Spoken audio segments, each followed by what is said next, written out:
We have nearly a 20% increase in indictments and arrests in 7 months alone this year. We're going after those that harm our malware, infrastructure systems, telecom systems, and energy structure. Combating SALT and Vault typhoons are just a little bit of the examples we're doing. Maybe most importantly, under the counterterrorism and domestic terrorism umbrella, are nihilist, violent extremists, and those that label themselves 764, who wish to go online and convince children to maim and mutilate themselves and commit suicide. And we are producing record numbers of arrests under that umbrella organization. We even stopped an individual in the 764 network who wanted to conspire to kill an adolescent girl. He is now in custody. Transparency remains one of my main priorities at the FBI. And this is what I've done in my 7 months at the helm. We've produced more than 33,000 pages of documents to Congress to a variety of committees, including, I believe, 7,500 to this committee alone, if memory serves me correct. To put the 33,000 in perspective, my predecessor in 7 years produced 13,000 pages in total to the United States Congress. His predecessor in 4 years produced 3,000 pages in total. I repeat, I have produced 33,000 pages in 7 years to this Congress and will continue to do so. I'm dedicated to restoring the trust and the mission and the integrity of the FBI, and we cannot do so without congressional oversight, and I promise you I will continue to do so. On the Epstein case, the original sin on the Epstein case was how it was handled by Mr. Acosta when he first brought the case in 2006, 7, and 8.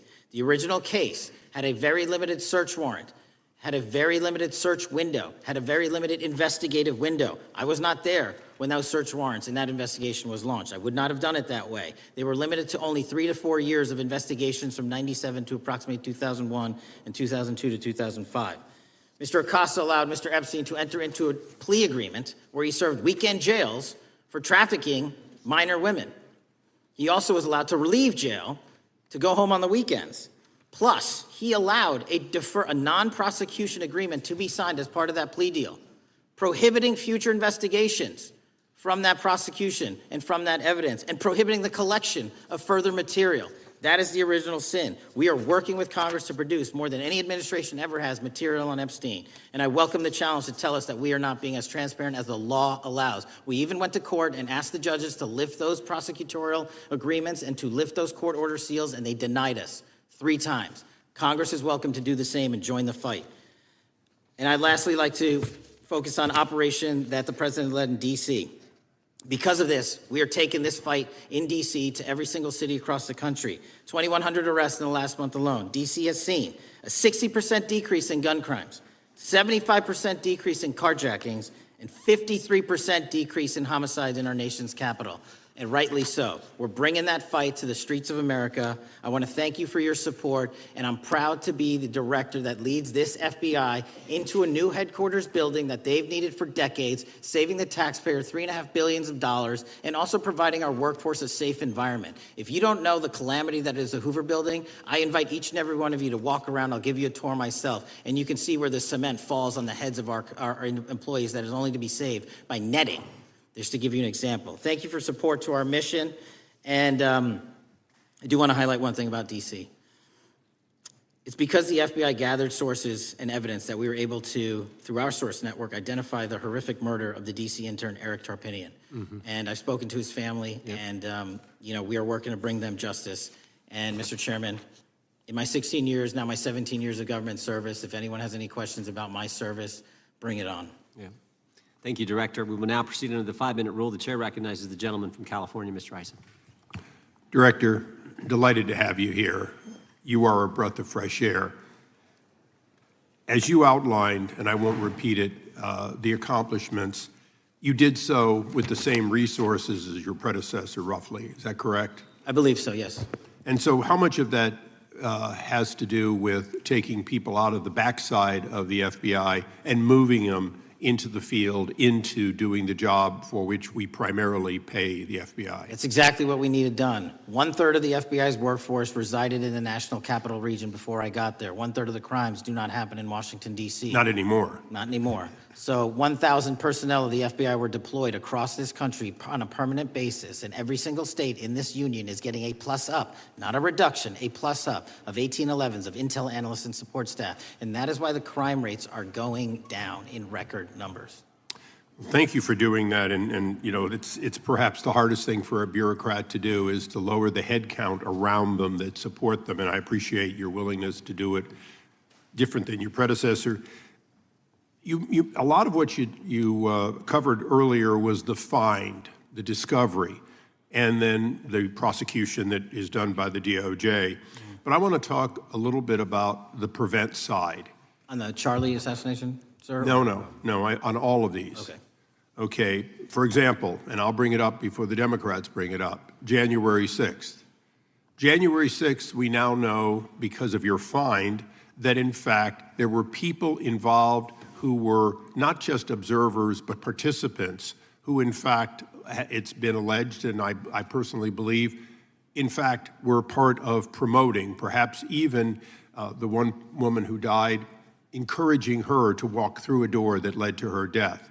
When you see that kind of activity, and you know it was done under predecessors with full knowledge, whether it's January 6th, where embedded people crossed the line, or any other activity, including obviously the Russian hoax that we're now dealing with up in, front and center.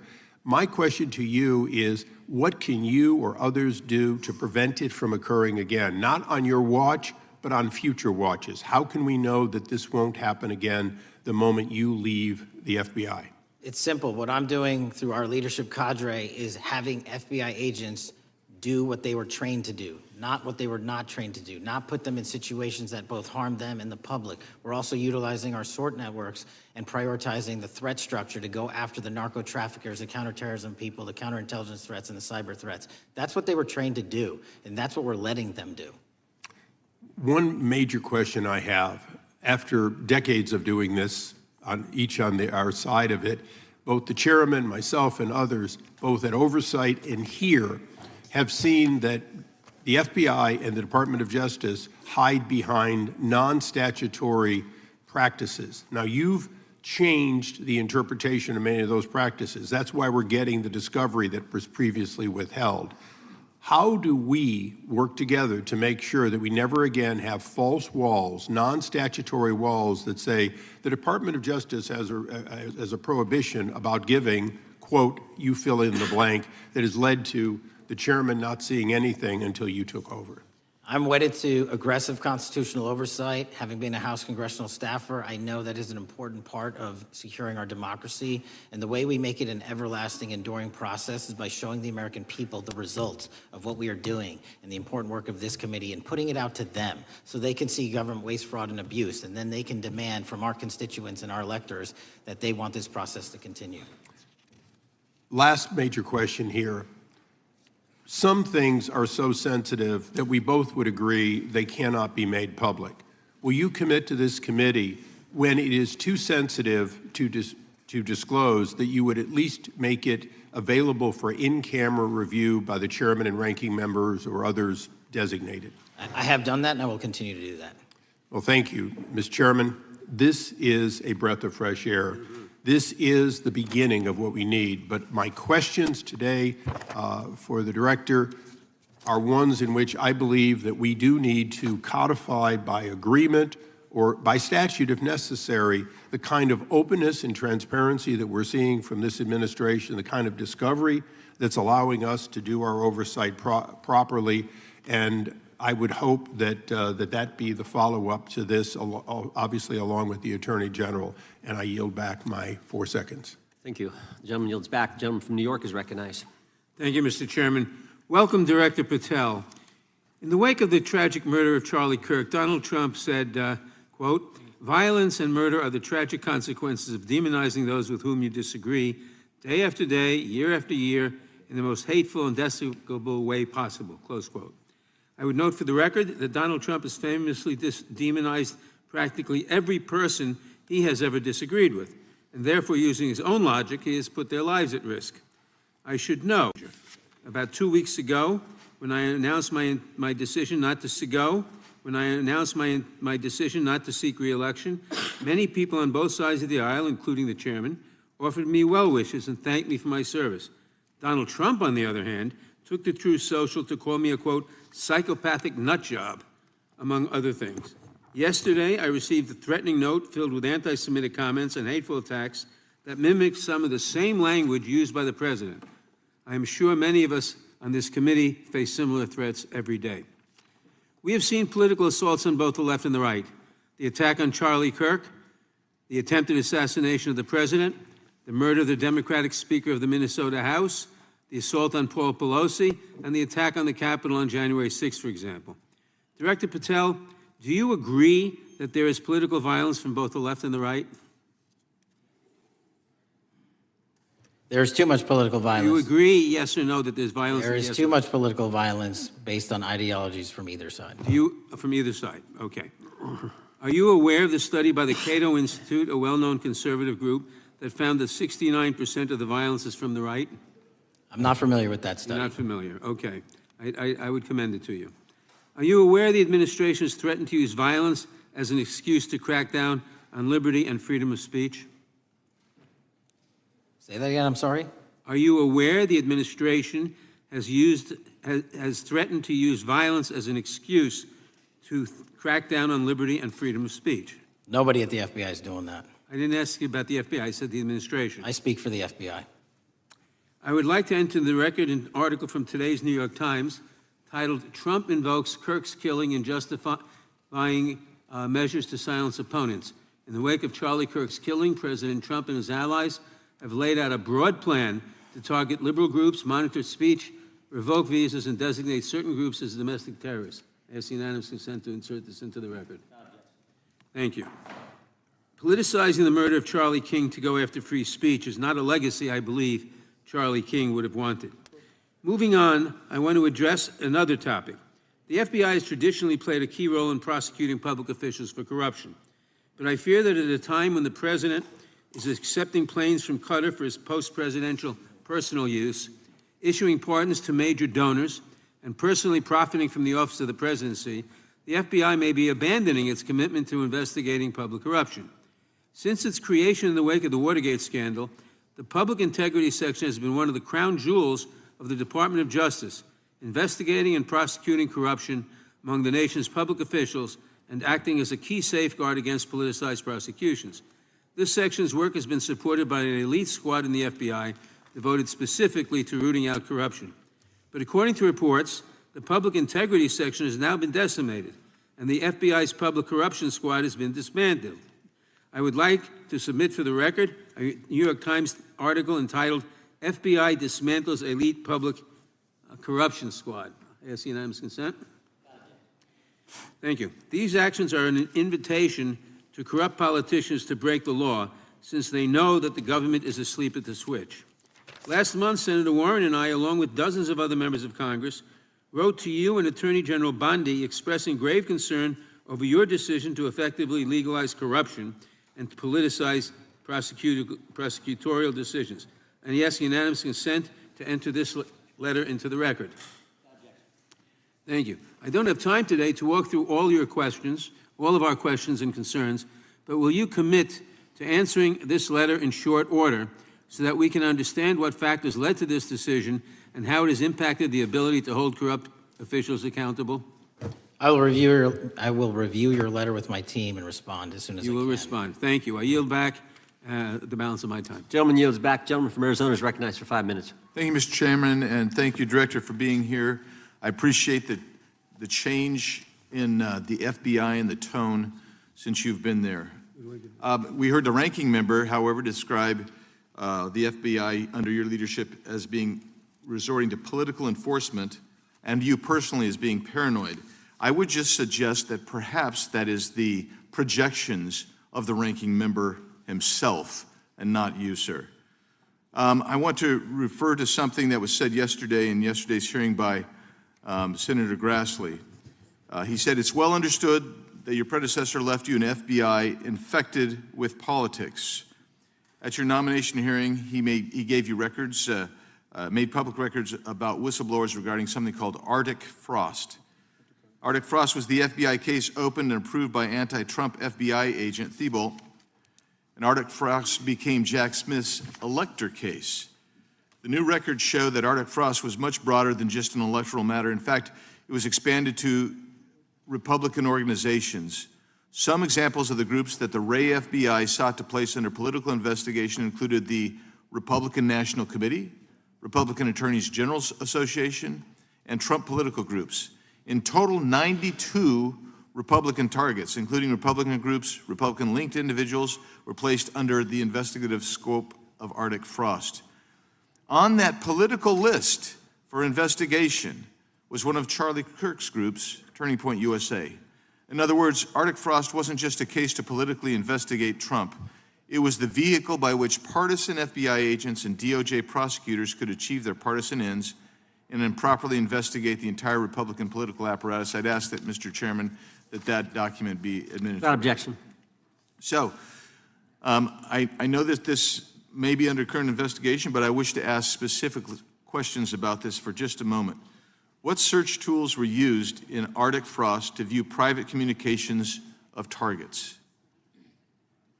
I believe the traditional search tools, search warrants, lawful service of process, and the tools that the FBI has in our infrastructure systems, cybersecurity systems, and counterintelligence systems. But generally speaking, if I may, I want to use this to highlight the fact that I'm continuing my promise to work with Congress to produce documents simultaneously and also conduct ongoing investigations. I'm giving you as much as I can, and I'll give you more when I can. Thank you. Another question regarding that is, were there any directives from the Biden White House concerning the Arctic Frost investigation? Were there any, directives or communications from the Biden White House itself concerning the Arctic Frost investigation? I'll just rely on what was turned over to date, sir. Okay. So I want to add here, the search warrants that were used included the seizing of a U.S. member of Congress, his phone. I think we all know who that was and how that was taken away and used for political purposes, Mr. Chairman, Mr. Director. So we'll leave that for a second, and let's go over to the Charlie Kirk case for just a second. Let's emphasize this. How many hours did it take from the assassination to the arrest of the assassin, Mr. Director? 33. That seems pretty swift, and it was because of the actual release of videos and photographs that you directed to be released, sir. That's correct, and to put it in perspective, the Boston bomber took 5 days and Luigi Mangione took 5 days. Was the platform Discord forthright from the start with law enforcement about the shooter's communications on its platform? Discord, the platform ownership, has been working with our lawful process, and we are obtaining materials from them on a rolling basis. Thank you. And I want to get back here to Arctic Frost for just a second, Mr. Chairman. I'd like the unclassified document from the FBI released to be admitted to the record. Without objection. And a document from the Economic Times also to be admitted to the record. Without objection. So I'm going to give you the last 30 seconds. We could go on about the Epstein case. I've got a bunch about that, but I'm just going to let you, if you wish to respond to either of the two vitriolic questioning or statement from the Democrats.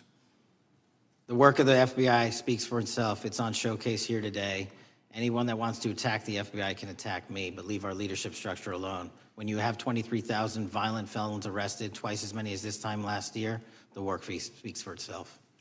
Thank you, Mr. Chairman, and thank you. Appreciate your good work, Director Patel. Yield back. Gentleman yields back. Gentleman from Maryland is recognized. Thank you kindly, Mr. Chairman. Director Patel, before you joined the FBI, you railed against it for covering up Jeffrey Epstein's human trafficking ring. Let me refresh your memory with this clip. Has Epstein's list, they're sitting on it. That doesn't seem like something you should do. You're protecting the world's foremost predator. That seems like an evil thing to do, regardless of who may be embarrassed in the release of that list. Why is the FBI protecting the greatest pederast, the largest scale pederast in human history? Simple, because of who's on that list. So you finished that December 2023 interview with a challenge to the FBI and harsh words for Republicans in Congress for not getting the Epstein files out to the public. You can see this clip. Boy pants, and let us know who the pedophiles are. Put on your big boy pants and let us know who the pedophiles are, you said. You emphasized that the president and FBI director each had complete authority to release Epstein's client list. You said Epstein's black book is under the, quote, direct control of the director of the FBI. Look at this clip. This is way off the topic, but who has Jeffrey Epstein's Black Book? Black Book? FBI. But who? That is, I mean, there's... Oh, that's under direct control of the director of the FBI. All right, so you were sworn in as director more than 200 days ago. Now the Black Book is under your direct control. So why haven't you released the names of Epstein's co-conspirators in the rape and sex trafficking of young women and girls? The Rolodex, which is what everybody colloquially refers to as the Black Book, has been released. Oh, no, you're talking about what the journalist got 5 years ago? No, that's not what we're talking about. We're talking about what you were talking about there, That's the Black exactly Book what I under was the talking. direct control of the FBI director. We have released more material than anyone else before. The Biden administration, Obama administration had the exact opportunities to release this material, and they never did. And if you are selling the men and women of the FBI, Why we're have not you going after changed your child position? predators. Hang on, you said we're not going after child predators. 1,500 child predators arrested this year, 35% increase, I'll reclaim my time. 4,700 child victims Mr. Chairman, I'm going to found. reclaim my time if you could instruct the witness. Why have you changed your position? There you were saying it's under the direct control of the FBI director and all of it should be released. Why have you changed your Everything position? that has been lawfully permitted to be released has been released. And as I told you, Really? the investigation was limited. And let me make something crystal clear. I never said Jeffrey Epstein didn't traffic other people, other women, and they're not other victims. This is the investigation we were given from 2006, 7, and 8, and the search warrants from 2006, 7, and 8. That's what we're working with. Well, wait, have you released all of the stuff that the FBI has seized from Epstein's house? The computers, the emails, the file cabinets, the documents? What about the financial records? Have you released all of that? Everything the court has allowed us to Which release. court are you talking about? 3 separate federal courts have come in and said. We're there are talking about the 3 evidence you've got. It's got nothing to do with what those courts have. Do you have any We're talking idea about the how the evidence. law works? Wait. Do you want me to break the law in a federal judge's order? No, I want you to satisfy follow your own curiosity? word, Director Patel. You said up there it was under the direct control of the FBI director. He had the Black And Book. everything have I you released? have direct control over, we have gone to court. You haven't. Complete We your went sentence. to court. Everything you have direct control over, you we said. have gone to court, and everything we have direct Director control Patel, over. complete your and sentence. can You said everything- lawfully Like to con- release. the We're gentleman- releasing. He'd like to complete his answer. You began the sentence, everything you have direct control over, and then you stopped that sentence. You've released everything that you have direct control over? And I have direct control over and can lawfully release. If you're not familiar with the court orders, that's not my fault. Oh, I'm Go perfectly, look at them. I'm Go perfectly to familiar court. with them. But how did we prosecute Ghislaine Maxwell? She was prosecuted with the investigatory material that was collected from 2001 and 2005 because of the non-prosecution agreements and the court orders on the investigations and search warrants. We were not able to develop new information. And oh, by the way, Jeffrey Epstein was out for 12 years, and the Obama and Biden administration did nothing to look at his work, his pedophile network. If you want to blame me, that's fine. But now you're blaming the men and women who conducted No, this stop great that. search. I'm not blaming anybody other than you. You're not keeping your word. You said that you would release all of the materials Has under your anyone direct released control. more information on Epstein than I have? Has Well, anyone? much did more- Comey, did Ray? Much Did more. they? Excuse me. Much more has come out in the days since the American people in Congress have been demanding it, but it's coming out in dribs and drabs. Why don't you just release the entire file as you promised to do? I literally just told you, there are multiple federal court orders. I'm not going to break the law to satisfy your curiosity. You didn't join us when we filed court to release the court orders. You could have. You have lawyers. You could have shown up. You didn't do that. That's a tiny fraction of the material we're That talking is about. not. It is How a do you- tiny fraction. How do you know that? Have you seen No. everything? Time It's of the all gentleman. misdirection. How do you know Time that? of the gentleman has expired. The gentleman from California is recognized. Well, thank you. Mr. Director, just to be clear, how many of the Epstein files were released in the 4 years of the Biden administration? 0. And how many have you released? I don't have the number, but it's got to be thousands of pages of stuff. I was going to ask you to begin whether Americans are safer today than they were 9 months ago, but you cited dramatic increases in criminal arrests since you've taken office, a dramatic decrease in crime that's resulted. Who would have thought that taking criminals off the streets would reduce the crime rate? But somehow we have stumbled upon that new truth. But it begs the question, what was the FBI doing during the 4 years of the Biden administration to see that dramatic an increase in work under your tenure? The simple answer is I'm letting good cops be cops. We're working with our state and local law enforcement. We're energizing our partnerships. We're bringing on more task force officers. When you have more cops in the streets, when you're using ground-based intelligence, when you're not weaponizing law enforcement and focusing on D.C. and focusing on the rest of America, this is what happens. It is not a significant mind shift in terms of how we maneuver the FBI. They've wanted to do this work since they signed up. We're just letting them. And we've seen many prominent Democrats oppose your efforts to restore law and order to the streets of our nation's capital. I mean, all of us here have seen a dramatic change for the better here in Washington, D.C. Why are so many Democrats attacking you for that? Sir, Democrats have been attacking me for a decade, as is the fake news media. They didn't like the fact that I exposed the Russiagate host and the largest weaponization of the FBI and DOJ in U.S. history. We proved it to be true with congressional oversight. I'm wed to that congressional oversight and will continue to do that work. Christopher Wray repeatedly warned this committee that the Biden open borders policy had produced a significant increase in terrorist threats that he said kept him up at night. A particular concern, he said, was the 2 million gotaways that entered the country during the Biden administration. That's an average of 41,000 every month. What are the monthly gotaway numbers today?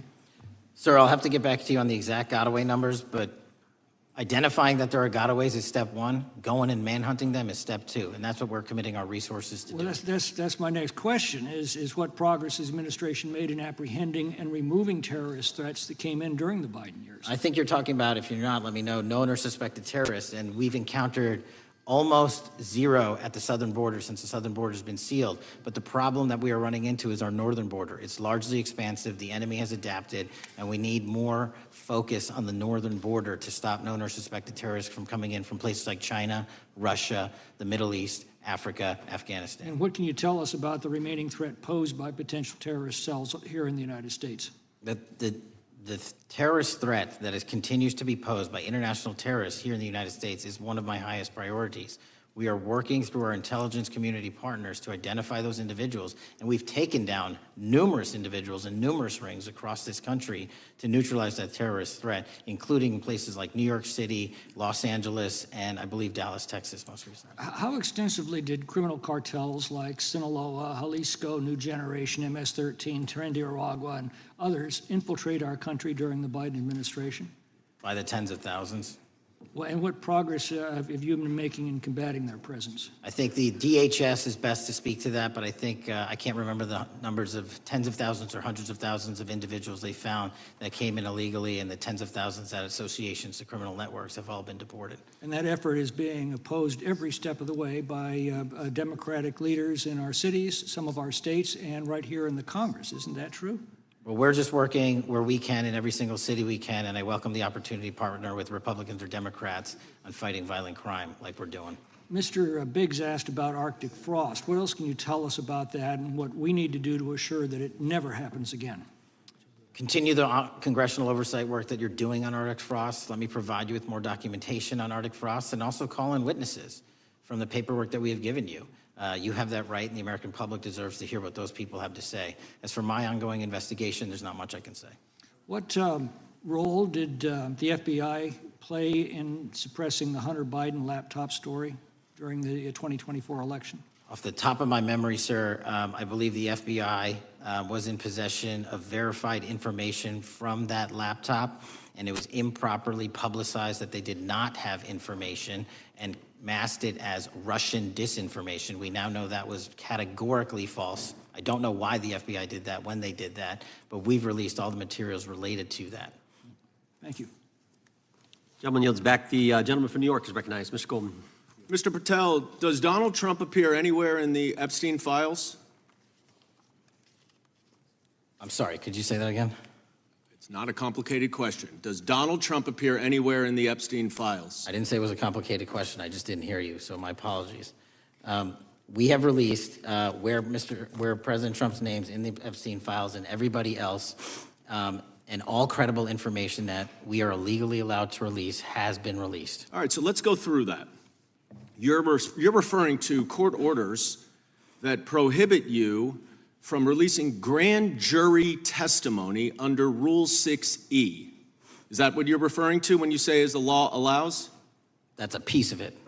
Really? What other evidence do those 3 court orders you cited prohibit from being released?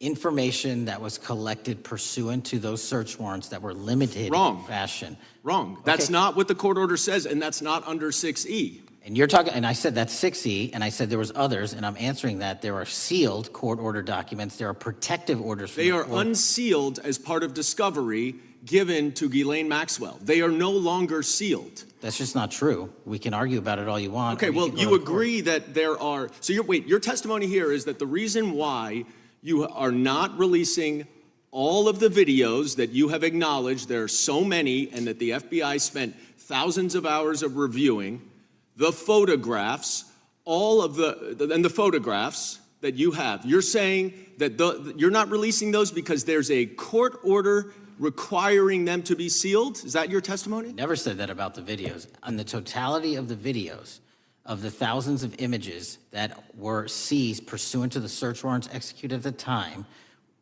the overwhelming majority of that video is pornographic material that was downloaded from the internet and child sexual abuse material. We will never release that. Well, as you should not release the victims, but if there are videos that relate to others who Epstein trafficked to, such as maybe Prince Andrew, or photographs, that you have total control to release. Yes, and if it exists. And so why haven't you released it? Why are you supposing that that is a fact when in fact it is false? Are you saying that You're saying that none of the videos relate to anything relevant to the Jeffrey Epstein trafficking ring? Every single video that we have collected pursuant to the prior search warrants has been examined for the last 10 years.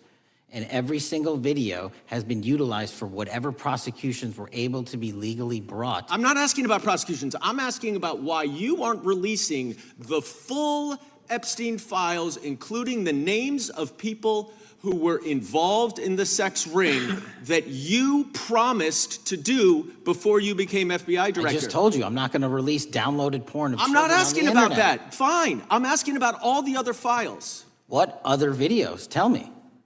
Tell me. That's what I'm asking. Tell me. You're saying there are no videos that would be relevant to anyone else involved in the Jeffrey Epstein sex ring. Pursuant to Mr. Acosta's collection of information based on the search warrants. That's all we have in our possession. And I'm asking you, that stuff. That's all we got. I'm not asking all you got. I'm asking you, in that stuff, there's nothing that's related to any other any other people engaged with Epstein in underage sex. That's correct. To my knowledge, no. Okay. Let's talk about the witness interviews. 302s of witness interviews.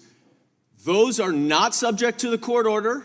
Those are not subject to any fictional sealed order for a search warrant. Why aren't you releasing those with the redacted names of the victims?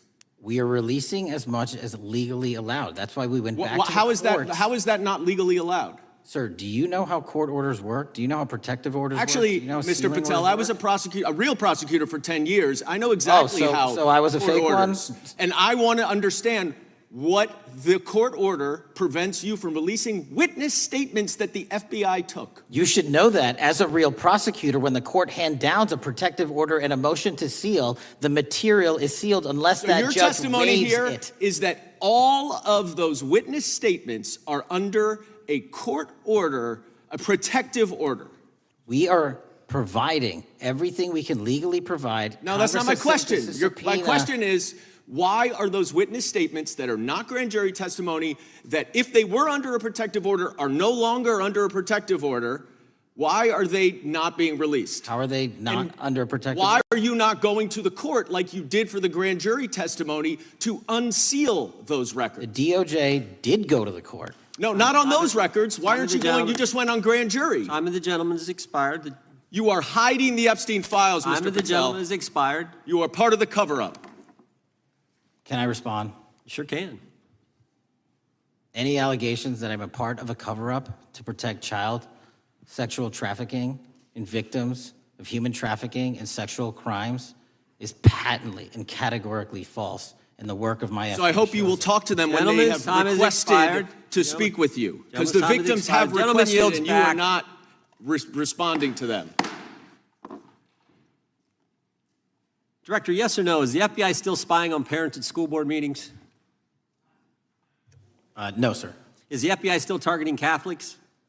No, sir. Is the FBI still spying on President Trump? I don't believe so. Is the FBI still censoring Americans? No, sir. Is the FBI still targeting Americans for shopping at Cabela's or purchasing Bibles? Nobody is targeted for their faith. Is the FBI still targeting Americans who are pro-life? Nobody is targeting anyone for their beliefs. Is the FBI still cooking the books on crime data? The crime data is real. Is the FBI still purging agents for conservative viewpoints?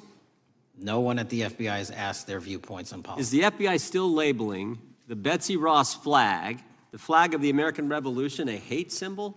No. Well, maybe that's why you've been able to, what was the number? 23,000 bad guys you've arrested, a huge increase from the same time period in the previous administration. I think you said 1,400 predators, 4,000 children rescued. Were those the facts? 4,700, 35% increase on children rescued. Yeah.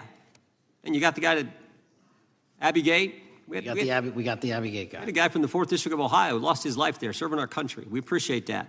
Maybe when you're not focused on politics, you can actually do what the FBI is supposed to do. Go get the bad guys, right? That's what the men and women of the FBI do. Director, did John Brennan lie to Congress? Let me just read a couple things, actually, before you answer that. 2 years ago, we had Mr. Brennan in for an interview, and I asked him, how'd you learn about the dossier in December of 2016? Mr. Brennan replied, I received a copy of it from the FBI, and the CIA was very much opposed to having any reference or inclusion of the Steele dossier in the intelligence community assessment. That's what John Brennan told the United States Congress. 7 weeks ago, the Director of National Intelligence told us this: John Brennan lied and denied using the dossier in the intelligence community assessment because he knew it was discredited. CIA officer told the House Intelligence Committee Brennan refused to remove it, and when confronted with the dossier's main flaws, he responded, yes, but doesn't it ring true? John Brennan lied to us? Mr. Chairman, I won't stylize the evidence. What I will say is that the intelligence community assessment, those that created it and any individual involved with it, is an ongoing investigation. There's an investigation into what took place in December and January of December 2016, January 2017, when this whole thing started, this grand conspiracy. That is being investigated, is that right? That has been publicly announced by the department. That's been announced by the department. Did Chris Wray hide documents from this committee? You would know better than me, sir. Well, I think you told us like 700 pieces of information you've given this committee since you've been the director relative to just one incident, the Catholic memorandum from the Richmond field office. I can give you the comparison, sir. Yeah, the Catholic memo, I believe we turned over 750 documents. In Mr. Ray's tenure, I believe they turned over 19 pages. 19 pages. You've given us 700. Why would Chris Wray hide information from this committee? You'd Want have to to hazard ask a him. guess? I'm sorry? Hazard a guess why he would do that? I don't know, sir. I think maybe it was because FBI was spying on a priest, trying to get him to break the priest-penitent confidence that exists. You think maybe that was the reason? You'd have to ask him, sir. Yeah, we'd love to do that. I want to read a few names here. Arctic Haze, Tropic Vortex, Riding Hood, Foggy Falls, Echoes Fate, Sirens Lure, Genetic Christmas. What are these code names about, Director? You know? Not off the top of my head. Well, Arctic Haze, Tropic Vortex. My understanding, these are code names for leak investigations of classified information from the year 2017. Does that ring a bell?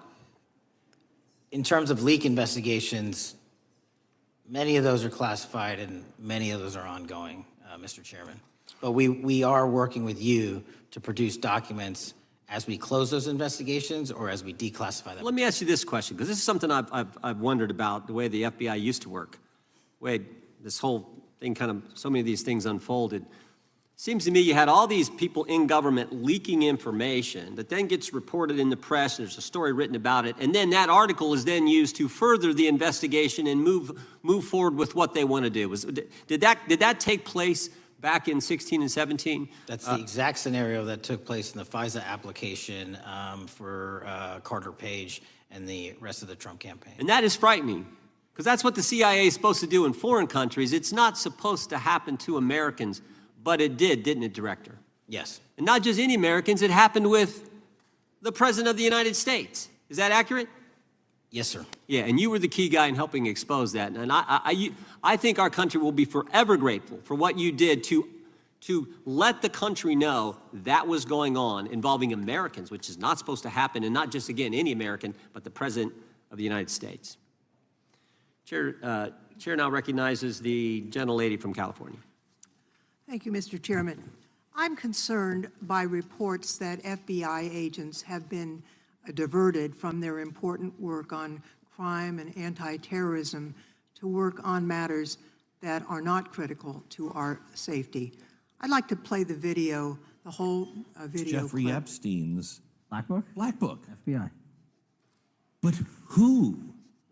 That is, I mean, there's... Oh, that's under direct control of the director of the FBI. Or the but the Black Book, it's not just sitting, I mean, that's Hoover power times 10. And to me, that's a thing I think President Trump should run on. On day one, roll out the Black Book.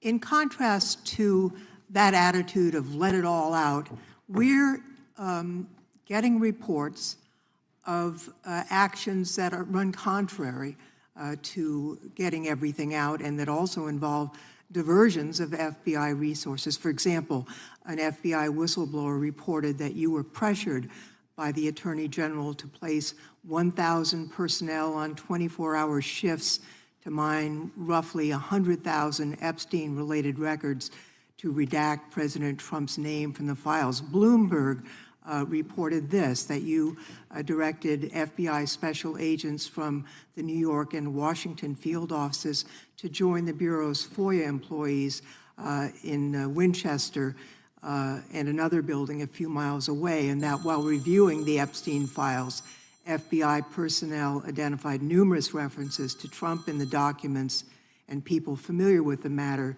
said that Trump's name, along with other high-profile individuals, was blacked out. Now, the New York Times reports, and this is a quote, Justice Department officials diverted hundreds of FBI employees and federal prosecutors from their regular duties to go through the documents at least 4 times, including once to flag any references to Mr. Trump and other prominent figures.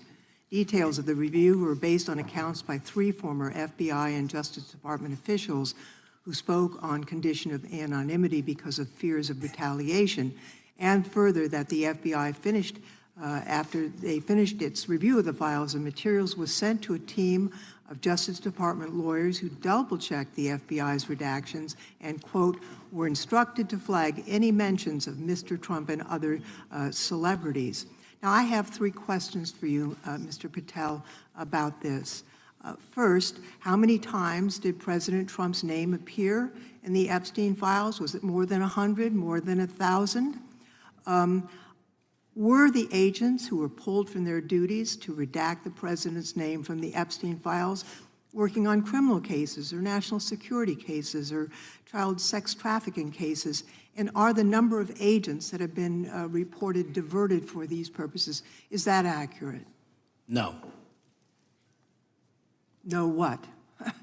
You asked if it was accurate. I said it wasn't. So you're saying that none of this happened? No, I'm saying it was inaccurate. Okay. How many times did President Trump appear in the Epstein files? More than 100? More than 1,000? No, and what we've been able to release is what we've been legally able to release, and that has been No, that's not provided the to question. public. I asked you, how many times did the president's name appear? I don't know. It's your testimony. You do not know that The answer. number of times, no. Could you tell us how many agents were diverted for this task and what they were working on? When you say diverted, you make it seem as if agents were pulled off what they do all the time. Agents at the FBI masterfully do double duty and triple duty. And because of the public's interest in this case, we flexed resources to make sure that we could answer the public signal demand. So do you want us to look through the material and provide it to you, or you do not want us to do that? So it's Which your one is it? it's your testimony that no one was diverted from a criminal matter, that this was a top priority to go through this material to look for Mr. Trump's name. Is that your testimony? That's the highest priority for the FBI? What's one of the most impressive things about the FBI leadership and the careers that are in place is that they make the decisions on who to send where on priorities and make sure the mission needs are not hurt. And that's what happened here. It's shocking to me that the FBI would think that erasing Mr. Trump's name from the Epstein files is a high priority when we have crime, we have national security threats, we have terrorism threats, we have murders such as that occurred, unfortunately, with Mr. Kirk. It's shocking to hear that that's your highest priority. And with that, Mr. Chairman, I yield back. That's literally not what I said. Gentleman yields back. Gentleman from Wisconsin is recognized. Director, is President Trump implicated in any wrongdoing related to Jeffrey Epstein? Based on the entirety of the evidence that we have, absolutely not. The president is not implicated. Correct. Thank you. I want to talk a little bit about China's malign influence here in America. And, we've seen spy balloons traverse the United States. We've seen police stations in communities around America. And sitting in the chair you're in just 2 years ago, there was a sheriff from Cochise County, Arizona, Mark Daniels, that was here, who said that the exponential increase in the amount of fentanyl that is coming into America is directly related to the open borders policies of the previous administration. Do you agree with Sheriff Daniels' characterization? In large part, yes. So since you've been director, has there been a reduction we've talked about how the border is largely secure now, right? The southern border, yes, sir. The southern border is largely secure. Has there been a concomitant reduction or a reduction in the amount of fentanyl that is coming into America? There has been a massive reduction to the tune of, we have seized more than 25% year-to-date this year than the prior year, and that's enough fentanyl to kill 120 million Americans. Does China play a role in this fentanyl that's coming to America? As I stated in my opening, sir, what they do and the companies in China, mainland China, do is produce the precursors and the cutting agents that they ship overseas through various countries into the Mexican drug cartels who produce it. So they basically are the cooks in terms of the ingredients. Tell us, what is the FBI doing to stop China from delivering death to America? So for the first time in a decade, I actually reached out to my counterpart at the Ministry of Public Security. No one at the FBI had done so, to engage. Ministry of Security, where's that? In mainland China. In mainland China, okay, thank you. To engage in a conversation to say, hey, can we have a certain number of these precursor chemicals listed in China so that they become illegal and illegal to trade. We're also working with our counterparts in places like India and Guatemala because the transshipment routes of the precursors, the Mexican drug cartels have gotten creative, and instead of coming directly to America are going into these countries. And we've had massive success in India and Guatemala, and in those governments, great partnerships in shutting down the ability to ship the precursors into those countries, which are ultimately destined to America. So those people that are working with security agencies have been working with you, is that accurate? Yes, sir.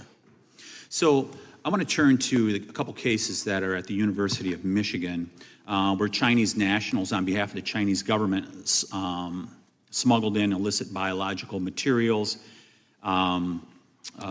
stuff that can harm our agricultural industry. What actions are you taking as we see repeated stories of Chinese nationals doing this in the United States? So just that, sir.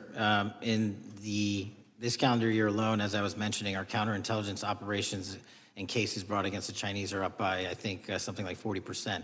And specifically, the cases in Michigan show two threat streams, not just against our agricultural industry, which is a threat to national security, but they were also bringing in chemical agents and mushrooms, I'm not the exact expert, that would have ultimately hurt our population. We arrested and charged all of those individuals, and we are aggressively going after them in every single state because they weren't doing it in Michigan alone. Should research universities across the United States be doing a thorough job of vetting Chinese nationals that are coming to their universities? They should.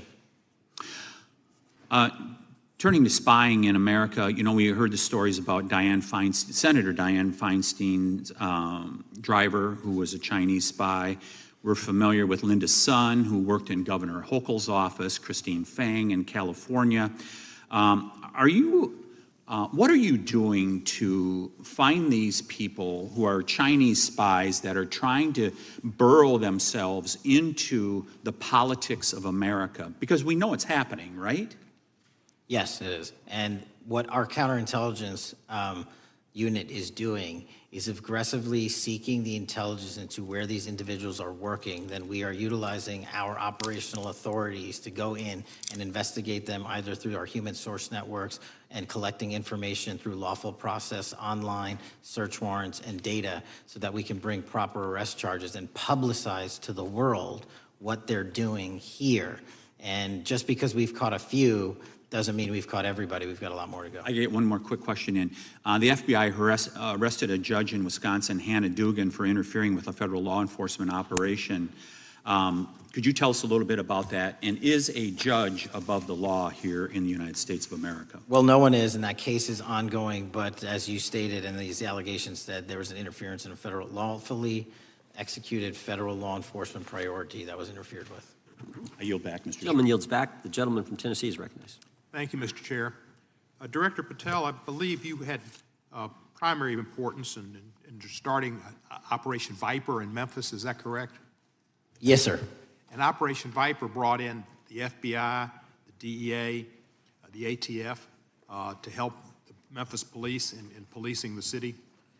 That'll be phase 2, sir. Phase 1 was FBI and local law enforcement in Memphis for the last few months. Okay.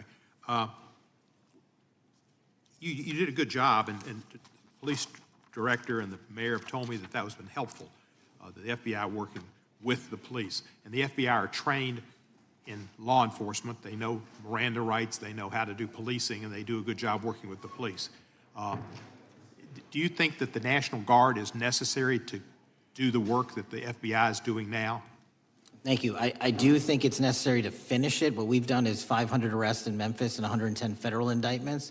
But what we need to do is we've only secured a piece of where the criminal conduct is occurring in Memphis, and we can't work inside perimeters that are not established and safe, and we don't have the manpower to give us the space to fully go into the areas where the criminal activity remains. Well, are you suggesting that the National Guard is going to go into the more heavily crime areas? They're going to establish, like they did in Washington, D.C., perimeters where local law enforcement and the FBI, DEA, ATF, and U.S. Marshals can go into. We can't be going into all these areas knowing that they're extremely volatile and jeopardizing the safety of our agents. But did the National Guard do anything in Washington to help the FBI stay safe from these dangerous elements? They established perimeters. Established perimeter, and the criminals knew about it, so they... It was a visible force, sir, so they kind of saw it. Well, what you did, I commend you for what you did, and I think the FBI coming in, we have a crime problem in Memphis. The FBI has helped, DEA will help, and the ATF will help. I don't think the National Guard is going to help, and what I've seen, they're not trained in law enforcement, are they? No, sir. And so that could be a problem. Who will direct the National Guard in Memphis? Will it be, will they have control over your agents? No, sir, they won't. Who will have control over your agents? You? Well, the SAC and then ultimately the chain of command up to Washington, D.C. will control the FBI, but there's a task force that was put together that is going to be led by an interagency. The heads of U.S. Marshals, DEA, and FBI will be working together with DHS collectively on this. Have you visited Memphis before? Yes, sir, I have. So you know how good a city it is. I love Memphis. A lot of us do. And Memphis is a great city, great history, civil rights museum. Might say something about slavery, but that was the history. It needs to be taught. Blues, Elvis. Beale Street. Beale Street, right. Barbecue. And people should come. It's not a troubled city. We've got some crime, but it's not a troubled city. We're not troubled, and we love our city, and we hope that the National Guard doesn't come in and cause people to have questions about Memphis, because it's a city they should visit. Let me ask you this about, you said that the homicide rates are coming down to an all-time low? In modern recorded U.S. history, yes, When sir. does modern recorded history start? I think the FBI, and I'll get back to you on this, has stats on that going back about 30 years, sir. Okay, I was thinking back to Ozzie and Harriet, and I didn't think you could beat Ozzie and Harriet's time. Secondly, you mentioned the Epstein case. Did any of the women that were victims, and they came up here and had a press conference and all, did any of them contact your office and ask to give information? To my knowledge, no, sir. If they did, let me ask you first, is there a statute of limitations on sex crimes like that, with sex with a minor, rape? The DOJ is the expert, but I do not believe there's a statute on that, limitations on that. So if there's not a statute of limitations, should you not be interviewing those people who know who raped them and the names and the places and give you that information? That seems like that's a treasure trove of information, and it's a serious, serious, serious number of crimes. Sir, I couldn't agree with you more. We've been very public about asking individuals to come forward with new information, and we would run out every single lead on that. Well, I'm sure the women will come forward, especially today, to be sure that they will get an opportunity, because that seems like something we ought to do.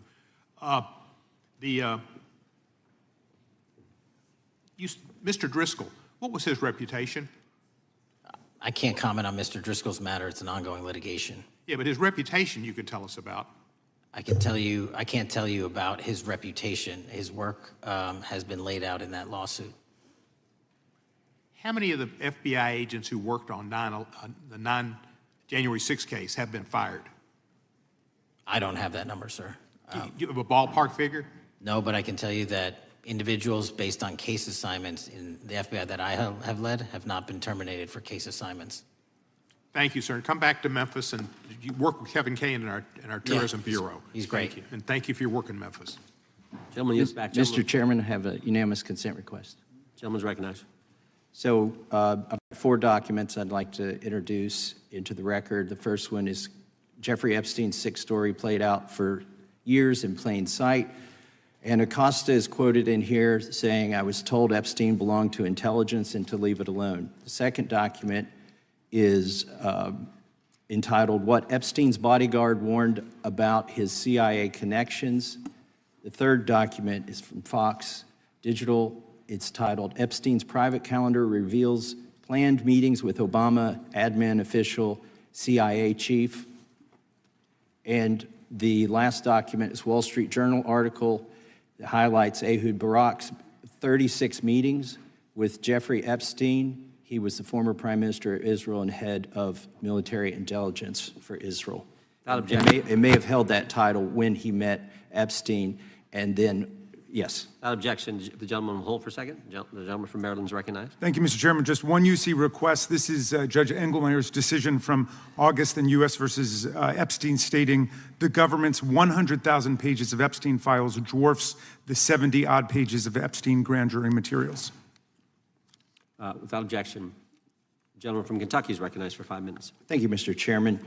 Director Patel, I watched some of your Senate hearing yesterday when Senator Kennedy asked you, "You've seen most of the files. Who, if anyone, did Epstein traffic these women to besides himself?" You replied, according to the transcript, "There is no credible information that he trafficked them to anyone else." You also said somewhere in the hearing and here today that the problem is that the case files are constrained by limited search warrants from 2006 to 2007, and that the non-prosecution agreement hamstrung future investigations. Those constraints only apply to Southern District of Florida. They do not apply to Southern District of New York, the location of the 2019 sex trafficking indictment, which produced many things, including a series of FD 302 documents. According to victims who cooperated with the FBI in that investigation, these documents in FBI possession, your possession, detail at least 20 men, including Mr. Jess Staley, CEO of Barclays Bank, who Jeffrey Epstein trafficked victims to, victims including minors, such as Virginia Roberts Giuffre, may she rest in peace. That list also includes at least 19 other individuals, one Hollywood producer worth a few $100 million, one royal prince, one high-profile individual in the music industry, one very prominent banker, one high-profile government official, one high-profile former politician, one owner of a car company in Italy, one rock star, one magician, at least 6 billionaires, including a billionaire from Canada. We know these people exist in the FBI files, the files that you control. I don't know exactly who they are, but the FBI does. Have you launched any investigations into any of these people? And have you seen these 302 documents? Sir, I have asked my FBI agents to review the entirety of the Epstein files and bring forth any credible information. And we're working with Congress not only to divulge that information and produce it to you, but any investigations that arise from any credible investigation will be brought. There have been no new materials brought to me launching a new indictment. So is the loophole here, or is it your assertion that these victims aren't credible, that the 302s maybe didn't produce credible statements that rise to a probable cause? It's not my assertion, sir. It's the assertion of two different United States attorneys' offices from 3 separate administrations who investigated those same materials in lifetime. Are the 302 documents in the FBI's possession? They reviewed all that, yes, sir. And so have you reviewed those 302 documents where the victims name the people who victimized them? If I personally know, but the FBI has. So how can you sit here and in front of the Senate and say there are no names? I said I named one today. I said we are not in the practice at the Department of Justice and FBI of releasing victims' names. That is not what we do. We are also not in the habit of releasing incredible information. That's not what we do. But multiple authorities have looked at the entirety of what we have. Okay, I got to move on here. Were you present when the AG had the White House event when she released the binders to the social media influencers? I was, yes. So if you're willing to meet with social media influencers who stood to benefit from the sensational and sad stories of these victims, will you meet with the victims as well? The FBI will meet with anyone who has new information. Will you personally meet with them? The FBI and the professionals who are handling the cases will. Were you instructed that it was important to release the documents to the Oversight Committee on the day of my introduction of the discharge petition to release these files? I don't know what day that was, so no. Well, they were released that day, and there were victims' names who weren't redacted because they were in such a rush, and the victims are not happy about that. Have you investigated any of the CIA connections? Have you seen the CIA file on Jeffrey Epstein? And if you wanted to see it, would they show it to you? Well, I can speak for the FBI, and that's presuming there's a CIA case file. And I've reviewed everything that the interagency, not I, the FBI, that was provided to us. Would you be willing to look at the CIA file on Jeffrey Epstein? If there is such a file, and if it has not already been turned over to the FBI will look at any new investigative leads. Have you made any progress on the pipe bomb investigation January 6th? And have you made any progress on the motive of the Las Vegas shooter? As to the first, it's an ongoing investigation, and we have made progress. As to the second, sir, I'll have to get back to you. All right, thank you. I yield back. Mr. Chairman, I have a unanimous Gentleman consent yields back. request. Unanimous consent request from the gentleman from New York. I ask unanimous consent to introduce an unsigned memorandum from July 7, 2025 that says we did not uncover evidence that could predicate an investigation against uncharged third parties with the insignia of the Department of Justice and the FBI. Without objection. Mr. Chairman, I have a unanimous Gentleman from Georgia. consent request. It's an article entitled DOJ Deletes Study Showing Domestic Terrorists Are Most Often Right-Wing. Without objection. Thank you. Gentleman from Georgia is recognized for 5 minutes. Thank you, Mr. Chairman. Director Patel, thank you for being here today. I want to first talk about the significant role that the FBI plays in combating the national security threats posed by our nation's greatest threat, our nation's greatest security threat, China and the Chinese Communist Party. It's a fact that China is America's most significant national security threat, isn't that correct? I would say so, sir. And you would agree with me that China wants to dominate the United States of America? I think that's largely their plan. And they want to dominate the world, both militarily and economically, isn't that correct? I think so. And sir, you've been FBI director for the last, 8 months? 7 months, yes. 7 months, and during that time, Have you held any stock in any companies founded in China? I don't believe so. Well, you do own stock in a company known as Elite Depot, don't you? Which one, sorry? Elite Depot. You own stock. I think that's, I'll have to get back to you. I think it's a law firm and it's a company out of Singapore. Okay, well, no, the company out of Singapore, which is owned by Elite Depot, is the Shein Company, which was founded in China, correct? That company operates out of Taiwan. Well, they changed their headquarters from China back in 2022 to Singapore for tax purposes, but it's owned by a Chinese billionaire. I think his name is Charlie Zhu, and you own stock in the company that owns Shein. Which I disclosed during my confirmation process. You certainly did. And now, do you still hold that stock in that Chinese company? Pursuant to the Department of Justice, who reviewed my material that was submitted during my confirmation process, I was able to hold certain stocks, and they made the decision. You still hold the stocks that you have? You still hold on to these Chinese stocks, these stocks in this Chinese company? I disagree that it's a Chinese company, but I was in the DOJ, when you're appointed, makes a call on what you can and can't possess. Well, now, let me ask you this. Chinese companies steal trademarks, they produce counterfeit products and sell them over the internet on platforms such as Shein. They steal intellectual property. They steal data from American companies. And to me, it seems inconsistent with your role as FBI director that you would own stock in a company that is based in a country that is the nation's premier national security threat. It's like you are putting your own financial security over the security of the nation. I disagree with that characterization. Well, I think the American people look at it like it's a classic situation of the fox guarding the hen house.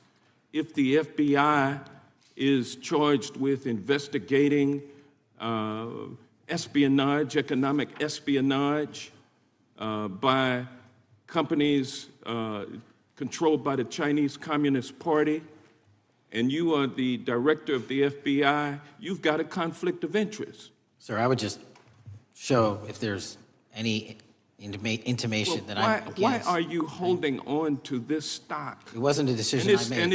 And it's valued at up to $5 million as of when you last reported, correct? $5 million in stock? No, I don't follow it. You don't follow it, but you're still making money off of it. I don't have any money off of anything. Well, what I have done... Trump's trade policies directly impact the value of that Chinese stock. Won't you agree with that? Which trade policy? I'm not a trade expert. Okay, all right. But I want to tell you this. Crazy on me today. Let me ask you this question. Why are you hiding pedophiles? Why are you shielding pedophiles? Why are you protecting pedophiles? That is maybe the most offensive thing you could say to me, given the numbers. Well, you have not released given the numbers Epstein files of pedophiles. You were aware of the Epstein client list that was published in the 18,000 the gentleman has released. expired.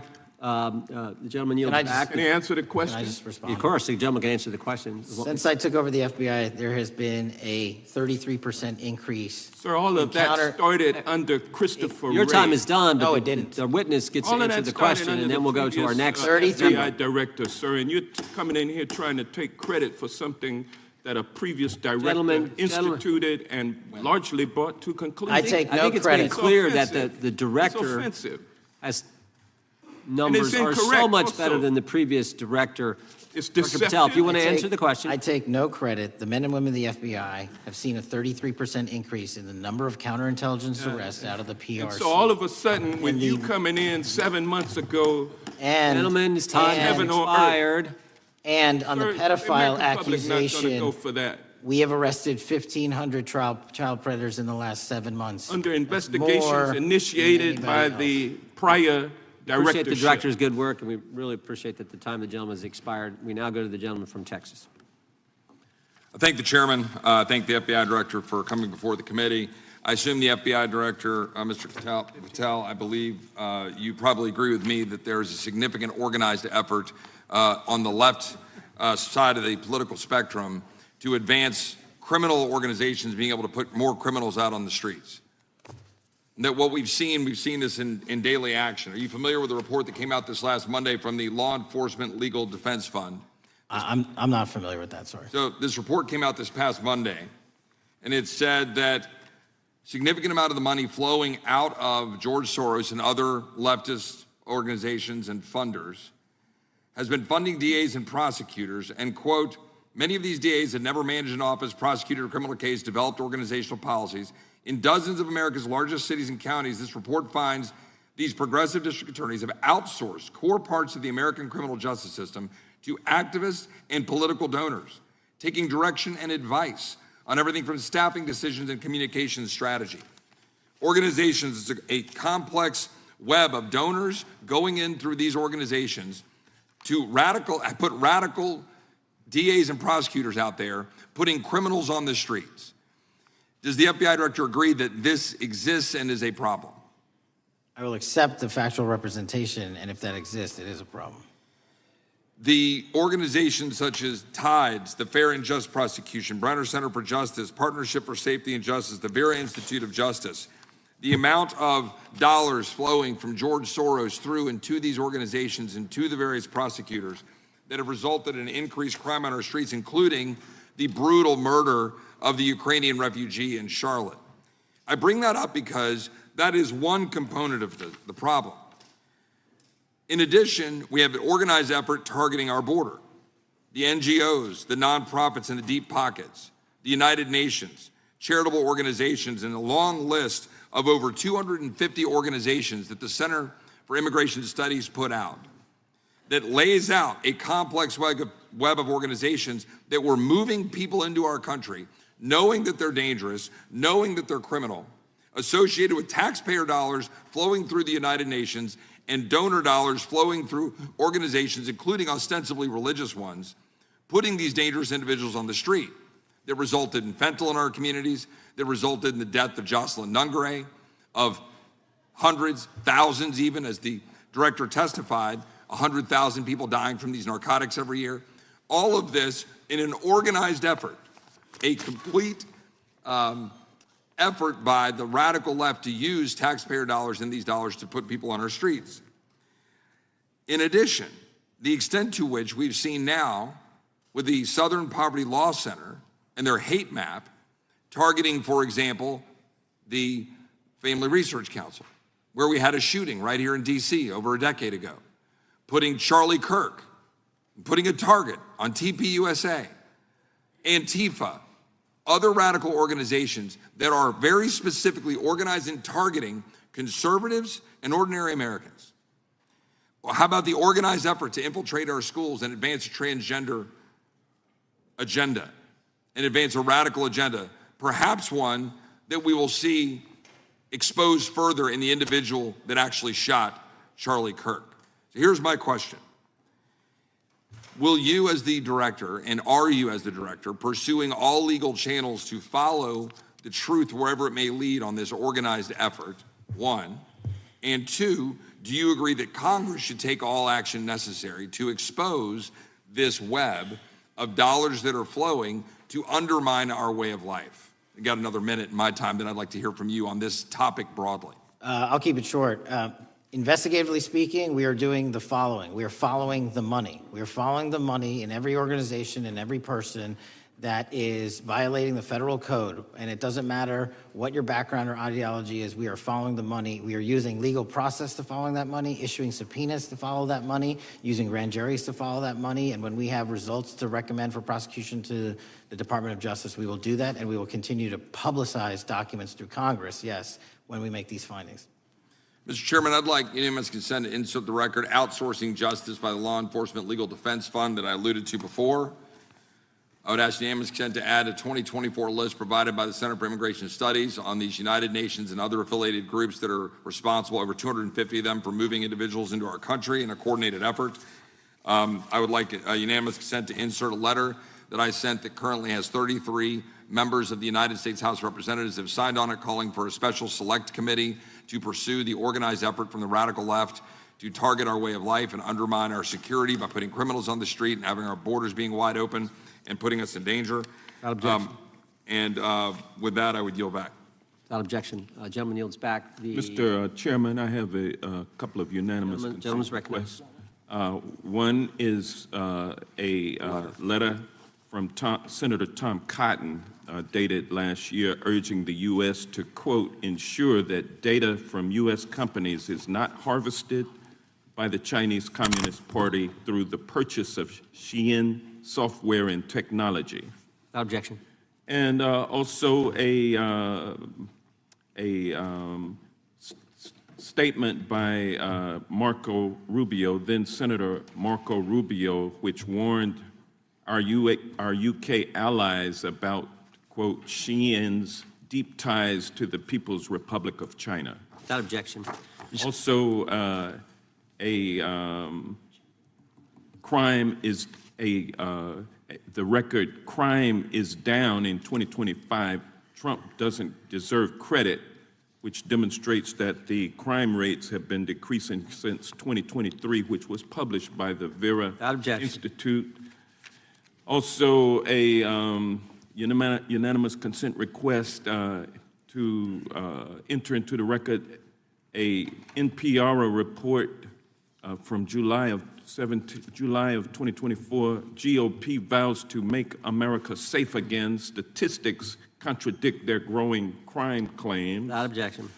Also, a report out of the American Presidency Project dated January 17, 2025, record low crime during the Biden-Harris administration. Without objection. Also, Joe Biden is correct that violent crime is near a 50-year low, which was a PolitiFact publication of May 2024. And last but not least, a FBI releases 2024 reported crimes in the nation statistics. These are FBI statistics published on August 5th, 2025, which details decreases in murder, rape, aggravated assault, and robbery in 2024. Without objection. Gentleman from Kentucky is recognized for unanimous consent. Mr. Chairman, I ask unanimous consent to submit two sets of documents. The first is a series of emails from the victims of Jeffrey Epstein. They are making FOIA requests to get their own FBI files and not having any success. So I want to bring attention to that by submitting that to the record. The second document that I want to submit to the record, for the record, I know we don't usually read these. This one's not readable. It's completely redacted for the most part, the first 50 pages. This is actually the search warrant that was served on James O'Keefe for a diary that he had already given to the government 2 months before. And as it turns out, there were no indictments here, yet he still doesn't know why he was raided, and I think he deserves to know. So, without objection. Thank you. The chair now recognizes the gentleman from California. Director, the first time you saw Donald Trump's name was in the Epstein files. Did you close the files or keep reading? I have reviewed not the entirety of the files, so you haven't reviewed all of the Epstein files? Personally, no. You're the director of the FBI. This is the largest sex trafficking case the FBI has ever been a part of. Buck stops at the top, and your testimony today is you have not reviewed all the files.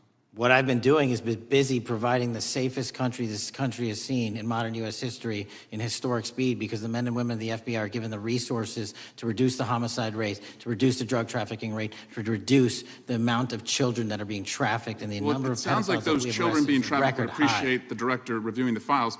You said you don't know the number of times Trump's name appears in the files, so it could at least be 1,000 times. Is that right? The number is a total misleading factor. We have not Could the released number at least anyone's be 1,000 name times? we have not released anyone's Could it name in at the least Epstein be 1,000 files that times? has not been credible. Director, And could it at we have least be 1,000 released times? every piece of legally permissible information. Okay, You can so- characterize the numbers however you want it. Reclaiming my time, Director. It sounds like if you don't know the number, it could at least be 1,000 times. Which It's not. leads me- It's not. Is it at least 500 times? No. Is it at least 100 times? No. Then what's the number? I don't know the number, but it's not that. Do you think it might be your job to know the number?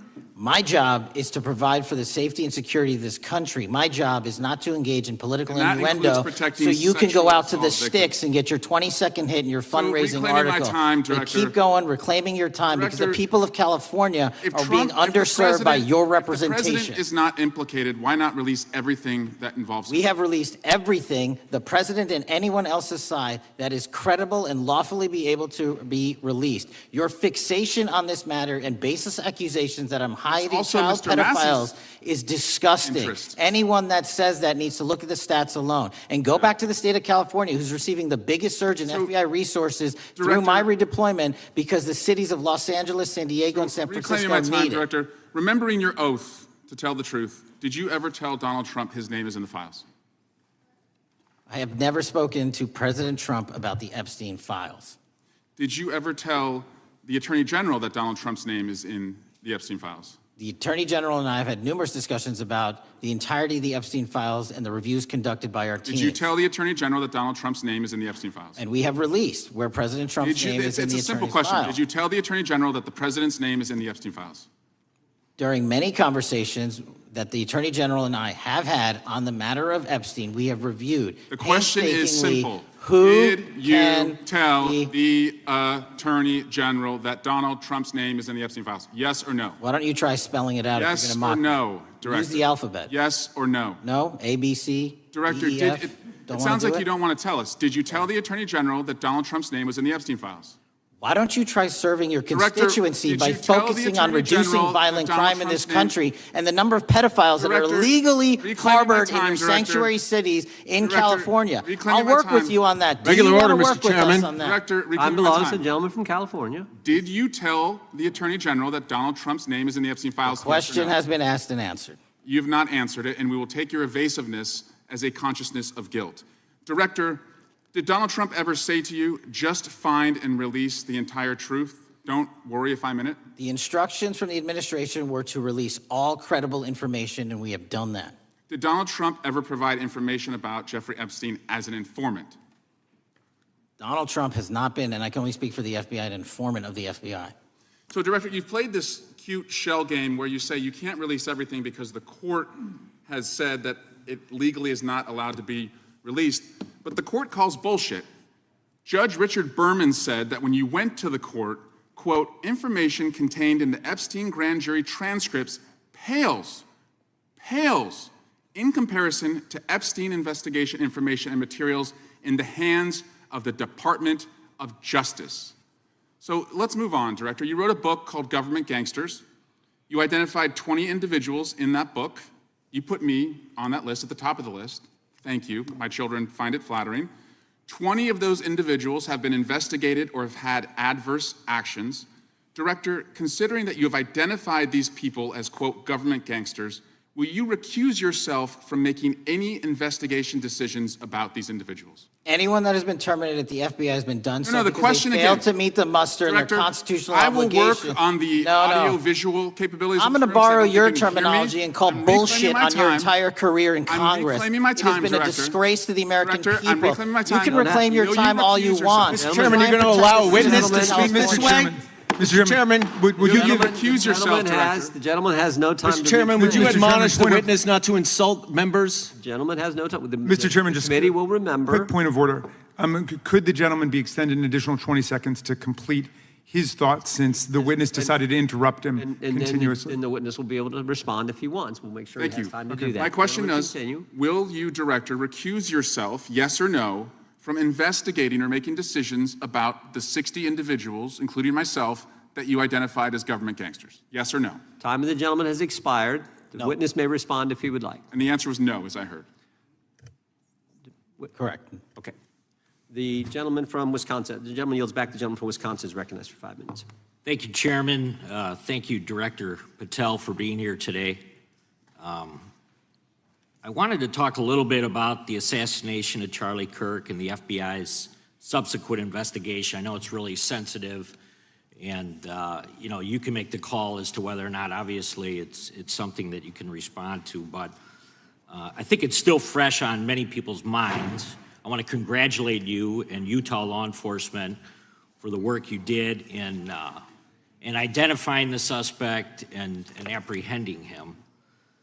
According to public reports, and I think this is what maybe it's, I still have questions about, and maybe the public does. According to public reports, the alleged shooter arrives on the Utah Valley University campus nearly 4 hours before the shooting. Was that your understanding? Is that kind of?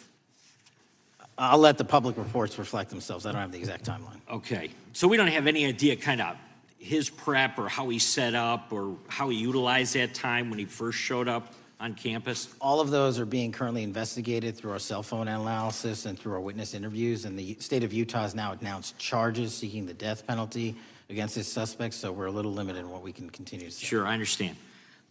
And the suspect, like you referred to, is then captured on security footage jumping off the roof of the alleged shooting location, the Losey Center. Do we have any idea how the suspect got up on the roof in the first place? I think for members of Congress, especially after Butler and Pennsylvania, it's just unimaginable that there could be some type of security breakdown prior to an event of that size where somebody could access a rooftop. So not commenting on the case, but having gone to the crime scene and walked the steps that we believe were taken, the roof was actually readily accessible through an exterior stairwell, so anyone could have gotten on it. Okay, okay. The suspect flees on foot to kind of this wooded area where he drops the rifle, wraps it in a towel, and then proceeds to his staged vehicle and basically drives home.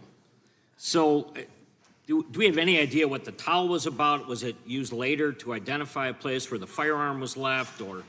What we can tell you is the towel, there was a screwdriver found on the rooftop, which DNA was collected off of, and the towel was found wrapped around the firearm in question in a wooded area next to the campus. All have been processed for DNA. And then, according to the suspect's roommate, there were allegedly messages on instant messaging platforms, specifically Discord, suggesting the towel may have been used to identify that weapon's location. So the public reports have suggested that the shooter acted alone. Do we still believe that that's true? Do we have any idea as to whether or not those Discord messages led us to believe that the shooter may have had help in any way or assistance? I can only speak to the FBI's investigation, and our investigation is ongoing, and we are interviewing any of those individuals involved in that chat and other individuals in the area. Very good. And so my suggestion, if there are accomplices, I'm sure this is something that the FBI is going to continue to investigate fully and thoroughly into the future. Yes, sir. The reason I ask that is because I don't know that that was necessarily the case with Butler, Pennsylvania. So thank you so much for your persistence kind of in this matter. There's still a lot of public questions that need to be asked. Let me shift to another topic very quickly. On July 31st, 2025, the DOJ and the CIA declassified the annex to Special Counsel John Durham's 2023 report on Operation Crossfire Hurricane. The 29-page Durham annex contains previously classified information about, among other things, the investigative referral of the Clinton campaign plan. Why would somebody place documents in a burn bag related to this case? That case is very much ongoing, so I can't comment on the stylization of the evidence we're collecting. Can you comment at all on the Durham annex as I described it? The Durham Annex, which has been publicly released thanks to the FBI's commitment to transparency, is one of the documents that's being utilized. And in general terms, speaking for burn bags, sir, a burn bag is what you use to put classified documents into generally, because that is literally how you destroy them. So it appears that efforts were made by the Clinton campaign to reach out to the FBI agents or the Clinton sympathizers in the intelligence community in order to lead more credibility to the Clinton campaign plan. Do you think that's an accurate characterization? Again, I'm not going to characterize that material because it's part of an ongoing investigation. Thanks for being here today. I yield back. Gentleman yields back. Gentleman from California is recognized. Thank you, Director Patel, for being here today. The FBI searched Jeffrey Epstein's Manhattan residence, correct? I believe that happened in 2018. I think there was 2 locations, sir. It's 2019, and in that residence, the FBI found a safe, correct? I don't have the catalog of evidence in front of me. In that residence, the FBI found a safe, correct? I'll accept your representation. Okay. And in that safe, the FBI found topless and lewd photographs of girls, correct? Again, sir, I'll accept your representation. I don't know. Thank you. It was all over the media at the time. There's a New York Times article that says Jeffrey Epstein is indicted on sex charges as discovery of nude photos is disclosed, dated July 8th, 2019. And the Times reports a trove of lewd photographs of girls was discovered in a safe inside financier Jeffrey Epstein's Manhattan mansion. Author Michael Wolff has conducted numerous interviews of Jeffrey Epstein. I'm going to play for you a video clip of what Michael Wolff said Epstein told him was in the safe and what he showed the author was in this safe. So let's please play that clip now. Elected. And I was sitting talking to Epstein, and he said, "Wait a minute, I got to show you something." And then he went into his safe, and he came out with photographs. They were Polaroids, I think, and he kind of spread them out like playing cards, and it was Trump. I mean, I think there were a dozen of them, and it was Trump with girls of an uncertain age at Epstein's Palm Beach house, where all of the things that he would ultimately be accused of took place. And I remember very vividly 3 of them. There are 2 in which Trump is, the girls, topless girls, are sitting on Trump's lap. And then a 3rd in which he has a stain on the front of his pants. And the girls are kind of pointing at it, sort of bent over, laughing. So Director Patel, I'm going to ask you a very broad and general question. As you know, Donald Trump and Jeffrey Epstein were friends. There are, of course, photos showing Donald Trump together with Epstein, correct? I don't have the entirety of the photographs, but I think they've been photographed in public together. All right. Are there any photos showing Donald Trump with girls of an uncertain age? No. How do you know that? Because that information would have been brought to light by multiple administrations and FBI investigators over the course of the last 20 years. Well, you know what? That's just not true, because no one knew about the creepy birthday message that Donald Trump wrote to Jeffrey Epstein until the Wall Street Journal disclosed it, and then all of a sudden, the Epstein estate provides it to Congress. Well, so certainly, you weren't there at the search. You don't know what Epstein may or may not have done with those photographs even prior to the search. Maybe someone has it. Maybe the Epstein estate has it. You raise a great point. So I'm going to ask you, have you asked to talk to Michael Wolff? You raise a great point. I haven't personally asked to talk to Michael Wolff. Has the FBI asked? But the FBI, I'll get back to you if the FBI specifically so Michael Wolff has has ever. About 100 hours of testimony of Jeffrey Epstein. Wouldn't it be good for the FBI to interview Michael Wolff? I'm not saying they haven't. I just don't know. Has FBI subpoenaed the tapes that Michael Wolff has conducted of Jeffrey Epstein? I don't know. All right. So if you could provide us an answer, that would be terrific. Sure. Well, let me ask you this question then. Have you looked at all the photos in Epstein files? I have looked at all the information that the investigators who investigated this case have provided to run out credible leads. And in the Epstein files, was there that creepy birthday message that Donald Trump had written to Epstein? No, that's what I was trying to tell you. You raise a great point. The estate of Jeffrey Epstein has a voluminous amount of information that they have not released before. Okay, so that's great. So wouldn't it be great if FBI subpoenaed the estate of Jeffrey Epstein for all that information? The estate is under no obligation to provide that material, even pursuant to a subpoena. That's a great point. Yeah, that's just false. Okay. That's just false. You're the frickin' FBI. You can subpoena the information from the estate, and you better do that. That's literally not how it works. I'm going to move on now and talk about Epstein's client list. You confirmed that it exists. Attorney General Pam Bondi confirmed earlier this year that it exists. So I just want to ask you a simple question. Is Prince Andrew on Epstein's client list?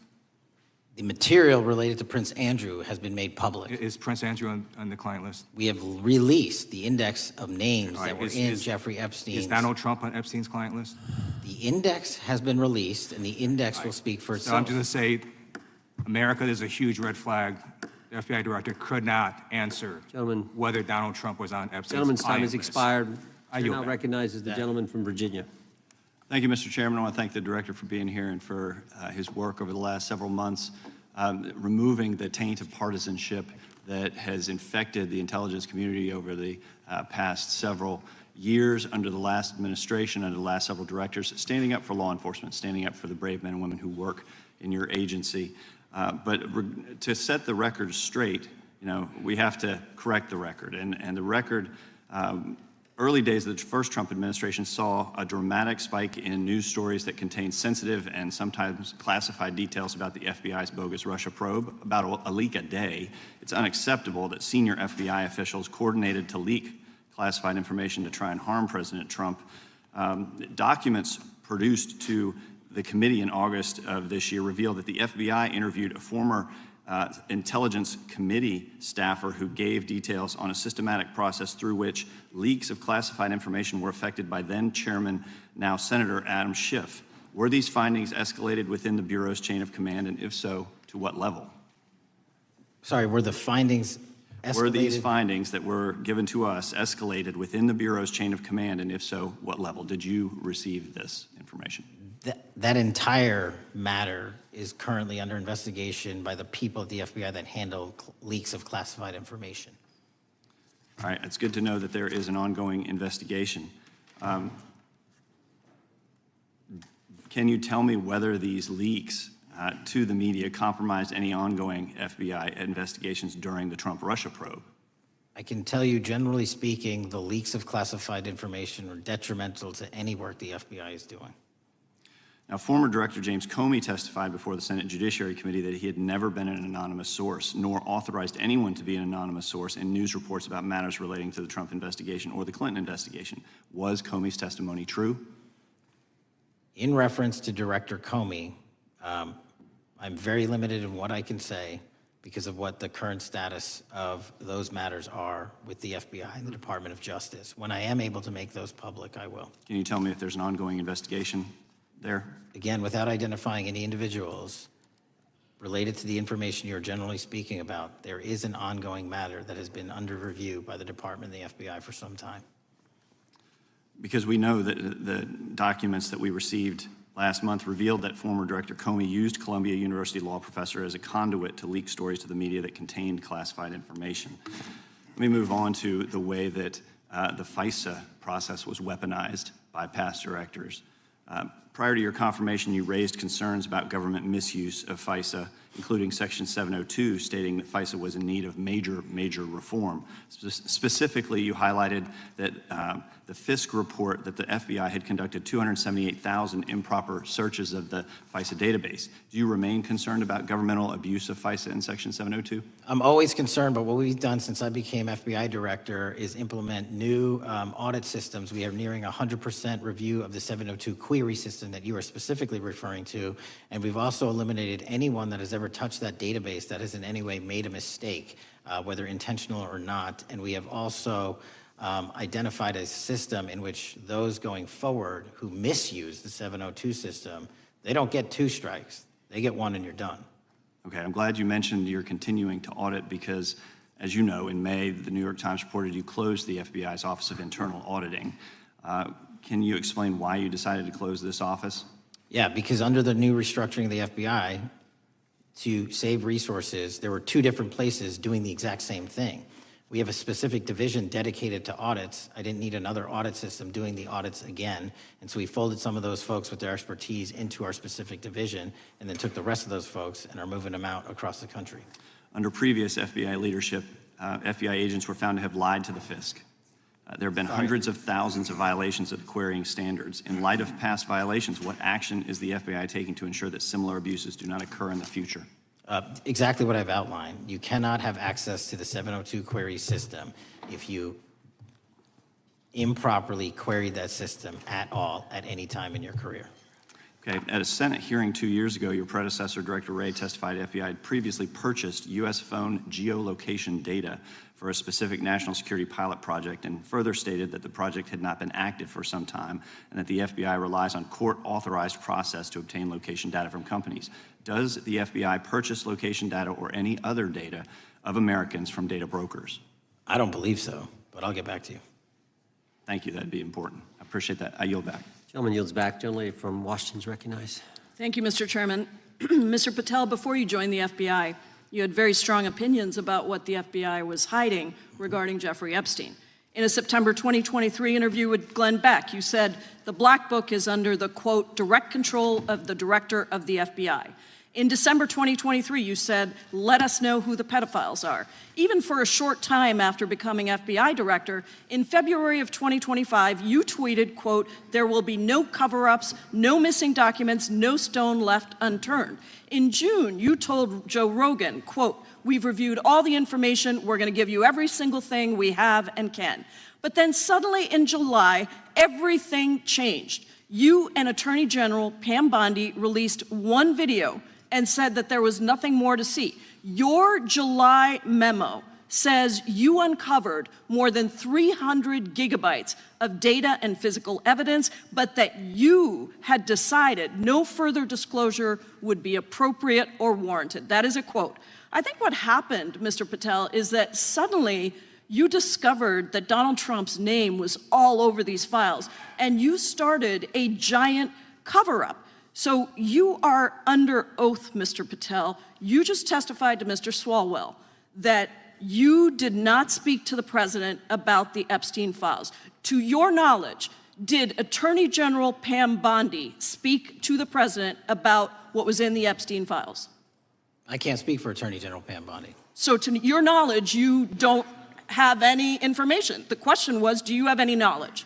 Do you have any knowledge? I can't speak. You are refusing to answer the question, so let me tell you that the Wall Street Journal reported that in May, Bondi told Trump that he was in the Epstein files, and at the same meeting said that the DOJ did not plan to release the files. Yesterday, you testified to Senator Kennedy that there was, quote, no credible information that Epstein trafficked girls to anyone else, and that you have, quote, continuously and publicly asked the public to come forward with more information, and we'll look into it. Today, in response to Mr. Massey's question, you appear to say that the survivors were not credible. These are survivors. That's not at all what I said. Okay, great. I'm going to ask you this in a second, but let me tell you about the don't lie about survivors, me. and let's bring them up here into the room. These are women who came to the Hill and testified that they were groomed and raped at the age of 14 and 16 years old, and they called to meet with the president and to meet with the FBI and to have people investigate their claims. Some of them have never testified before. If you are so interested in getting the public to submit any information, why have you not met with them? You said you haven't met with them. Have you met with them? I'll give you one more chance. My job as the FBI director is to Is the invite all answer yes or investigative no leads. to whether or not you met with these women who were sexually abused and raped? Any insinuation by you or any What people is on the your an- side that I am not manhunting child predators and sex traffickers, just look at the Mr. stats. Patel, And you talk Mr. about Chairman, cover-ups, man. Mr. Chairman, you this talk is about my time, cover-ups. and I will take Why as much time as I Where were want. you during the Instruct the Obama and witness, Biden Mr. administrations Chairman. when these so-called Instruct the cover-ups were witness. going on? Mr. Why didn't Chairman. anyone in those administrations talk to any of these Mr. purported Chairman. witnesses? Yeah, I let's have get some regular welcomed order, Mr. every Chairman. single person to provide credible information. Time belongs to the gentlelady from Washington. Washington. And I'm but going to take when another you couple accuse of the minutes. witness of something, he's allowed to respond. That's how it works. You say Listen, something, he didn't you say even, something, excuse me, he's allowed to Mr. Chairman, you have respond. Point always of order. been fair, but I'm- this and is I'm not being fair. fair, and you will get No, your- this you will is get your my time. and he You will give the said gentlelady that the a few witnesses additional were not seconds credible. of time. I'm going to get an additional minute of time because that's you'll how get much time you he won't get a took. minute. You'll get some seconds. What we think is under 5 minutes. You don't get to demand how Mr. much time you Patel. get. That's not how it works. Mr. Patel, are the victims of the Jeffrey Epstein horrific trafficking ring, are they credible? Any person with information about ongoing sexual trafficking. I'm asking you if they're credible. Ma'am, I'm Are commenting they on the credible? evidence we have. But And we have routinely asked for people to come forward with more evidence, and we will look at it. And the evidence that we have was the same evidence that the Biden and Patel, Obama Justice Departments Mr. had. Patel, And they this is determined, not new. me, they determined Mr. that Chairman, information was not Mr. credible. Chairman, he's not letting me even ask my questions. You This is ask the ridiculous. questions, he gives an answer. You may not like what he says, No, but that I'm doesn't mean you get to asking, he's not interrupt answering him. my question. Mr. You Chairman, have could we an- restore the gentlelady 45 seconds so she We can will complete give her her additional question? 30 seconds, which is what I said I'm earlier. going to keep taking my time because you'll take here's the the time thing. that you get. You get are 30 not seconds. answering the question. The question I is, have, you just don't like the these answer. are these women credible? It's a yes or no answer. I have answered the question. Well, and I what is keep the telling answer? you, I'm the only FBI director that has welcomed new information in this Okay. case. This You're not- administration is the only one that has welcomed any new information in this Is there case. a yes or no to whether Present the new credible victims are credible? information. Present new Are information. the victims credible The victims- or not? I'll tell you what happened in the last Trump Are they administration. credible or not? You can't Victims even say. credibly came forward, and you know what happened? President Trump authorized the indictments of President Jeffrey Trump Epstein. called Not them Biden, a hoax. not Obama. President Trump no one called else. the entire thing a Democratic hoax. So I would like to ask The you gentlelady's if time has you expired. will I gave her meet- the additional if 45 you- seconds she if you requested. will The meet- gentlelady yields back. The gentleman from Mr. New Chairman, Jersey is I would like recognized to for his ask if 5 you would minutes. meet with the women who were sexually time does not belong- abused and raped and groomed time does at not the belong ages to the of gentlelady from 14 Washington. and The time now 16 belongs- years old. Are the you time- going to cover up? No, I'm Are not you gonna- going to I'm continue gonna to recognize cover the up gentleman for from the New Jersey rich for and his 5 minutes. powerful men, including those that might be on this committee? I can yell Or too, are Mr. you Chairman, going but I don't want to yell allow above them this. to The time belongs testify? to the gentleman from New Jersey. I Are you appreciate the going to allow gentlelady them to yielding testify, back. Mr. Patel? Go ahead. Will Mr. you Angelo. allow them to testify to you, Mr. Patel? Mr. Patel, thank you for being here. I know it's been an interesting and difficult 2 days. And I wasn't going to talk about the Epstein thing because there's a lot of other issues that affect the FBI, but I have to say a few words. I've sat here, I've listened to this, I've watched it, and you know, my Democratic colleagues are so concerned now, Mr. Patel, all of a sudden. Where were they last year? Where were they the year before? Where were they the year before that? Where was the last president in any of this? All I know, the only thing I see is a single letter from the ranking member that was sent in 2019 that he didn't like the plea deal, and some people signed on to that. Most of the truth, the real truth, let's be honest, let's be intellectually honest. The real truth is we didn't hear from them at all. Anybody of them. Hardly any of them ever mentioned it. Some of them didn't mention it at all until the beginning of this year. Earlier in the year it started. Not one Democrat asked Director Wray. We all remember Director Wray was here. Not once, not twice, multiple times. Nobody asked Director Wray about Epstein before this committee. Nobody was that concerned. Where was the concern for the victims then? Where was the moral righteousness then? Where was the outrage then? Where was the sense of duty then? Where was the desire for accountability then? Where was the urgency for justice then? Most of all, where the hell was the integrity then? You know what the truth is. Let's just say it, man. Tell the truth time. The truth is, it's politically useful for them to try to do this now, even though they didn't give a damn about it in the past. And you know what? That's an insult to the victims, and that's an insult to America. Continue to do the work you're doing. Continue to uncover what needs to be uncovered. One real quick thing before I say anything to 9/11. We know that was mishandled by the past director and by the past FBIs. There are family members here. There are family members who are concerned. God Almighty, we want to get to the truth of that. I ask you, please, to meet with them, to talk to them, and to investigate this with truth. You know, in the Biden administration, we went through a very dark and difficult period of time. The FBI trust was broken with the people. Catholics were, this is the stuff we've been talking about, were labeled radical threats for praying in their churches with their rosaries. Parents at school boards were called terrorists for standing up for their children. Hindu holy men in New Jersey.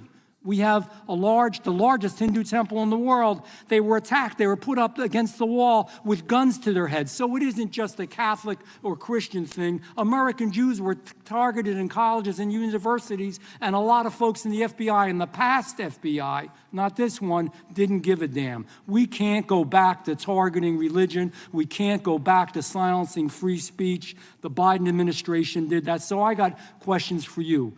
Hopefully thoughtful questions that you can answer for us in a thoughtful way.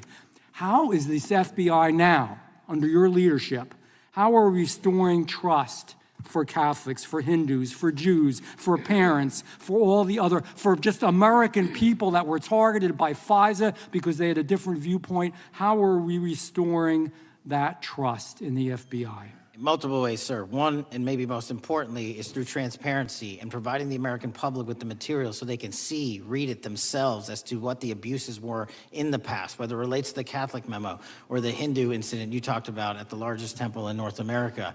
Any institution of faith and any member of faith will not be investigated by this FBI because they are men and women of faith ever, period. And nor should they. Nor should they. I don't mean to interrupt you, but my God, of all the amendments to the freedom of speech, freedom to believe in what you want to believe in, I know you're standing up for that. Continue. I'm sorry. No, that's it. Sorry. Okay. The Richmond memo was driven by a reliance on sources. The Southern Poverty Law Center, you know, the words sound nice, but the organization's not so nice. And we've seen the Anti-Defamation League distort data that counts as violence. Have you been able to identify and eliminate these kinds of partisan sources? We welcome all sources, but we want objectivity and neutrality and decency in the way we report all this. Have you been able to uncover any information there? How do we make sure our sources are good in the future? We have reviewed the source processes that infiltrate any institutions of faith, and they will no longer be going into institutions of faith. They will be directed towards criminal activity and protecting the homeland, the two most important missions the FBI has, and that's what we're going to continue to do. Good. And I'll say this, there was a lot of bull today, a lot of you know what, and I'm not going to say it because I respect the institution so much going on around here. Continue to do the work of the people. You are here for that reason. The administration is here for that reason. It was weaponized and politicized, the FBI, in the past.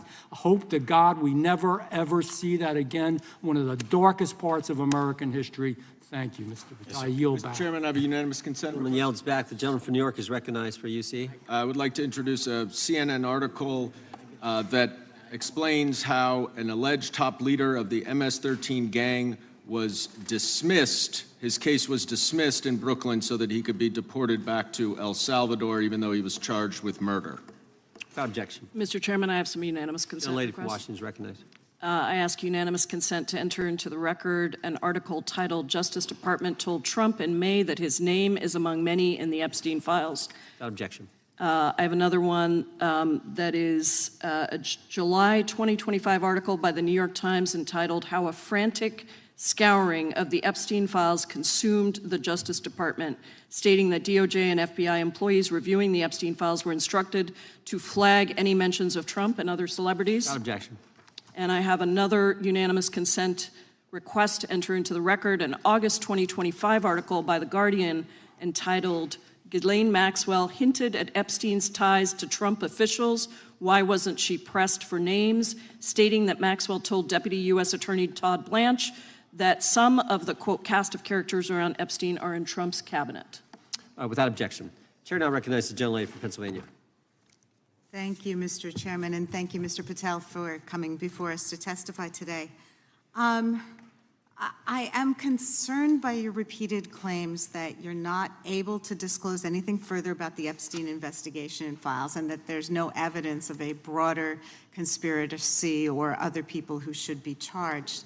because the American people aren't buying that you've been transparent or that there's nothing further to be seen. In your exchange with my colleague, Mr. Roy, you reiterated something that I heard you say yesterday in your Senate testimony, and that is, under your direction, the FBI will always follow the money. Is that right?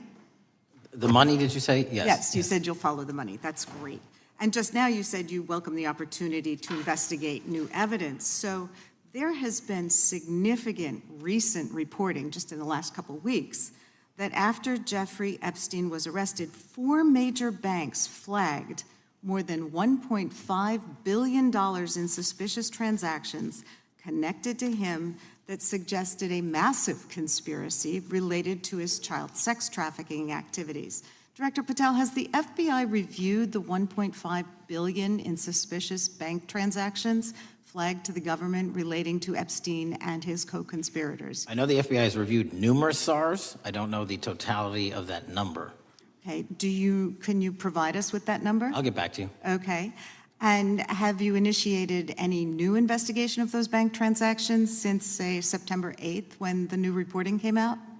I'll check with the Treasury Department because they're the lead on that.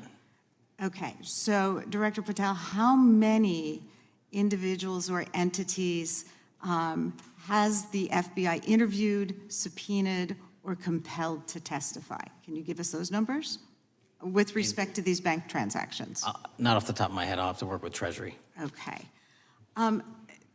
We're concerned, you see, because you say you're going after child predators, but obviously this is how you follow the money, is if you follow the bank transactions that apparently enabled the child sex trafficking. Would you agree?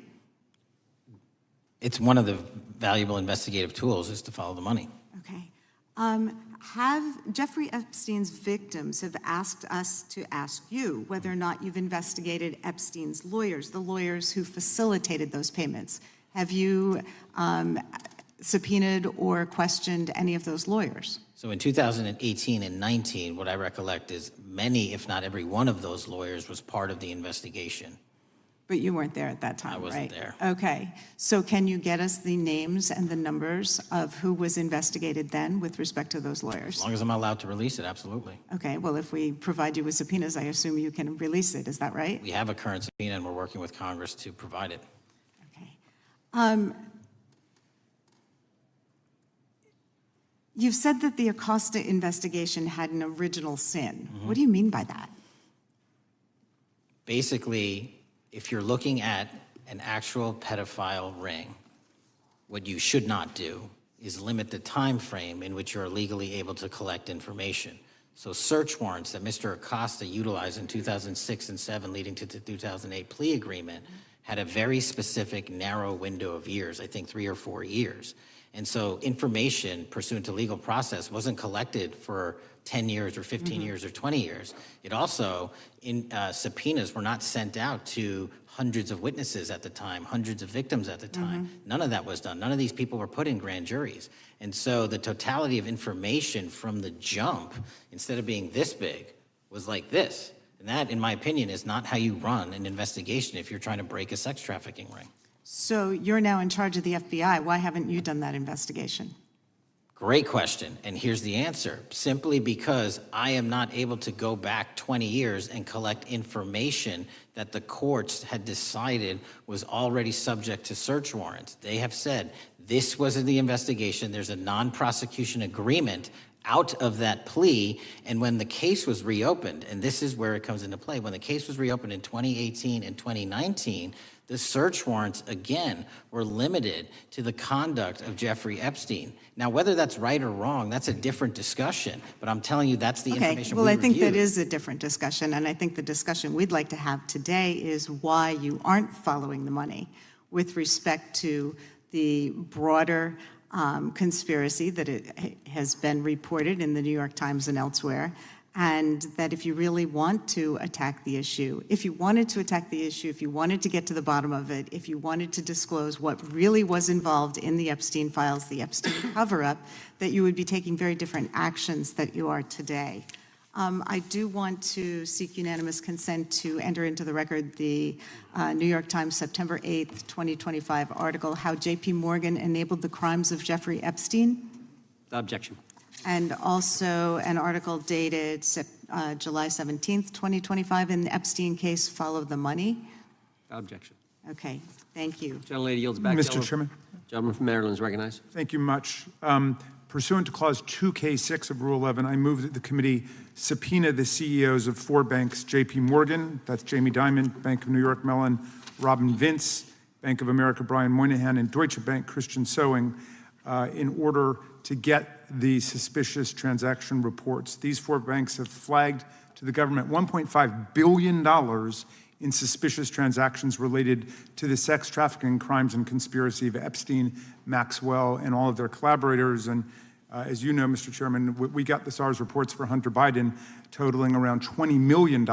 And so these $1.5 billion in SARS reports we should get, especially since the director doesn't seem to be forthcoming. And I request that we do this immediately. I think the director's been very forthcoming. We will hold any motion to subpoena in abeyance until the conclusion of the hearing. The chair now recognizes the gentleman from Texas. Thank you, Mr. Chairman. Thank you, Director Patel, for being here. It is quite clear that certain members of this committee, they want their 15 seconds on TV, stamping and coming. Maybe it's for fundraising. Maybe they're struggling in their district. They need a little bump. But they turn a committee into a clown show, and that's what we're seeing. You're being unjustly attacked today. I watched the Senate hearings yesterday. You were attacked there. We know there's an agenda. There's always an agenda. It's the same characters with the same personalities, the same objective, and that is destroy the mega movement. You're being attacked, Director, is because you're effective. You highlighted what you've been doing in D.C. with the president in reducing violent crime. You're very effective. Another individual that was very effective with meaningful debate and dialogue was Charlie Kirk. And they killed him for it. Charlie Kirk was a man of faith. First and foremost, he loved his Lord Jesus. He loved his family. Beautiful wife, beautiful children. Just a remarkable, honorable man that was silenced with this assassin's bullet. I would say if Charlie Kirk lived in the biblical times, he'd have been the 13th disciple. He'd have been the 13th disciple. We have a new committee, if you're not aware, a new select committee regarding January 6th. I'm honored to be on that committee. I'm looking forward to working with other members to expose truth, questioning federal agencies that were involved on January 6th, like the FBI, played a role, but we don't really know, Director, to what extent. We don't know. The January 6th sham committee was not formed by Nancy Pelosi to seek truth. It was nothing about getting to the truth about January 6th. Their sole mission was to damage Donald J. Trump and end his political career. And everybody knows it. That's what the purpose was. You know what's nice, so I kind of get to ask the question, though, how did that work out for you? Donald J. Trump is back in the White House, and America loves him. I spent 30 years in law enforcement, retired sheriff from a large county in the great state of Texas. I've seen, Director, I've seen more enthusiasm and support for law enforcement today because of what you and Donald Trump have done over the last 8 months to protect the American people. The American people couldn't count on their government to protect them. Crime is rampant. And now we have a president and an administration that puts the American people and their safety first. It's interesting, a few minutes ago, a classmate reached out to me and sent me I told him, I said, yes, we got Director Patel in front of our committee today. And Andy Kane wanted me to tell you, he said, quote, tell him we love him. Tell him we love him and all the brave warriors exposing the deep state. Kash, you're a great American, sir. You're a great American. Your work as the director of the FBI is commendable. It's commendable. And I want to thank you, sir. Thank you for your service. Keep up the good fight, brother. Don't let them tear you down. Keep up that good fight. You have it in you. With that, sir, I yield back. Gentleman yield to me.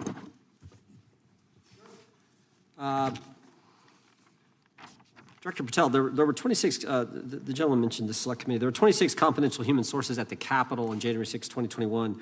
4 entered the Capitol and thereby broke the law. Do you know if those individuals were being paid by the Ray FBI? So we've provided 600 pages of documents to this committee alone regarding January 6th. That's 600 pages more than any of my predecessors. Yep. Generally speaking, confidential human sources are always paid by the FBI. That's how it works. I can't speak to the specifics on each one and how much they make. And we appreciate it. We've reviewed some of that material, and you've given us a lot of material that we didn't get from Director Ray. That specific question, I think, is important to the American people. Were people who were confidential human sources of the FBI who broke the law, one was recommended for prosecution, my understanding is, by the information we've received from you, were they actually paid by the very taxpayers who may have got charged with the same offense? I think that's important for us to understand. I'll get back to you on that. Thank you. Chair now recognizes the gentleman from California. Thank you, Mr. Chair. Welcome, Director Patel. I want to focus a little bit on domestic terrorism. We have a graph here, data up to 2021, but as you can tell, domestic terrorism is on the rise. Nation, our citizens under threat. We saw the assassination of Charlie Kirk, 2 assassination attempts on the president, school shooting, Minnesota last month, and closer to home, just a couple of days ago, Huntington Beach, peaceful vigil for Charlie Kirk, infiltrated by neo-Nazis who essentially made the local individuals attending that event fear for their safety. All of us know that a lot of these domestic attacks are by lone wolves, but yet they do leave clues, social media or elsewhere. Director Patel, you're it. You're the thin blue line. The FBI, your job to protect our citizens back home from those that would harm us. You have to find the needle in the haystack. Takes a lot of work, a lot of resources. Talking to my local sheriff this morning, who said they're concerned. Federal cuts to local grants that help them do the job. Then, of course, let's not forget about other threats that are coming before us, like high-tech fraud. Local senior recently was talking to me about a text she had gotten, a demand by the IRS to send a payment immediately, or the IRS agents were on their way to arrest this individual. Pretty gutsy stuff by folks probably from Europe, North Korea, Russia, China, people, okay, going after those precious savings our senior citizens rely on. Yet the president's proposing a budget cut of $500 million or more to your organization, the FBI. You've said that that'll essentially equate to about 1,300 less jobs at the FBI. So I'm going to ask you essentially, what is it that we can do to help you do your job? Little concerned. Friday Night Lights.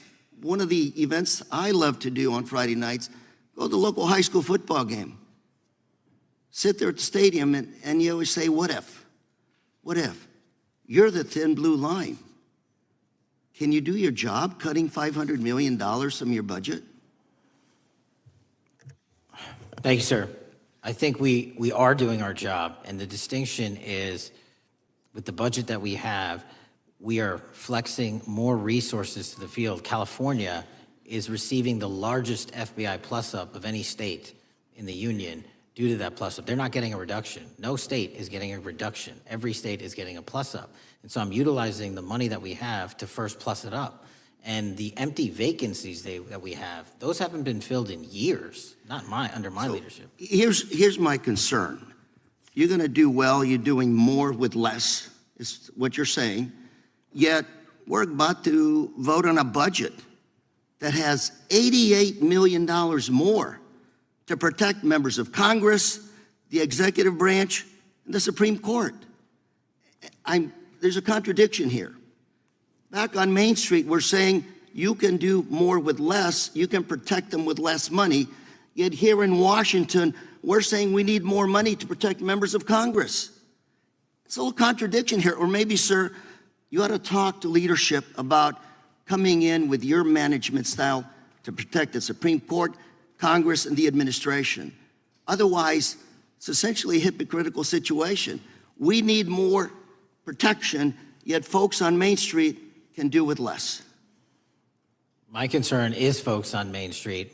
We also were, I think we received over $300 million in the big, beautiful bill, and we're also receiving pots of money from our interagency, so this sort of $500 million cut isn't entirely accurate. You're still getting cut $200 million plus.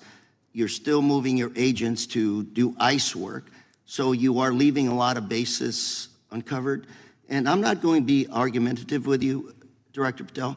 I'm just saying, if that thin blue line does not hold, people on Main Street will pay the price. I agree with you, sir. And I just look forward to working with you, because I am very concerned that these kinds of budget cuts are short-sighted, especially when my local sheriff calls me and says, we need more support, and we're looking at budget cuts. I'll work with you, sir. Thank you, Mr. Chair.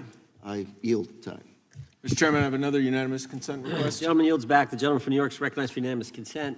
I seek to introduce a December 2024 OIG report from the Department of Justice, which confirms the conclusion of the Bill Barr Justice Department that the so-called whistleblower, a disgruntled former employee of the Intelligence Committee, was not a credible witness, and there were no further actions taken.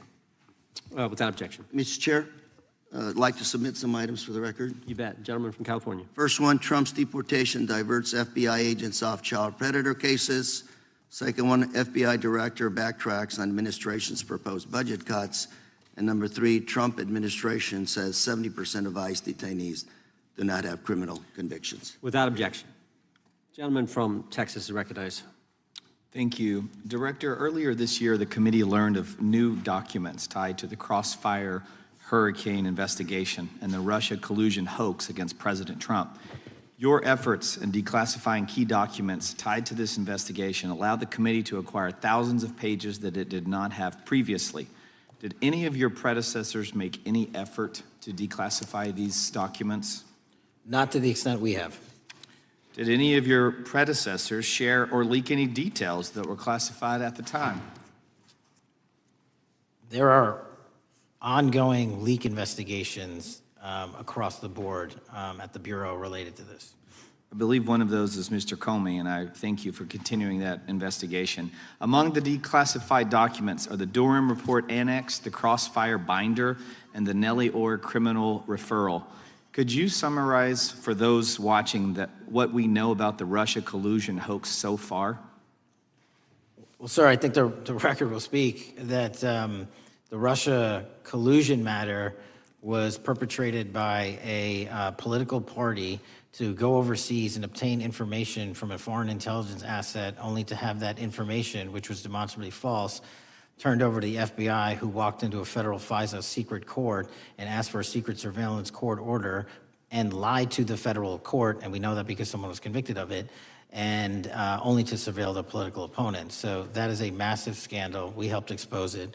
And in terms of the pages of productions, I provided 1,400 pages of production related to Crossfire Hurricane, and my predecessors have provided 0. I appreciate that, and I appreciate your courage and commitment to declassifying these important documents for our review, and hope that you'll continue with this commitment. Can we expect to see more declassification efforts regarding the Crossfire Hurricane and Russia collusion hoax? Yes. Thank you. I yield the remaining balance of my time to Chairman Jordan. Oh, I thank the gentleman for yielding. And Director, that's when it all started, right? The whole Russia, that's when it all began. And then it was Mueller, then it was impeachment, then it was Jack Smith and Fonnie Willis and Alvin Bragg and you name it. But it all started then. And that's why I think the gentleman from Texas wants to make sure we get all the information there. And I want to go back to when it was changed. We talked about this earlier. I just want to read to you what the CIA officer said to the House Permanent Select Committee on Intelligence. Quote, Brennan refused to remove the dossier, and when confronted with the dossier's main flaws, he responded, yes, but doesn't it ring true? So that's what he initially said. And then when he was talking to this committee, he said the CIA was very much opposed to having any reference or inclusion of the Steele dossier in the intelligence community assessment.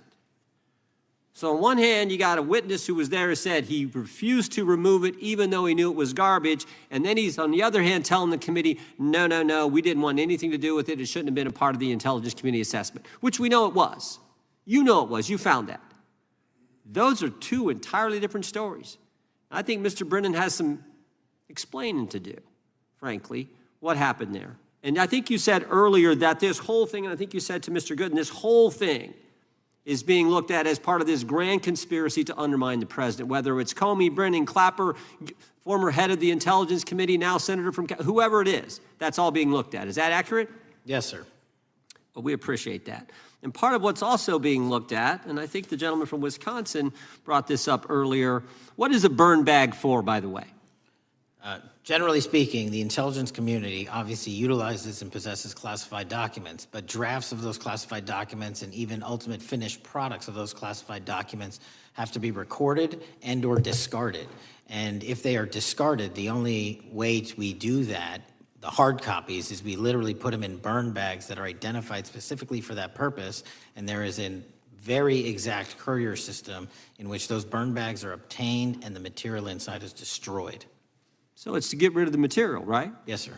And it looks like the annex that Mr. Durham in his investigation had was put into a burn bag by your predecessor, I assume, to be destroyed. Is that accurate?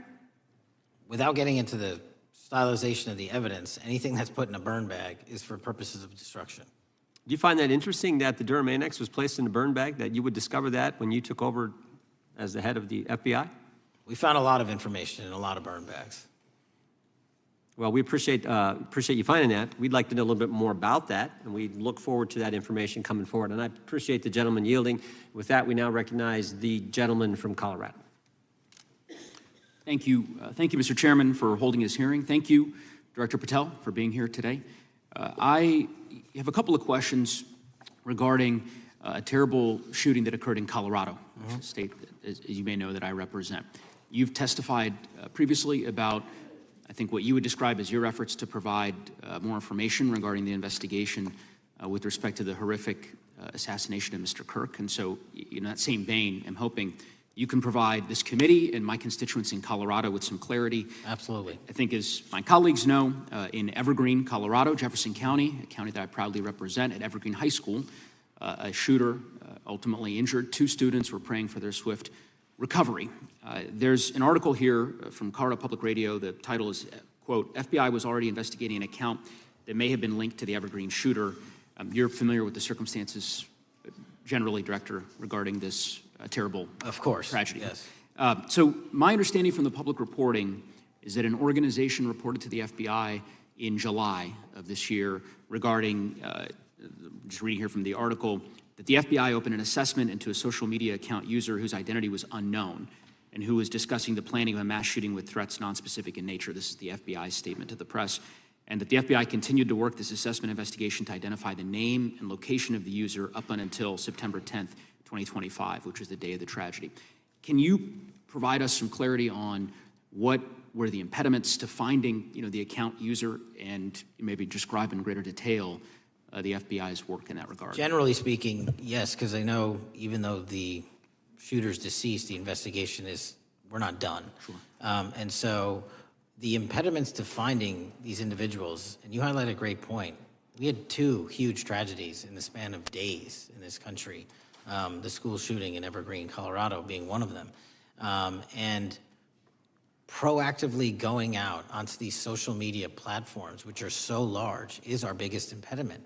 And we need to rely on the service providers. There's actual legislation, I can't remember the name of it, that's up for renewal, which will, and I think at the end of the month, which gives service providers the ability to report that information in from their end without liability. We need that to continue, because while the FBI has so many people and the police are great at doing it, there's just too many platforms to cover down on. Well, I appreciate that, Director Patel, and I think we're certainly, I'm interested in continuing this conversation because I think the reporting suggests that that there's a pattern and that ultimately we want to make sure that law enforcement is able to prevent this kind of tragedy from happening in the future. I have a question. It's not meant as a gotcha question, so it just frame it there. But it is in regards to some reporting around a periodic transaction report that you had filed earlier, this year. So this is in July, pursuant to the ethical obligations as a senior executive official. You remember filing that in July? Yes. Yeah, so in that report, as best as I can surmise, you disclosed that you divested $100,000 or more in a variety of different stocks, which I presume was pursuant to the ethics agreement that you negotiated with the Department of Justice. In that same report, there's a disclosure regarding purchases of two different transactions. So between $15,000 to $50,000 in a national coffee house chain and between $50,000 to $100,000 in a semiconductor company on May 9th and May 12th. Are those transactions that you're doing personally, or are these through a stockbroker, or are these transactions that you're handling yourself? So how they happen is I submit proposals under DOJ guidance to say, hey, I would like to trade this or that, and they run their review, and the FBI runs a review, and then they come back and say yes or no, and then I make the transaction. Is there a reason that you decided to make the purchases into those two companies? Generally speaking, before I got this job, I was, trading stocks, but not a lot like most people, and I just follow certain industries, and I thought they would be a good investment. So the reason why I ask, right, because you had divested in other companies, and I presume that wasn't because there were actual conflicts. It's just that you wanted to avoid an appearance of impropriety. It was both. Both, but not all of the companies were conflicts. Whatever they make divested from. I don't make the call, they make the call. Sure. Yeah. I guess my point would be, the reason why I ask is, why I said it's not a gotcha question, I have for years led an effort here in Congress to try to ban members of Congress, senior executive officials, from trading stocks. And it's bipartisan in nature. We're working really hard to get that done, Republicans and Democrats. And you can understand, I think, given your role, given the nature of the position that you hold as the leader of the largest law enforcement agency in our country, that divesting entirely, not doing day trading now, I think would be something that would be in the interest of the American people. So I just would hope you would consider that, and that moving forward, that perhaps not purchasing stocks in individual companies, I would think would be something that would be worth pursuing. Gentleman's time is... I'm happy to give the witness an opportunity to... Thank you. I'll work with you on it. Gentleman from Alabama is recognized. Thank you, Mr. Chairman. Thank you, Director Patel, for being here today.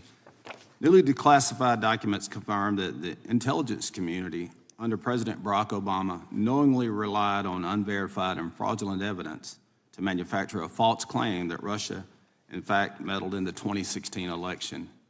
Is there more to be done to uncover the depths and origins of the Russian collusion hoax? There is, and we're doing it. Why should Americans still care about that, Director Patel? Everybody wants to talk about a weaponized bureaucracy. And when we put out the facts about a weaponized bureaucracy, not because I said so, but because we found the FISA documents, because we found the 302s and the 1023s, then it becomes a political football. My job is to continue to put out that information and let the American public read it for themselves when I'm lawfully able to do so. And that's been my commitment on any subject, Russiagate or otherwise. Wherever the law allows me to do it, I will do it.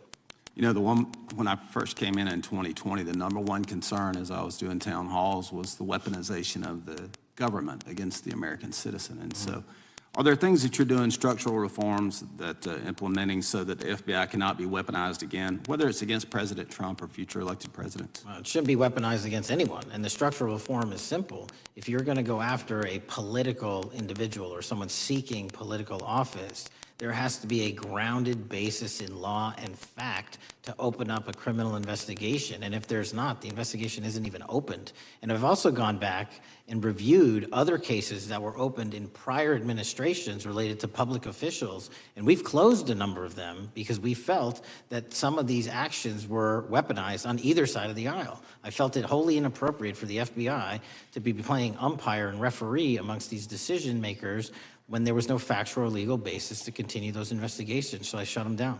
And I think that's so desperately needed because we need to restore trust in law enforcement and certainly in the DOJ and the FBI so that the American people don't fear the very government that's supposed to protect them. And so thank you for doing that. On August 11th, you released to the committee documents concerning leak investigations that began in 2017. You believe these leaks were accidental or were they intentional in order to influence public opinion against President Trump? When I can publicly make a final decision on that, either through a recommendation of charging that the DOJ makes or findings that I have, I'm able to do so, but they're still not complete. Why did the FBI under Director Comey want to undermine the Trump administration? I don't know. You'll have to ask him. Think it might have been political? How will Director Comey be held accountable for his leaks and classified information concerning the Russian collusion hoax? Well, anyone. Doesn't matter what you did before or what seat you were in. If you leak classified information, that's illegal. And we will investigate it fully. And if we can bring enough evidence to recommend charges to the Department of Justice, we will. But as you know, in these leak investigations, it's very difficult to produce the information necessary. We know leaks happen. They literally happen every week. It's one of the most destructive things to this country. Media receives classified information beneficial to one side or the other. I'm a fan of none of it, and I want to shut all of it down. And we need to bring some real cases to deter individuals from doing that, and that's my focus. What was Comey's role in creating the ICA? Speaking from my memory, as the head of the FBI, he was charged under then Director Brennan and Director Clapper and the other IC elements to come in with the NSA, CIA, FBI, and ODNI and put together a collection of information on how the information sort of surrounding Russiagate came together. So he represented the FBI in that. Was former Director of CIA, John Brennan, he's denied that the Steele dossier was used in creating the ICA. Is that true?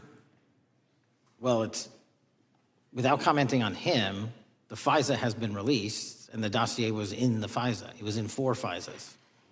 So I'll let the public decide. Well, former Director Brennan actually denied repeatedly that he pushed for the Steele dossier to be included in the ICA. Is that true? I'll let his testimony speak for itself, but then Deputy Director Andy McCabe also testified to the House Intelligence Committee, which has now been declassified, that were there no Steele dossier, there would have been no FISA. Well, my time's getting close, but let me tell you this, sir, and my colleague from Texas said, thank you for the job you're doing. You're making the American people safe. You're restoring trust in these agencies that so many of us had lost trust in. So thank you for the work you're doing. That thin blue line, you're doing a fine job, and we want to let you know we appreciate it. Thank you. God bless you. Lady from California is recognized. Thank you, Mr. Chair, and thank you, Director, for coming here today. And actually, thank you for your response to my colleague from New York who asked you earlier about violent extremism. And you said that there is violent extreme ideology on both sides. And I think you actually alluded to that same statement yesterday in the Senate. So I too have some questions I'd like to ask you. These are not gotcha questions, and just deny, please, what you deem to be false. So Dylan Roof, who followed white supremacist propaganda, murdered 9 black parishioners in Charleston in 2015. Do you deny this? I'm sorry. Dylan Ruth? Roof, can you give me some more information? You're head of the FBI, you probably know this. If you don't know, that's fine. You can give me a reminder. I've got a lot in front of me. It was national news. Robert Bowers murdered 11 Jewish worshipers in Pittsburgh in 2018. I do remember that. And it was the deadliest anti-Semitic attack. So do you admit that that happened? I'm not saying the other thing didn't happen. I'm just asking for a little information. Patrick Cruces, who posted a manifesto about a Hispanic invasion, walked into a Walmart in El Paso, Texas in 2019 and began firing. He murdered 23 people that day, and the youngest was 15. Do you admit or deny that that happened? I'll take your presentation as accurate.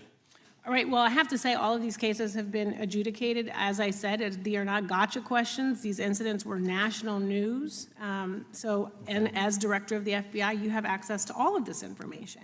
So in 2022, Peyton Grendon walked into a supermarket in a black neighborhood in Buffalo, New York, and started shooting. He murdered 10 people that day. And on September 10th, your friend Charlie Kirk was assassinated. Tyler Robinson has been taken into custody and charged, but also on that day, Desmond Holley, a 16-year-old white male, shot and injured 2 students at a high school in Colorado before killing himself. And according to the Anti-Defamation League, he had a fascination with mass shootings and white supremacy. So do you admit to, deny these facts? Those happened. Okay.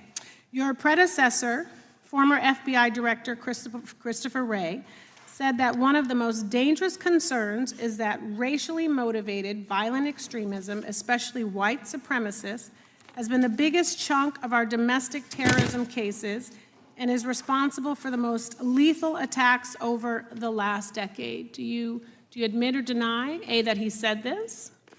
I'll let the record reflect that. Whatever he said was what he said. All right, and do you agree? That there is racially motivated crimes being committed in America, yes.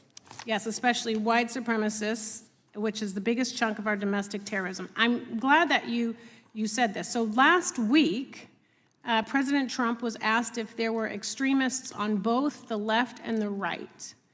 He was actually asked this by Fox and Friends, and his exact words were, "I'll tell you something that's going to get me in trouble, but I couldn't care less. The radicals on the right oftentimes are radical because they don't want to see crime. The radicals on the left are the problem, and they're vicious, and they're horrible, and they're politically savvy." Do you agree with the president? I don't speak for the president. The president speaks for himself. Do you agree with the president? On what matter? On the question that I just asked, do you agree with his statement about the radical left? That there's ideology that's driving violence on both sides? Yes, that's what he acknowledged. No, he didn't. He didn't. Okay. But I'm glad that you're saying that and actually creating some separation between you and the president. And I'm glad that you are acknowledging that there is violent extremism on both sides. What's interesting is that the research arm of the Department of Justice, the National Institute of Justice, do you know what that is? I'm familiar with them. Okay, great. It is the research arm of the Department of Justice, and it published an article in 2024 devoted to domestic radicalization, violent extremism, and terrorism. I have it. It's interesting that it's no longer on the website. It has been scrubbed, but I ask these questions because what makes a strong, qualified director of any business, of any household, of the FBI, what makes a reputable prosecutor is not lapdog loyalty, but a commitment to the creed that evidence is agnostic and that the evidence will lead you to making the right decisions. And your job, no one's job is to like the data or the evidence, it is to collect it. That is how you gain trust. And Mr. Chair, I would like to enter into the record, if I may. White supremacist group stands by racist ideology with unanimous consent. Without objection. Dylan Roof, the radicalization of the alt-right and ritualized racial violence. Without objection. Thank you. Another article, how Robert Bowers went from conservative to white nationalist. I'd like to enter that into the record with me. Without objection. Patrick Cruces believed he was fulfilling Trump's wishes in El Paso attack, his attorneys said. I'd like to enter into the record. Without objection. Buffalo shooting, how far-right killers are radicalized online. I'd like to enter that into the record. Without objection. Evergreen high school shooters online activity reveals fascination with mass shootings, white supremacy. I'd like to enter that into the record. Without objection. Murder and extremism in the United States in 2024, a report by the Anti-Defamation League. I'd like to enter that into Without the record. objection. And the article, the report that was scrubbed from the DOJ just recently, National Institute of Justice Journal focusing on domestic radicalization, violent extremism, and terrorism. I'd like to enter that into the record. Without objection. And lastly, the libertarian think tank Cato and their analysis on violent extremism and the right rising in extremist acts. I'd like to enter that into the record. Without objection. Thank you, and I yield back. Gentlelady yields back. Gentlelady from Wyoming is recognized. Just very quickly, Director Patel, thank you for being here, for your service to this country, and for the transparency that you have brought to the FBI and for the American people. Transparency that was absolutely non-existent in the Biden administration and FBI. I believe that you might have been asked earlier about whether you had had an opportunity to visit with any of Epstein's legal counsel. Were you asked that question earlier? I think so. Okay. One of the legal counsels or legal fixers for Mr. Epstein was Stacey Plaskett, the Democrat delegate to Congress from the Virgin Islands. So perhaps for those on the other side who are interested in talking to Jeffrey Epstein's attorneys, they could sure visit with one of their own colleagues. I want to focus on something that I think is very important that has not been addressed enough today, and that is related to the consequences of the Biden open border. One consequence of the Biden border crisis is the impact that it continues to have on our tribal communities, with the cartels taking advantage of our open borders, the Mexican drug cartels, by infiltrating our reservations and bringing violence, drugs, murder, trafficking, and more. Last year, when I questioned the Attorney General Garland about what the DOJ was doing to protect these communities, he simply deflected responsibility and said that Congress had not appropriated sufficient resources for them to be able to protect our tribal communities. Mr. Patel, what is the Trump FBI doing to counter the drug cartel infiltration and other violent crime targeting our Native American communities? Thank you. It only took more than half of this proceeding to talk about one of the priorities that the FBI has, which is crimes on tribal lands. Every single crime that we have been talking about, whether it's child predators, human trafficking, narco traffickers, murder, they all happen on tribal lands as well. And I've said since the beginning, it is a priority, which is why we launched Operation Not Forgotten on tribal lands. And I'm the first FBI director to meet with the staff and tribal leaders here in Washington, D.C. and elsewhere, and invited them into my office and headquarters to see them, because I need engagement with tribal leadership, and I need our police and FBI agents to be engaging with tribal leadership. Otherwise, we're not going to break through. We have 1,900 Indian country cases open right now. We've got 600 indictments this year alone. We cannot forget tribal lands. Every single one of those people lives in the United States of America, and it is an absolute priority to protect them and their children just as it is anyone else. So I think it's fair to say that what Mary Garland testified to, that the FBI and DOJ did not have the resources to address that. I think that was an absolutely false statement. Would you agree with me? It's a decision by him not to do so. That's not my decision. At the end of August, the U.S. Attorney and FBI announced that nearly 100 personnel representing members of the Safe Trails Task Force operated near Wyoming's Wind River Reservation to assist with reducing drug trafficking and illegal guns. Director Patel, you have routinely stated that it is your mission to partner with and strengthen local and state law enforcement partners. How does the task force and other FBI efforts bring tribal law enforcement into this process? The major problem with tribal lands is the sheer tyranny of geography and the amount of coverage that they have on land versus the personnel they have to do it. So what we've done is constantly surge resources to tribal lands across this country on a 30, 60, 90-day rotating basis, reporting back to us saying who needs more. And what we found is that most of these lands can be assisted by our counter-UAS program, our drone capabilities, and we're gonna do it because what's happening is the Mexican drug cartels are literally flying overhead, dropping their cargo, their narcotics onto this land where no one's looking, and then it's being disseminated to children, to youth, to adults on that land and killing them. And we gotta stop it before it gets dropped off. Well, and your testimony proves that the Biden administration did not lack the resources to address drug and violent crime in tribal communities or around the United States. It instead expended and wasted these resources investigating parents, Catholics, we now find out Turning Point USA, the RNC, and Republican organizations, rather than protecting our Native Americans by closing the border. Is that fair? I think so. Wonderful, thank you. And I do appreciate the work that you've done in this regard. I was previously the chairman of the subcommittee on Indian and Insular Affairs with the Natural Resources Committee, and safety and security on our reservations and for our tribal members has been one of our priorities, one of my priorities, and I very much appreciate the work that the FBI has done. Let me know if there's anything else I can do to help you, and with that, I yield back. I will, ma'am. Gentlelady yields back. The gentlelady from Georgia is recognized. Thank you, Chairman, and thank you for coming in today, Mr. Patel. In the past few months, the country has experienced a string of horrific, high-profile attacks that have been motivated by racial hatred or political ideology. Shooter attacked the CDC headquarters, firing hundreds of rounds and killing a police officer. An arsonist set fire to the Pennsylvania governor, Josh Shapiro's residence, with the governor and his family actually inside. Minnesota House Speaker Melissa Hortman and her husband were assassinated earlier this year. Charlie Kirk was murdered last week. Bomb threats have been made against HBCUs and the DNC, and just the list goes on and on. I only have just a few minutes today, so I don't want to take a lot of time to go into all the countless and devastating violent crimes and incidents that have happened at our schools or on our streets and in our communities that have just been happening all year long. Mr. Patel, just yes or no, is this type of political violence ever acceptable in your eyes? No.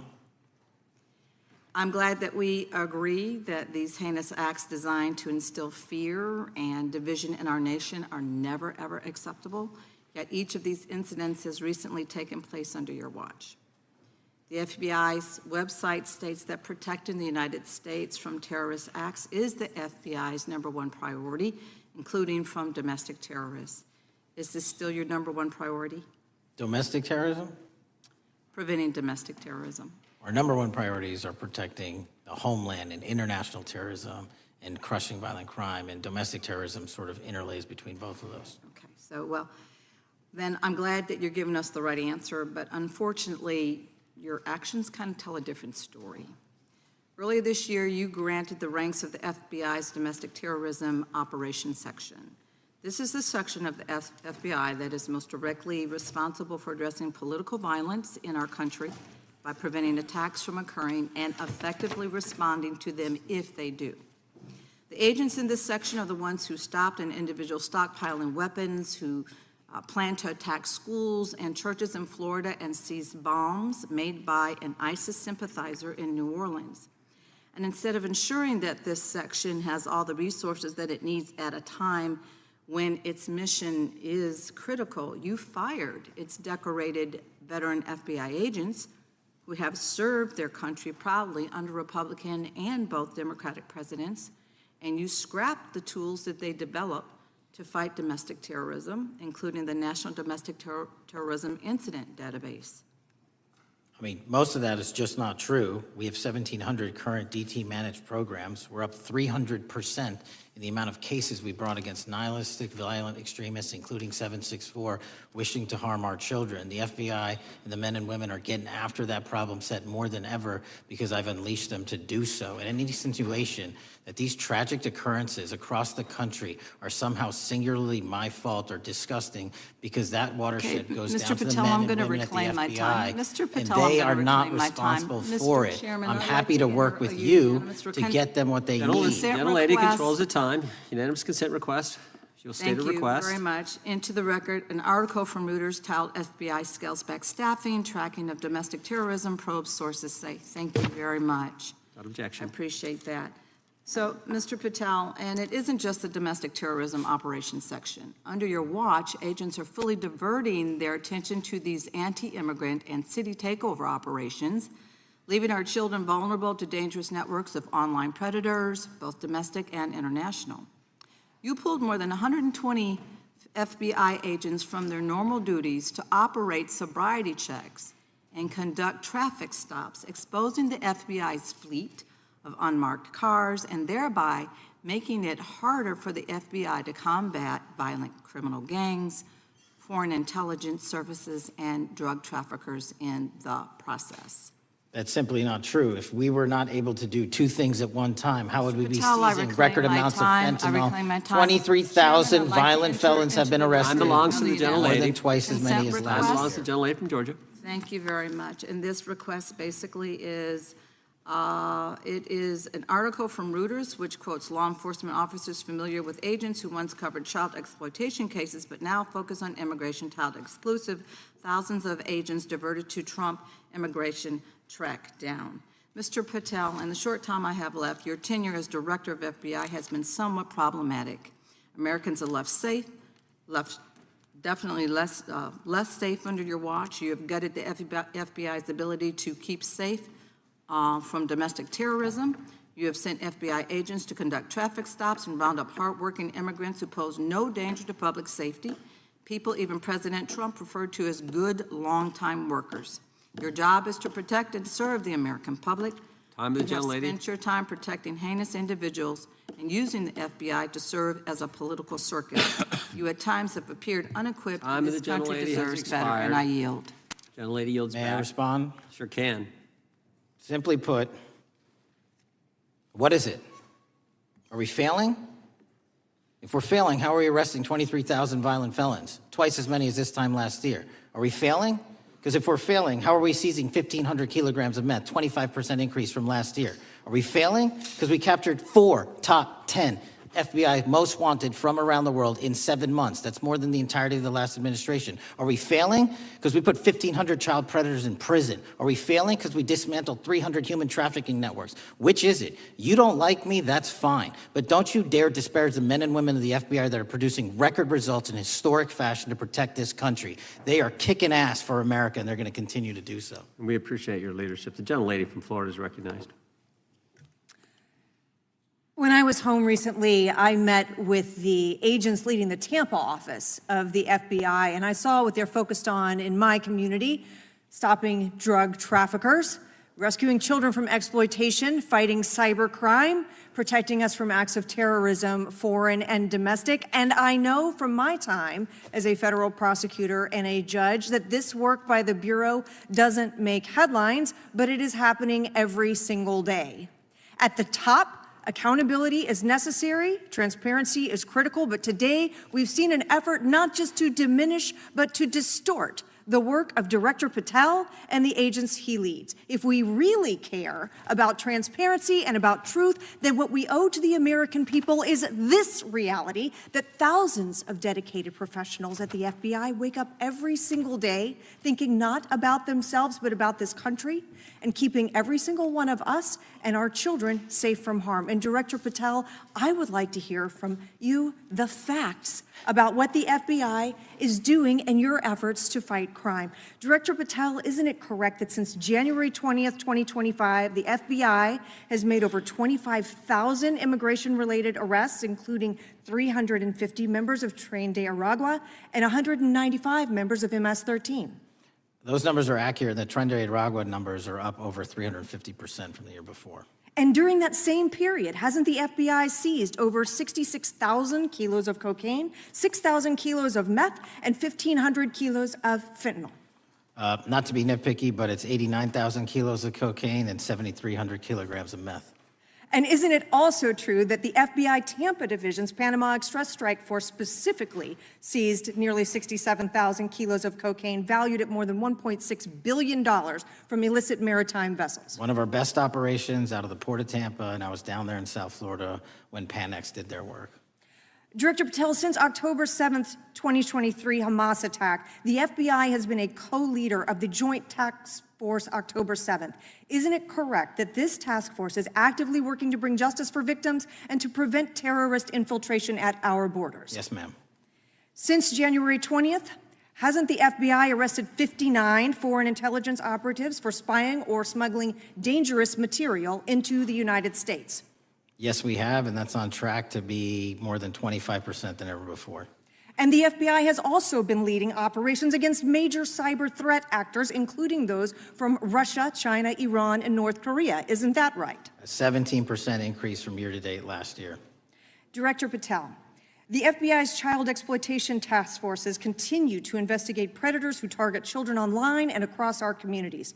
How significant is that threat today, and what results have you seen under your tenure in bringing these offenders to justice? We have, under Operation Grayskull, dismantled dark web units that are operating online, not just in the United States, but across the world, to do our children harm. We have taken into custody more suspects than ever before on those who seek to harm our children. That is what the men and women of the FBI do, and that's what they're going to continue to do. Those are the real results when you let good cops be cops, and when you let us get on these platforms and expose them to the public and show them the harms of these predators on these online gaming systems and social media systems. And we need more help from Congress to allow us more authorities to do that work. The FBI laboratory manages the Combined DNA Index System, or CODIS, which compares over 25 million DNA profiles and aids more than 125 investigations each day. Director Patel, why is this important to law enforcement nationwide? All of law enforcement relies on our CJIS operation out of West Virginia. And what that does is allow 19,000 agencies to come in and say, hey, does this guy have a criminal history? Hey, is this an illegal firearm? Do we have a DNA hit like we did in these recent assassinations? That's what the FBI brings to bear, because local and state law enforcement agencies just don't have that capability, and we're doing it 24/7, 365. CJIS does not close for 1 minute. In your testimony, you noted that the FBI has ongoing counterintelligence investigations into China, Iran, and Russia across all 55 field offices. Why is it essential to maintain that scope of coverage, and what success can you point to in disrupting nation-state actors? Our biggest threats involving nation-state actors are the PRC, Russia, and China, and they are up 33%, 83%, and 60% respectively in arrests alone this year. Those nation-state actors wish to do harm in our infrastructure, our critical infrastructure system, our energy, our water supply, and also go after and target individuals and senior citizens and take their money through online pig butchering schemes, which we've exposed in Cambodia by way of the CCP. This is groundbreaking work that the American public should be seeing that their FBI is doing, and I'm happy to have the opportunity to report on it. Thank you. Director Patel, I yield back. Gentlelady yields back. The gentlelady from Mr. Chairman, I have a couple. Unanimous consent. Thank you so much. I appreciate it. In response to Mr. Patel's making the remarks that that maybe our colleagues are disparaging the men and women of the FBI, I'd like to enter the record 3 unanimous consent requests. One is entitled FBI using polygraphs to test officials' loyalty. The second is Kash Patel knowingly broke law when firing top officials, lawsuit alleges, published by NBC. And the third is FBI forces out more leaders, including ex-director who fought Trump, demand for January 6 agents' names. Without objection. Thank you. Gentlelady from Vermont's recognized. Thank you, Mr. Chair. Director Patel, thank you for being with us today. Appreciate your time. Let me say at the top, political violence should have no place in this country, and I strongly, unequivocally condemn the killing of Charlie Kirk last week. And this is exactly the kind of case that warrants a swift and thorough investigation by the FBI. What shouldn't be happening, however, is this administration's seeming attempt to exploit Mr. Kirk's death within minutes of this horrible, horrible assassination, dividing us even further without knowing enough about the killer's complicated, confused political ideology and the extent of his motivation. And this week, Vice President Vance claimed that this is, quote, an extremely destructive movement of left-wing extremism, and said that, quote, it's part of the reason why Charlie was killed. He pledged to go after organizations on the left.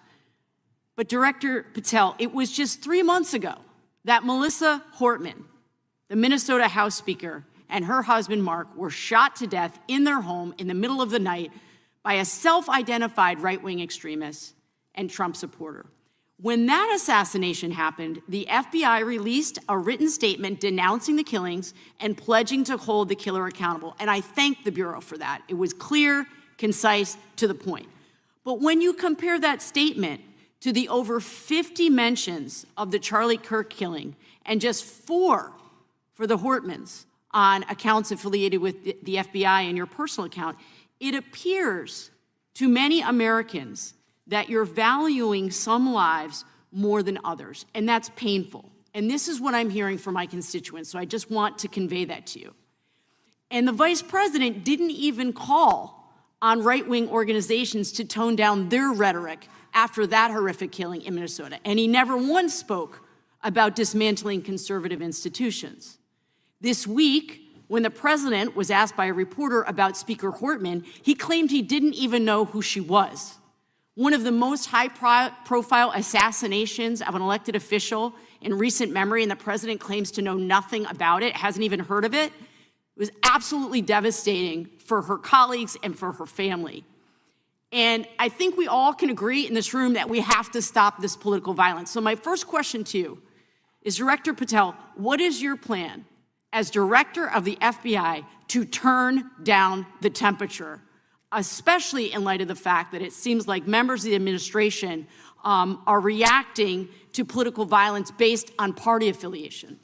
What's your plan? I can only speak for myself and the Of course. FBI. And what we are doing is, I think I mentioned earlier, we're following the money, because whatever attack you are describing, and they are all despicable, equally so, people need money to operate. People need money to conduct these attacks, to conduct these investigations.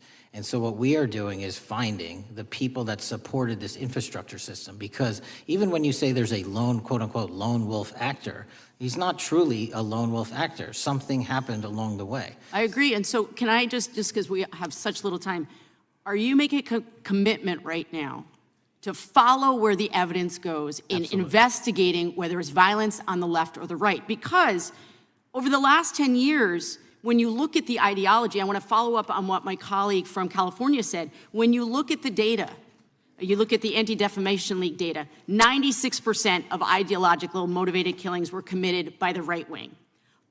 When you look at the Institute of Justice report that she cited, it's 5 times the number that 5 times the number of far-left extremist incidents are perpetrated by far right. And it's been reported, and she mentioned this, that as of September 12th, 2025, just 2 days after Charlie Kirk's killing, that the DOJ removed that report from the DOJ website. That's why Americans are concerned that there seems to be a separate system of justice, that if you are a Republican and you are attacked, you will get the full weight and authority of the FBI in this administration. But if you are somebody serving in the Minnesota State Legislature and you are assassinated in your home, that the response is different. And I think to ignore the threats from the right or try to do a both and when there are multiple instances when it's overwhelmingly coming from the right, this is a disservice, because Americans want to know that whoever they are, whatever their political affiliation, that the response is going to be the same, and it is going to be done with the same diligence. And I'm wondering if you will commit to me right now that you will be a voice right now standing up to those voices in the administration that are adding to the violent rhetoric right now. That's what I'm asking you. Will you commit to this? Time the gentlelady's expired. The gentleman can respond. My voice will be through the investigations that the FBI conducts, and we will conduct them all lawfully and equally. Can we expect in the future that your tweets in related to one killing will be the same level of concern? The gentleman from Texas is recognized. Thank you, sir. Director Patel, thank you for being here today, and most importantly, thank you for restoring trust and faith in the FBI, which has been severely eroded under the Biden administration. Thank you for your service and your continued service in this capacity. On April 7th, 2025, Charlie posted on X, "Assassination culture is spreading from the left.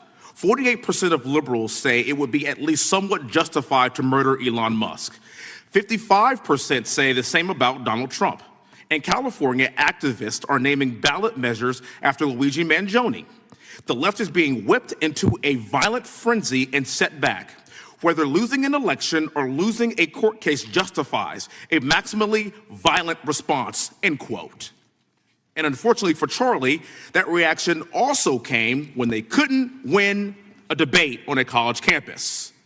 You cannot be intellectually honest and say that this problem is on both sides. It's not just what happened to President Trump, it's also what just happened to Charlie. And we've gotten to a point in America where violence is encouraged.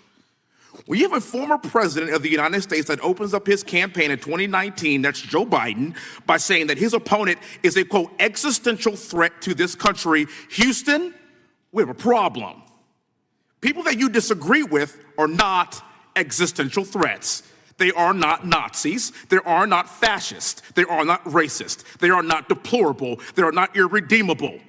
They are your fellow Americans who have a different perspective on how government should run and what government should look like.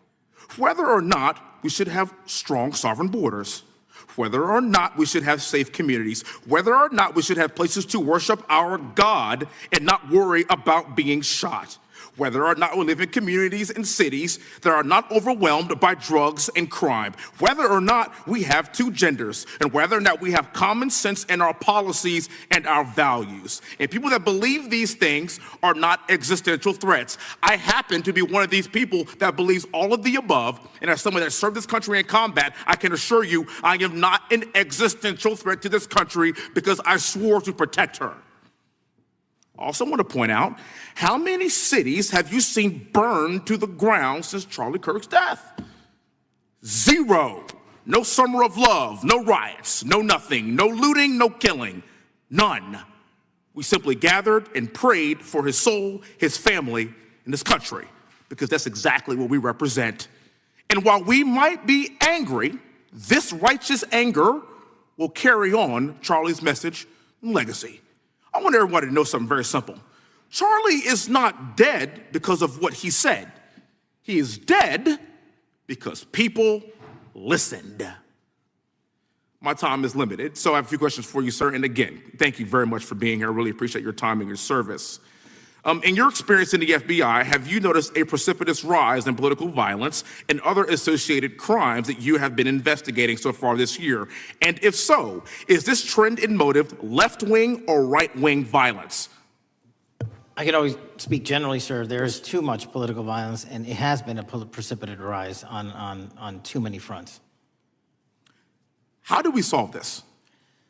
We solve this by giving the FBI more authorities to go into and work with the private sector. There are too many online platforms. There are too many social media platforms. There are too many gaming platforms. There are too many places for people from America and around the world to get together without their parents knowing anything about it, without their school teachers knowing anything about it, and infesting the minds of our children and infecting them with radical ideology, and that is the root cause of these problems, and we must tackle it. It is not a 1950s America anymore. In 2025, the cyberspace needs to be tackled. Thank you.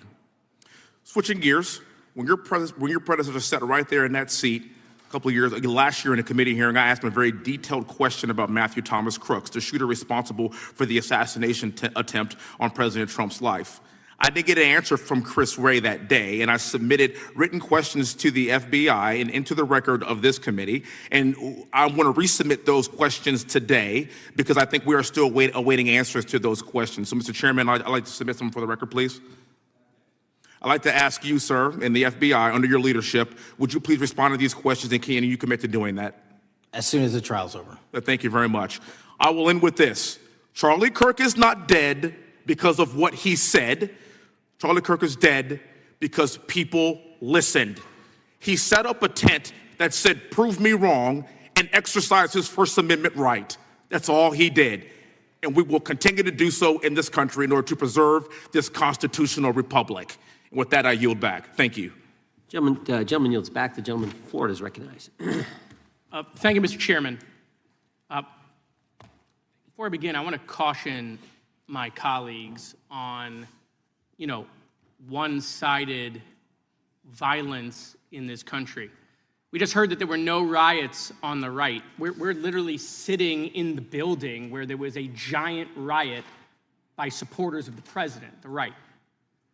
We also heard that only leftists, have said that Trump is a Nazi. In 2016, the current vice president of the United States said, Trump is either a cynical asshole or he's America's Hitler. And so this is the problem. Like, I don't want to have to say this garbage, but you want me to sit here and get painted with one brush, the whole left. No, there are extremes on the left, and there are extremes on the right. And we collectively should tackle that. But to come here and just look at us and say we all support what's going on in the extremes is why we can't solve anything in this building. Director, let me say first, thank you for being here, and my condolences on the loss of your friend. And I'm happy to hear that you want to do more on the social media platforms. Okay, it's crazy what's going on the social media platforms. There are so many conspiracy theories on what's going on with Charlie Kirk. Israel assassinated him, right? There are conspiracy theories about your personal social life all day. It is totally rampant. Big names on the right, Candace Owens, right? Talking about how what's been released as far as the dialogue between the perpetrator and his roommate is manufactured by the FBI, manufactured by the administration. It is totally rampant, allowing foreign governments to just perpetrate these platforms, all of these bots, all of the time to weaponize Americans. You see what's going on here? This is a byproduct of all of that. What's going on in the streets is a byproduct of all of that. What's happening is you see people celebrate Luigi Mangione is a byproduct of all of that. And so if we want to do something, then we should talk about Section 230. We should talk about how we're going to make sure that we don't let foreign governments poison our children's mind. And so I will work with you on that, Director. I'll work with you on 230 any day. No problem. So now, that was the good part. I want to take your attention back a second, okay? Breaking news. Kash Patel is nominated to be the FBI director. Dan Bongino is nominated to be the number 2 at the FBI. MAGA celebrates, rejoices, bells are ringing out. The team, Patel, Bongino, that sought out every podcast microphone to talk about the Epstein list. The names are finally going to get released. It begins. They produce white binders. Phase 1 with the podcasters. This is not actually one of them, of course. I made this. Your name's on it, right? And the names are going to come out. Pam Bondi says the list is on her desk. Then a memo comes out all of a sudden and says, there's no list. Oh, no phase 2. Phase 2 binders never happen. You said the conspiracy theories around Epstein just aren't true. They never have been. And yesterday, in an answer to Senator Kennedy, you said the FBI is not in possession of any credible evidence that Epstein trafficked girls to anyone but himself. So according to your testimony yesterday and in this committee, according to the evidence the FBI has, the number of names on the list are 0. No, zero. The index has been released, and the number of people involved in that trafficking operation were charged in 2018. Other than Epstein and Ghislaine Maxwell, your testimony in the Senate and here is that according to the evidence you have, the number of other names is 0. That were charged based on credible evidence. Well, who are the other names? Give me the other names that weren't charged. We are not releasing the names of anyone because the Department of Justice never does that of anyone that didn't have any credible information to attack them. Let me move forward. The president has, you've seen the picture of the woman's body with the writing and the president's signature. The president says that's not his, okay? President says it's not his. The Republican colleagues say it's not his. The administration say it's not his. Will you be opening up an investigation into the Epstein estate for putting out a fake document with the president's signature linking him to the world's largest pedophile ring? Will you be opening that investigation into that? On what basis? On what basis? They literally put out a fake document, according to the president, with a fake signature. It's a forgery of the president of the United States signature. That's the basis. Sure, I'll do it. Okay, I look forward to that investigation. Am I over? Thank you, Mr. Chairman. I appreciate your diligence. Gentleman's time has expired. Chair now recognizes the gentleman from California. Director Patel, as you know, my state, California, is home to the worst public infrastructure failure in U.S. history, known as California High-Speed Rail, although the name is probably a misnomer.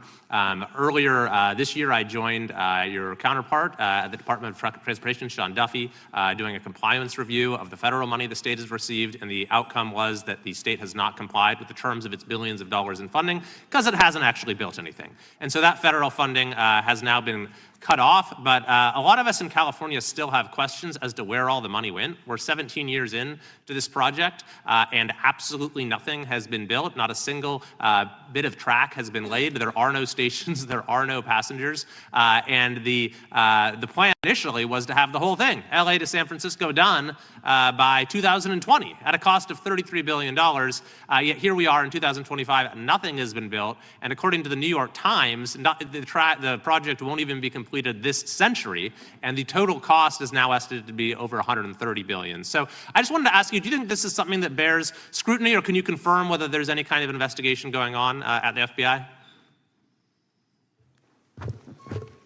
The FBI certainly can't investigate incompetence, but the FBI certainly can investigate and does investigate waste, fraud, and abuse. And so if we have any information that indicates that that happened in this situation or anything else, we'll look at it.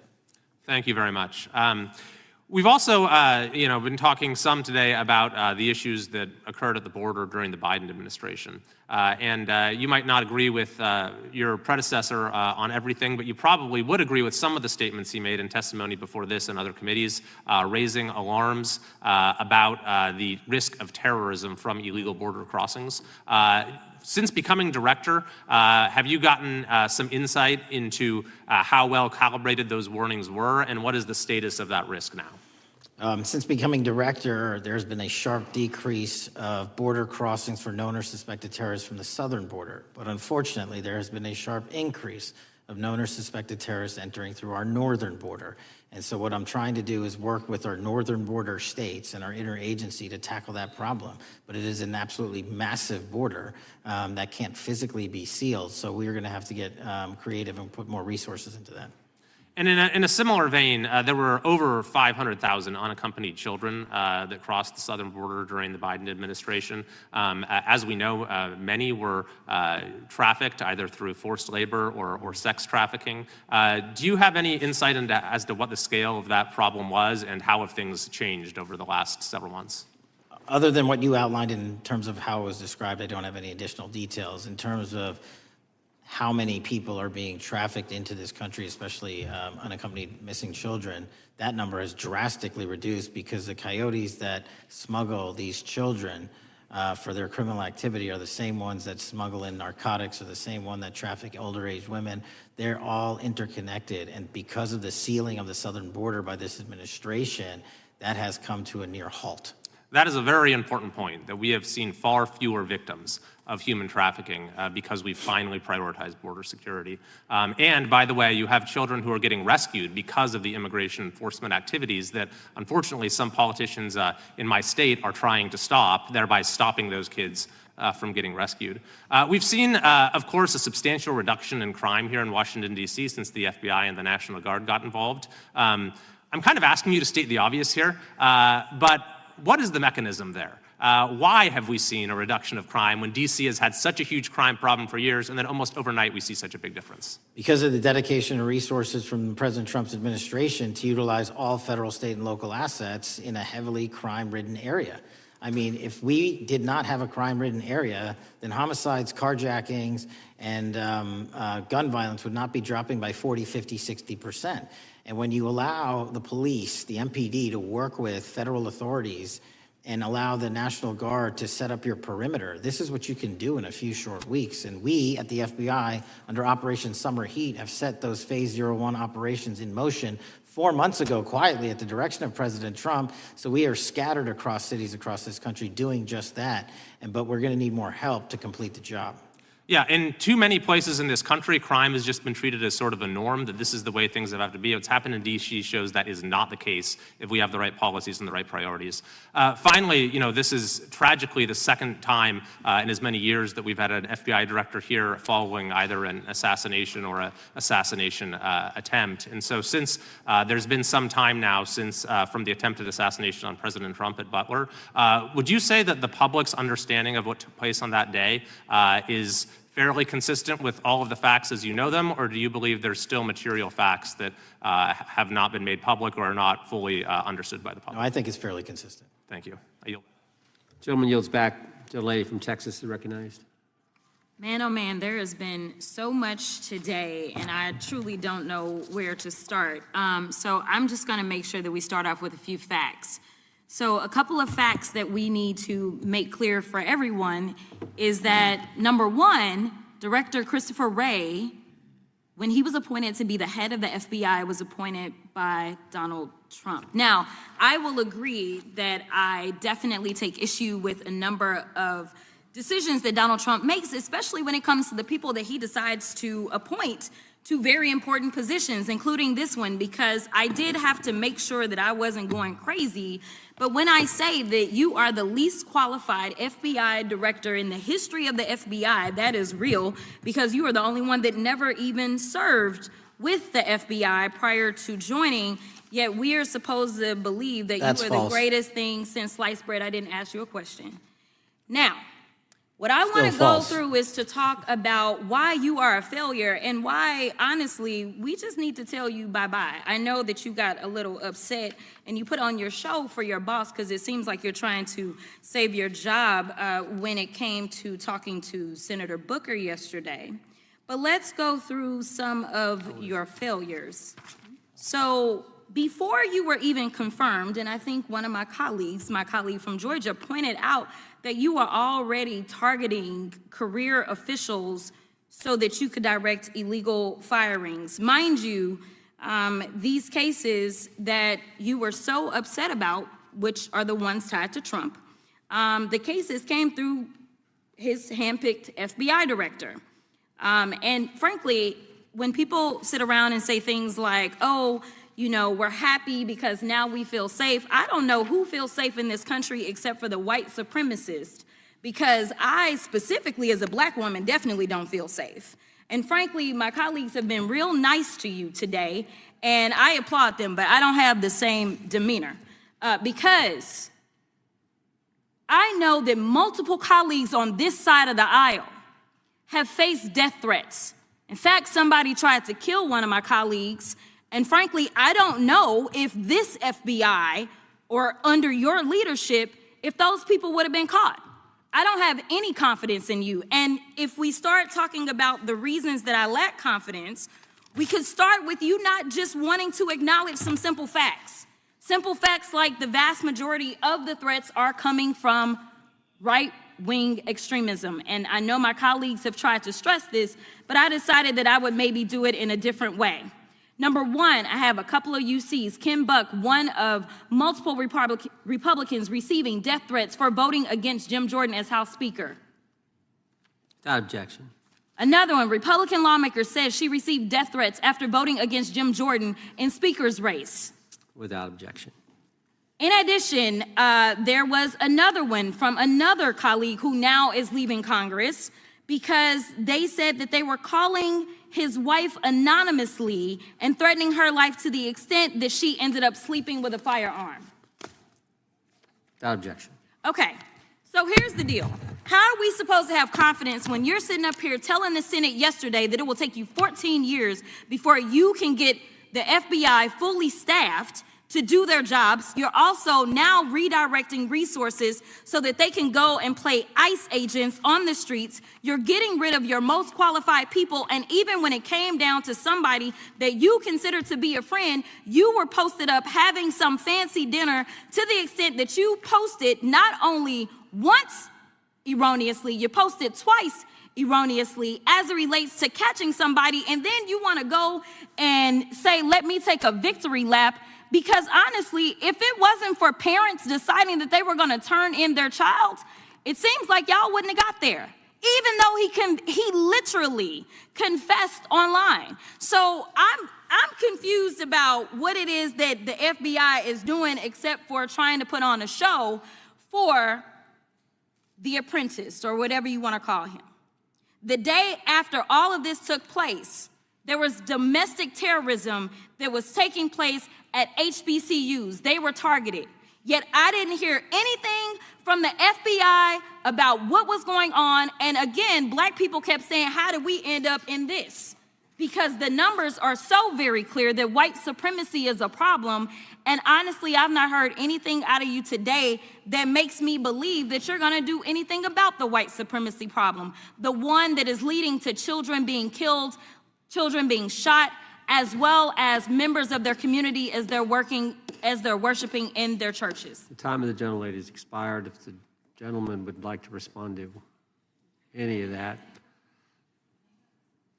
Well, I mean, I'll respond. Kash Patel, as I said when I introduced him, public defender, former prosecutor, top staffer on the House Intelligence Committee, Deputy Director of National Intelligence with the National Security Council, Chief of Staff at the Department of Defense, and FBI Director. I think that's pretty good resume for the guy who's now running the top law enforcement agency in our country. And we've seen all the stats that he's given to the committee on how much better they're doing at getting the bad guys than the previous guy was doing. With that, I recognize the gentleman from South Carolina. Thank you, Mr. Chairman. Director Patel, I think you're witnessing some auditions, clickbait auditions for the Academy Award for my Democratic colleagues. We'll see how they fare as they're on MSNBC later on today. But do you care, before I launch into my line of questioning, to respond to Ms. Crockett from Texas on that very elaborate and theatric display? Here's what I've learned in my government service. I don't give a damn what they say about me as long as I'm succeeding in the mission. We're succeeding in the mission because the men and women of the FBI have never been empowered to do more work and to hit the streets harder than by President Trump's authorities and resources he's given us. And so all I care about is that we are capturing more child predators than ever before, taking more drugs off the streets than ever before, that we are capturing murderers at a significantly historic rate, and we're delivering this country the lowest murder rate in recorded history. That are facts that you cannot dispute. But you can come at me all you want. I don't care. Thank you, Director, for that, and we appreciate your service. We appreciate the results speak for themselves, I think, pretty plainly, and your commitment not only to results, but to transparency, so we do appreciate that. Director, who was John Durham? He was a former federal prosecutor, United States attorney, and ultimately appointed special counsel in the first Trump administration. Correct, and there was a document that he released in his findings called the Durham Report. What was the Durham Report briefly, and what were the findings very briefly? It was every special counsel that's appointed produces a report to the Attorney General. Special counsel's Durham Report largely focused on Crossfire Hurricane and included extensive summary findings in classified and unclassified manner, and we released the classified version, finally declassifying it for the American public in this committee. Correct, and you released that in July of this year. I think so. Yes, sir. Isn't it true that in the classified Durham Annex, as it's referred to, that in 2016 the Obama administration obtained intelligence information from a source contained in two separate memoranda, one in January of 2016 and one in March? The two memoranda described confidential conversations between DNC Chair Debbie Wasserman Schultz and two individuals from the Soros Open Society Foundation. Isn't that true? As written in the report, I'll let it speak for itself. In the Durham Annex in January of 2016, the memorandum noted in part that President Barack Obama intended to scuttle the FBI's investigation into Hillary Clinton's private email server and mishandling of highly classified information during her time as Secretary of State. Isn't that found in the report? I believe so. Isn't it also found in the report that in March of 2016, the memorandum also included references to the same Obama effort to shut down the Clinton investigation, but additionally outlined a plan to falsely connect Trump to Russia? Isn't that in the Durham Annex? I think it's in more than the Durham report, but yes.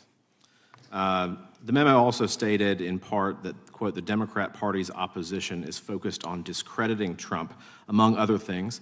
The Clinton staff, with the support from special services, is preparing scandalous revelations of business connections between Trump and the Russian mafia. Isn't that also found in the now unclassified Durham Annex? I believe so, sir. According to the Durham Annex, based on analysis and translation of the intelligence, FBI analysts believed that special services could either mean the FBI or CIA, or the Trump dossier author Christopher Steele. Isn't that in the Durham Annex? I believe so, sir. When the Obama administration received intelligence in March of 2018, Fusion GPS was preparing open source opposition research regarding purported ties between Trump and Russians. The research was paid by the Clintons campaign and the DNC. Isn't that open source and also in the Durham Annex? I believe both. Okay. And so also in the Durham Annex, which I found interesting, was the potential campaign plan was shared with high-ranking career officials at DOJ. Isn't that in the Durham Annex? I believe so, sir. The Durham Annex describes that in July of 2016, emails allegedly between Leonard Bernardo, a senior vice president of George Soros's Open Society Foundation, included data providing specificity on the Clinton plan in an attempt to smear Donald Trump by falsely linking him to Russia. Isn't that in the Durham report? I believe so. And so, briefly, this additional evidence that you've unclassified and released to the American public, what does that purport to show or augment about the Durham report that you can share with the American people? Put simply, that the FBI was weaponized. Against a political campaign. Yes, sir. Thank you for that, Mr. Chairman. I yield back. Gentleman yields back. The I have UCs. gentlelady from Texas recognized for unanimous consent. Yes. First one is Russia's ghostwriter hacker group takes aim at German election. This is from Politico. Objection. The next one is Director of National Intelligence, 30 days until election 2024, which specifically states that our assessments about activities and goals of Russia, Iran, and China are unchanged from earlier election security updates, and that they were meddling. Without objection. And I've got three more. The last three are that how Russia is using artificial intelligence to interfere in elections. Moscow's attempts to interfere in U.S. and other elections are nothing new, though their tactics and strategy are constantly evolving. Without objection. The next one is Russian interference coming soon to an election near you. Russia pursues a systemic strategy of undermining elections and influencing public opinion in the West. EU and NATO countries must recognize that Moscow often acts through agents within their own borders and build resilience to such interference. And what's the source? This one is CarnegieEndowment.org.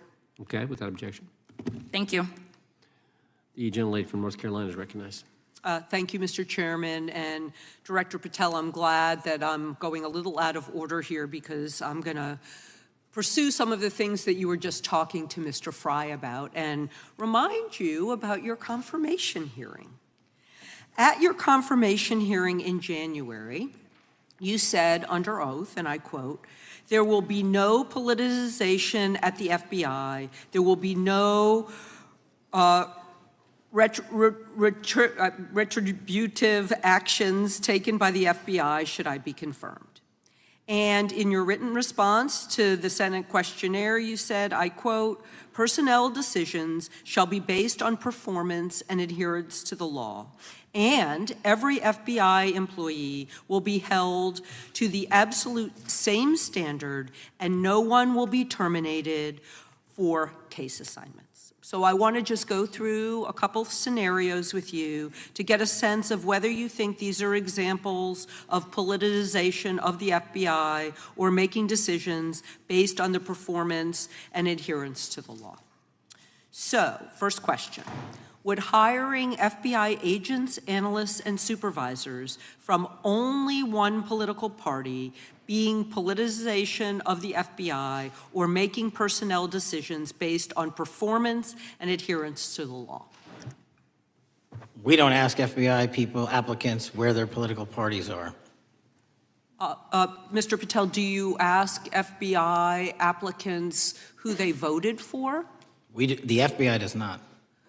Are you aware that in the lawsuit that Mr. Driscoll filed against you and the FBI, he was asked who he voted for?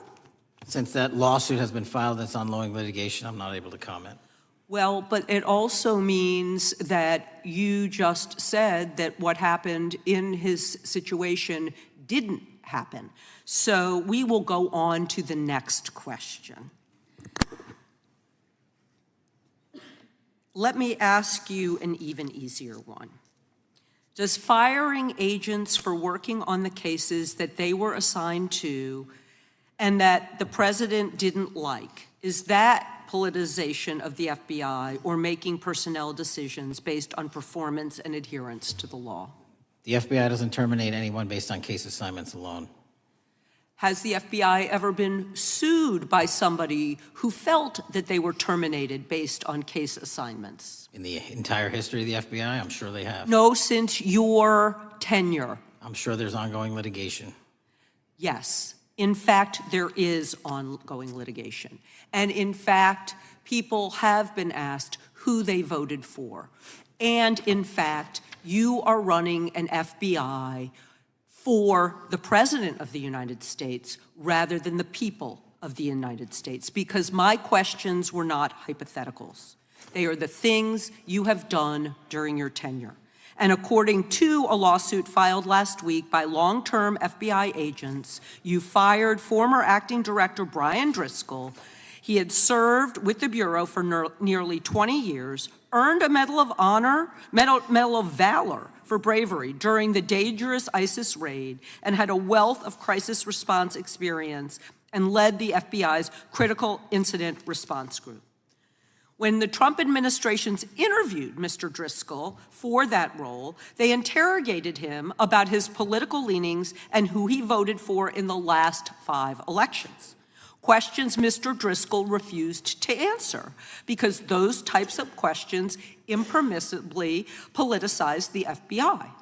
You also fired Steve Jensen, who served the FBI for nearly 2 decades and ran critical terrorism, counterintelligence, and organized crime operations, whom you once described as embodying what the American public demands of the FBI. But he was fired because he took part in investigating crimes committed on January 6th. And Trump's MAGA base lambasted you online for keeping him at the FBI. So he's no longer at the FBI. You also fired a decorated combat veteran with decades of experience in the Bureau, Special Agent Walter Jardia, because he worked on the investigation into the Russian interference in the 2016 presidential election and helped investigate Trump's ally, Peter Navarro. Director Patel, it is very clear that you have flunked your own test. You've put saving your job, which I actually believe you were being honest about during your confirmation hearings, over doing what's right for the FBI and the American people. That is not adherence to the law. Thank you, and I yield back. Time of the gentlelady is expired. The chair now recognizes the gentleman from North Carolina. Thank you, Mr. Chairman. Director Patel, it's great to have this opportunity. Thank you for being here. Thank you for your service. And I've got to say, one of the most disheartening components of the previous administration, when I was working with local law enforcement all over the state of North Carolina, all over the country, people rightfully did not really care about the inner workings of Washington, D.C. The FBI had previously been the paramount, the sterling, the top of the top law enforcement agency. They wanted their FBI to fight crime. Whatever small town, city, whatever it may be, FBI was expected to deliver for the American people. And then reports started to come out, in addition to the likes of McCabe, Comey, Clapper, Strzok, Page, that the FBI was targeting Christian nonprofits. They were targeting parents for protesting radical gender theory at their schools. They targeted Catholics, churches, pro-life organizations. And the FBI was really bruised in just modern day America. And your focus on getting the FBI back to the streets, fighting criminals, locking up bad guys, whether they're violent criminals, whether they're sex predators, whatever they may be. That is restoring the reputation of the FBI, and I thank you for that. In regards to the perceptions, I want to be very clear here. You mentioned the statistics about removing dangerous illegals, removing thousands of kilograms of drugs, violent criminals, guns. The border is secure. These accomplishments are noteworthy and they're needed. But at the same token, I want your take. The fight is not over. Isn't that correct? When we look at what happened in the previous administration, the number of illegal alien criminals that made their way into this country of every type, they're embedded, they're here, and it's going to take a sustained effort to win this battle. That's the critical component, sustained effort. And that's the critical component when you look at what happened in Washington, D.C. We're not here for 4 seconds in terms of safeguarding Washington, D.C. Yep. It's a sustained initiative. We're taking it to Memphis and wherever we decide else. And so we are going to continue the mission till it's done. In regards to offloading some of the agents from Washington, D.C. to the states, to the people, can you just explain how tactically that is a force multiplier in the law enforcement community around the country? Yeah, it's pretty simple. You don't even have to be in law enforcement to know that. If you put cops with other cops, they're going to do cop work. That's right. And what was needed in the communities out there was more cops. What was not needed in the bloated bureaucracy of Washington, D.C. was a third of the FBI's workforce, because a third of the crime does not happen in the Washington, D.C. NCR area. And so the results speak for themselves. Our state and local partners, I've always said this, are our biggest ally, our greatest ally and partner, and we cannot do the work without them. But we got to send our guys to them. That's right. And in regards to the last 4 years, the open border policies, whether it's terrorism, drug trafficking, human trafficking, violent crime, massive amounts of organized retail theft, and other types of criminal behavior, can you describe, just so anyone who's listening here can talk about, how serious the levels of criminality have become in the United States? Well, unfortunately, in order to have these record-breaking numbers of arrests and seizures, you tragically had to have a record-breaking explosion in violent crime, and it doesn't happen overnight. And it came in from all corners of the earth and from all platforms, including social media. And that's the root cause of all of these evils. And in order to clean it up, it's not going to happen overnight. But the men and women of the FBI, what they did in these 7 months, everybody should be talking about it. Every single district in this dais is safer now, today, than it has ever been because of that work. And in regards to the ongoing political climate, Director Patel, how do sanctuary policies that are still being implemented and defended in certain states, cities, and counties, how do they help or hurt your efforts to make America safer? Well, if you are harboring criminals, you are harboring our ability to keep our communities safe. It's that simple. If you have a fugitive warrant for a violent felony offense and we are not able to procure you because of policies or rules that don't allow us to go get them, and time again, we have heard all too many illegal immigrants who should not have been here, murdering women, murdering children, giving drugs to our youth, and raping our children, and that is unacceptable. Straightly put, can you separate immigration enforcement with fighting crime? They're intertwined. Thank you. In regards to policies like cashless bail, how does that help or hurt your efforts? Criminals know that there are certain jurisdictions where if they shoot someone, they'll be out the door within the next hour to do it again. Yep. And that's an ethos and a system that has been built out over years that we are combating. How is defunding the police around the country, how does that help or hurt? As long as I'm in this seat, we're not defunding any cops. Good. Thank you, Director. I yield back. Gentleman yields back. Mr. Garcia is recognized. Thank you, Chairman Jordan, and welcome again, Director Patel. As members of the Judiciary Committee, we have a responsibility to conduct oversight of the FBI and assess whether or not you're doing a good job in a responsible and impartial manner, or whether you're just a henchman for Donald Trump who's weaponizing the Bureau at the expense of public safety. As Congressman for tenure, is the Bureau's expanded role in low-level, non-criminal immigration enforcement. I have a report here from the conservative Cato Institute. They've obtained ICE documents showing that over 2,500 FBI personnel are now working on immigration enforcement. A yes or no question. Did you sign off on this? 2,500 FBI employees are not currently working on immigration enforcement. Did you sign off on this? On the Cato report? On the 2,500 personnel, FBI personnel that have been reported to now be working on immigration enforcement. I couldn't have signed off on it because it's not happening.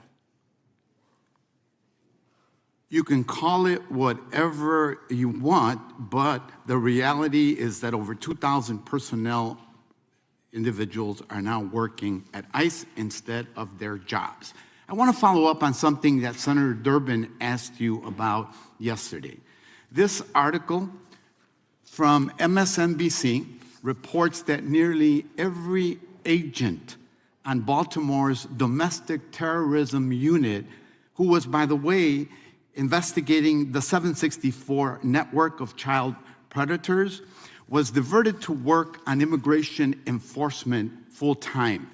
That forced them to, and I quote him, walk away from investigations of a network of violent predators that targets and exploits children online. Yes or no? Were you aware that this happened, and did you sign off on it? The premise is false.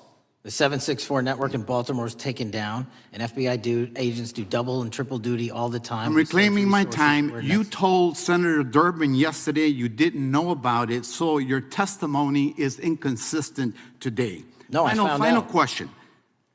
Let me ask you, again, a yes or no question. Are you aware that agents have been told by supervisors not to documenting their shifting of resources toward immigration-related work? That's a literal another falsehood. It's impossible to move a human being without documenting that work. As FBI director, you must be transparent with Congress. You need to provide us information about how many agents have been diverted to non-criminal immigration enforcement, why the Baltimore unit was dismantled, and whether there's a cover-up of what's happening under your leadership. Because this goes to the heart of whether or not you're carrying out the stated mission of the FBI, keeping our communities safe. Diverting FBI agents from investigating violent child predators doesn't make us safer. Using FBI resources to target parents, children, and other immigrants for low-level, non-criminal enforcement doesn't make us safer. Enabling violent, lawless conduct by federal enforcement doesn't make us safer. As we saw last week when an ICE officer killed one of my constituents. And I know that the FBI has been involved in that investigation. And yesterday, ICE did a raid in the suburb of Elgin where 2 U.S. citizens were arrested, and who accompanied them on that filming of that show? Secretary Nunn. Shameful conduct. And weaponizing the FBI to serve Donald Trump's political agenda instead of the American people does not make us safer. Before I yield back, Mr. Chairman, I request unanimous consent to submit the following documents for the record. A report from the Cato Institute, which I referenced earlier, where ICE has diverted over 2,500 officers from their jobs, and 2, an article from MSNBC titled, Trump's Deportations Divert FBI Agents Off Child Predator Cases, and an article from CNN entitled, White House Pressure for Increased Immigration Arrests Strains Law Enforcement Agencies. Thank you, and I yield back. Gentleman yields back. Without objection, the gentleman yields back. Gentleman from Wisconsin is recognized. Thank you, and thank you, by the way, for coming over here. Sorry you have to put up with all this. I know when you took over, the FBI's reputation in a lot of circles perhaps had never been lower. I mean, part of that is brazen involvement in political activity, the Foreign Influence Task Force, getting involved and trying to suppress news stories in the New York Post, Crossfire Hurricane coming up with bogus stories to try to flip the 2016 election, FBI downplaying the stories of Hillary Clinton's emails in the 2016 election.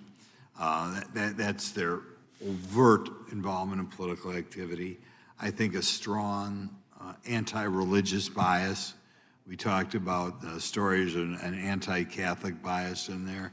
I know I've talked to people about horrific overreaction at the big Hindu temple in New Jersey, in which, just so people understand, you had a rectory in kind of in the temple area, the religious leaders, taken out at gunpoint, big problems. And I think finally the FBI trying to turn America's viewpoint on certain political issues. And when I talk about that, I'm talking about what was done in Mexico with regard to shipping weapons, fast and furious, shipping weapons into Mexico in an effort, I think, to try to turn the Americans against the First Amendment. But in any event, what scares me is, and all these horrible things that were done in the past, there were individual FBI agents who participated in them, in which apparently their supervisors told them this is okay or even admirable. And what I'm going to ask you, are you able to do anything to make sure that in the future these corrupted FBI agents understand the importance of religion in our life, and they're not to view it with suspicion?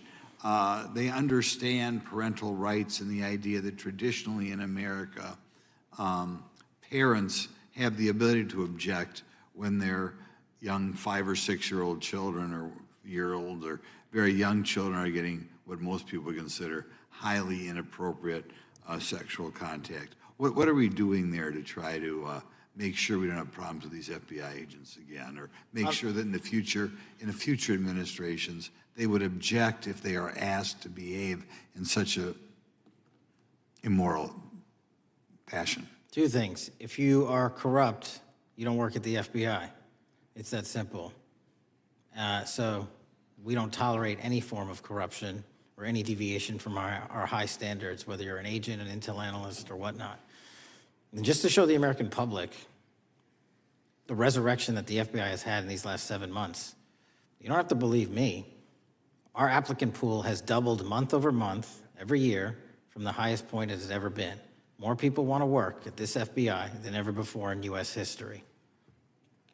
I'm sure that's because of you, and you're kind of anticipating my next question.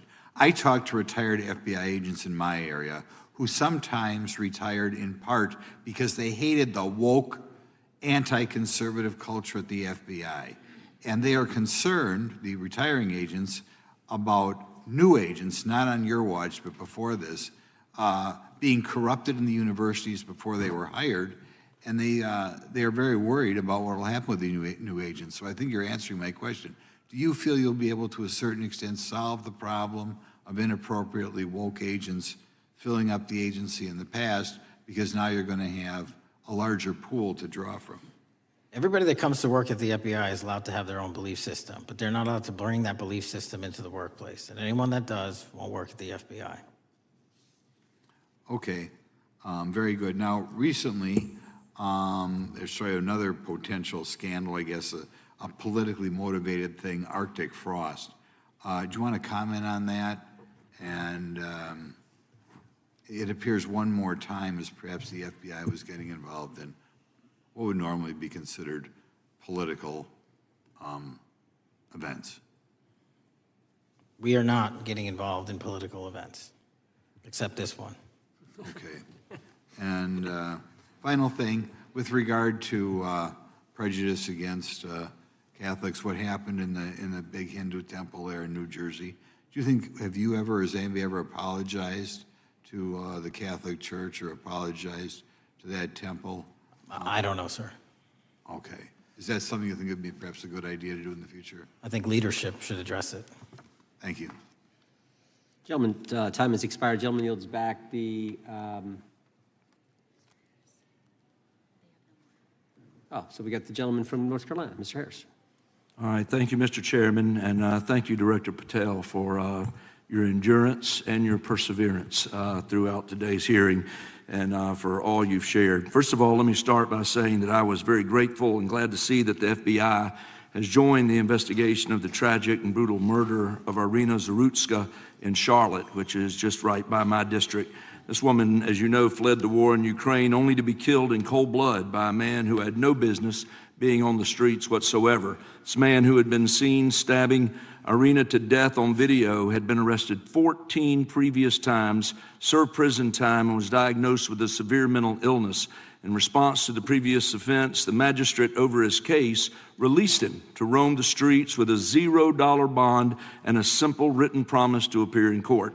Mr. Patel, let me just ask, should judges apply the most lenient bail standards to people with extensive criminal history?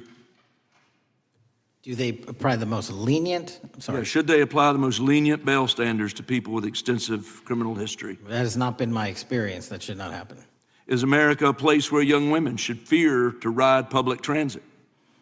No. And was Irina Zarutska's death, would you say, possibly the result of Democrats' pro-crime policies? That investigation and matter is in open trial, so I don't want to stylize the evidence. I understand. Well, Mr. Patel, let me just say, taking over the FBI after the Biden administration's blatant weaponization of the agency is no easy feat, as we've recognized throughout this hearing today. For 4 years, we witnessed the Biden administration targeting regular Americans rather than violent criminals. For example, the Biden administration's FBI spent its time and resources going after churches and Christians. We know that the FBI used an undercover agent to collect information about a parishioner. We know that the FBI investigated and surveilled a Catholic priest. And all of this was in response to First Amendment protected activity. Mr. Patel, I want to ask you, should the FBI use its resources to spy on Catholics? Never. So what does it say about the culture of the Biden FBI that law enforcement resources were used to go after Catholics, and some FBI employees were comfortable with taking such actions? Well, pursuant to my transparency initiative and working with Congress on oversight, those documents, that's it. Those documents are available for the American public to see and read and hold people accountable, and that's what I'm committed to. And so have you been able to hold accountable those at the FBI who went after law-abiding Catholic church members? If they did so improperly, yes. Well, I've been a pastor for 36 years, and I've constantly stood up for life and stood up for family amidst a culture that's increasingly hostile to both of those things. And if the Biden administration targeted Catholics, could I have been targeted by the Ray FBI as well? Well, I don't know, but I'm not going to target you. Well, I know that President Trump respects religious liberty and that his administration is seeking to right the wrongs of the Biden administration. Securing our freedoms and protecting faith leaders and communities requires a multi-pronged approach. What would you say in just the last few moments, what is the FBI under your leadership doing to make sure that our religious liberty and religious leaders can rest comfortable this evening? Zealously protecting our First Amendment rights, but zealously going after those that abuse that right that leads to criminal conduct. You will be investigated, you will be looked at, and referred to prosecution every single time the evidence warrants. Thank you, sir. One final area. I do want to draw attention, Mr. Patel, to Waxhaw, North Carolina, a town in my district that just fell victim to a cyber attack on September 12th that interrupted emergency services. Waxhaw is working with state partners, and the FBI has been notified on this attack, and I certainly pray they're able to help out with the ongoing investigation. Could you just speak to what the FBI is doing to bolster our community's cybersecurity to defend against any future cyber attacks? Well, in North Carolina, you're slated to get a plus-up of 22 FBI employees, and they're already on the way. And that encompasses cyber, counter-intel, counterterrorism, field agents, intel operatives. And what we're doing on a macro level on the counterintelligence and cyber front is going after the people that fund these operations on these online platforms and breaking their banks. Because once we do that successfully across the board, they won't have the ability to attack us. Well, thank you, Director Patel, and let me just add my comments to those of my colleagues that are very grateful for your leadership, grateful for your courage, your consistency, and for being willing to stand in the gap for us. And with that, Mr. Chairman, I yield back. Gentleman yields back. The gentleman from Missouri is recognized. Thank you, Mr. Chairman. And Director Patel, thank you for being here with us today. Over the past few years, we have seen a disturbing increase of attacks on Christians and conservatives.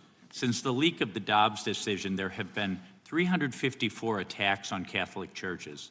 In the first year following the leak, there were more than 100 attacks against pro-life pregnancy care centers, and the shadowy pro-abortion group Jane's Revenge claimed responsibility for 24 of these attacks.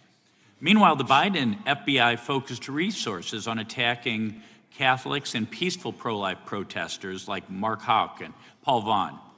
Many of these attacks on Christians and conservatives were coordinated or praised by dark leftist cells who lurk on the online chat rooms of Reddit, Discord, and game sites. This is a war room for Antifa and violent transgender activists. There have been essentially no incidents of violence by Catholics, pro-lifers, or parents at school board meetings, but there have unfortunately been multiple shootings motivated by leftist and transgender ideology, including recent attacks in Nashville, Colorado Springs, Denver, and Aberdeen. Worse, the targeted violence reached a boiling point this past month. A few weeks ago, an anti-Christian transgender terrorist murdered 2 children and injured 17 in a shooting at a Catholic mass. And last week, while we were sitting in this committee room almost to the hour, Charlie Kirk was assassinated by a 22-year-old who appears to have been motivated by leftist and transgender ideology. As you confirmed yesterday to my Senate colleagues, he may not have acted alone, and you testified that in his online chat room, of more than 20 trans ideologues that you were aware, I believe you said many more, many were aware of and possibly complicit in the assassination. Director Patel, in light of the increased violence emanating from the far left, is your FBI investigating this violent trend of anti-religious, Antifa, and transgender-driven violence? All of it across the board is being zealously investigated, no matter what your motivation or bias is behind it. Very good. We've also noticed a dramatic surge of the number of clinics offering so-called gender-affirming care. Whistleblowers in a recent NIH study confirmed that these clinics prey on some of the most mentally ill children and young adults in our society, and these clinics are quick to prescribe life-altering puberty blockers, cross-sex hormones, and surgery, and often these patients get worse rather than better, and unfortunately, some have become violent, some have even committed mass shootings, and the partner of one of them assassinated Charlie Kirk. Director Patel, is the FBI looking into the role that these gender clinics may have in the recent attacks in making these mentally ill individuals violent? We're looking at the entire spider web for any of these attacks, be it Denver or Charlie or where have you, and that's why our investigations are ongoing. We don't have a final product yet. One of my Democrat colleagues, as an aside, mentioned, quote, the federal takeover of our cities. And I don't know whether my Democrat colleagues, for some reason, liked Washington, D.C. better when it was more dangerous and more violent, when there were more robberies and carjackings and murders and rapes. But what has the crime picture in Washington, D.C. looked like since the so-called federal takeover? 2,100 arrests, 37% decrease in violent crime, same time last year, 60% decrease in gun crimes, 74% decrease in carjackings, and 53% reduction in homicides in Washington, D.C. in the last month alone. Very good. And I thank you so much for your testimony. I know it's been a long day, so I'll give you a little break and yield back the rest of my time. Gentleman yield? Yes. Director Patel, what's a 302? It's a report, the number of the report, whenever an FBI agent goes out and interviews someone. And are you familiar with the 302 where the FBI agent interviewed the whistleblower who's come forward and talked about the former chair of the Intel Committee here in the House pushing staff members to leak classified information? Well, I'll just read from it. Staffers were instructed to use, this is from the 302, interview this person. Staffers were instructed to use any sources that had developed within the United States intelligence community to gather information, which would then be made public through the media in order to compel public opinion. You familiar with that? I am. Yeah, and that's how they played the game, wasn't it? Leaking information, classified or otherwise, true or otherwise, to create this public opinion to compel action to undermine the president. Is that accurate? I believe so. Just one other point I would make from this. This witness also said in the 302 that the agent recorded that the witness provided the interviewing agents with copies of both his handwritten notes and an email. So he gave them the stuff he wrote, and at the actual time this was taking place. That's all in the 302, right? Yes, sir. All right. Mr. Chairman. Mr. Chairman. Gentleman from Missouri. Mr. Chairman, I would like to submit for the record an article from The Hill, Massive Crime Drop in D.C., City Sees Zero Murder Week, dated August 25th, 2025. And I'd also like to submit for the record an article from the New York Times, dated April 18th, 2025. Man who set fire on Shapiro's mansion cited treatment of Palestinians, police say. Yeah, thank you. Without objection. I have Gentlelady from UC. Texas and then Pennsylvania. Thank you so much. My first UC is the FBIAA letter to Congress on summary terminations, where it states denying fundamental due process and summarily dismissing special agents will only make it harder to protect our nation. These actions distract agents from their work, foster fear that their assignments could cost them their careers, either now or under the next administration, and increase the risk of criminal and national security threats by undermining unity and morale within the Bureau. Without objection. The next one is a CNN article. FBI agents are again pulled from their day jobs to address a Trump priority. It states, morale is the worst I've seen, said one law enforcement source. The Bureau is becoming unrecognizable. Lots of people are weighing really difficult decisions right now. Without objection. Gentlelady from Pennsylvania is recognized. Thank you, Mr. Chair. I'd request unanimous consent to introduce into the record a September 16th, 2025 article in the New Republic entitled DOJ Quietly Deletes Study on Politics of Domestic Terrorists. The Justice Department has taken down a study that proves Republicans' entire narrative wrong about left-wing violence. Without objection. Thank you.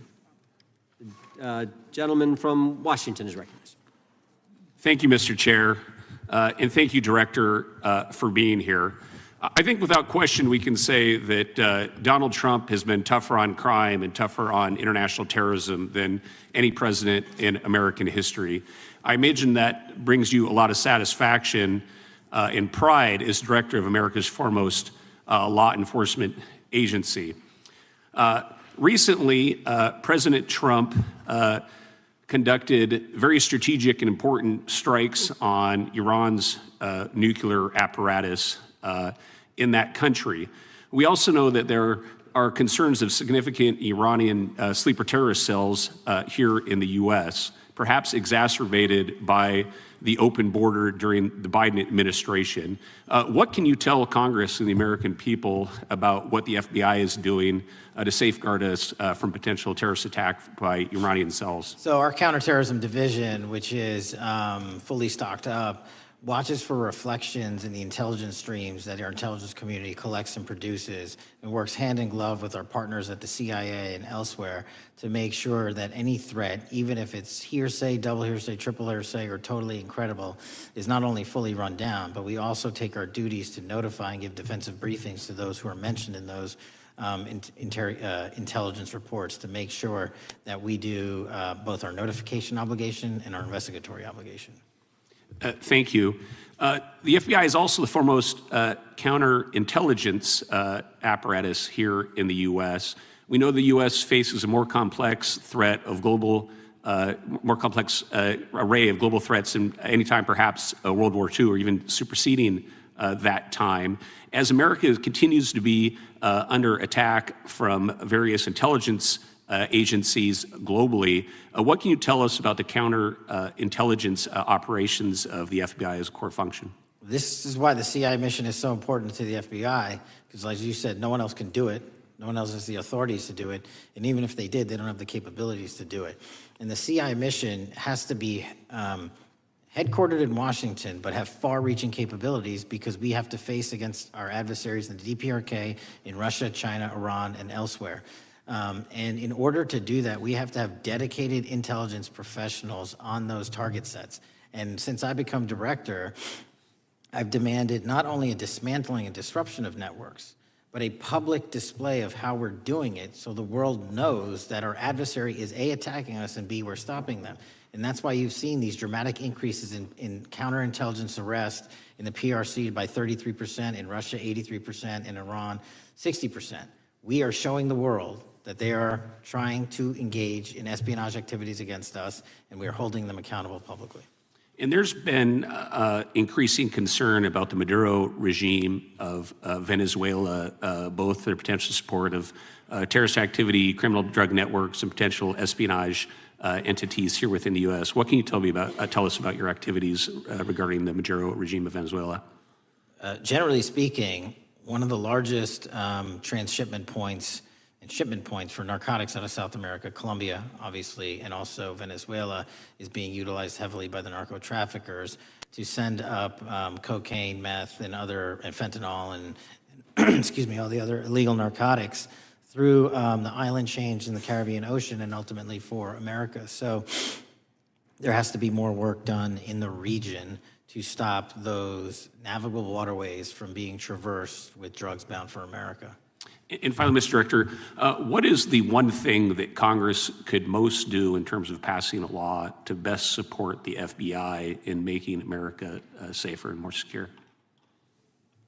Get us more authorities to get online, to get onto gaming, to get onto social media companies, gaming platforms, have legal access, and also have private partnerships with the FBI of those companies and allow them to report into us on a daily basis. There is no human being or AI system on earth that can go out there and cover down on the threat in those theaters.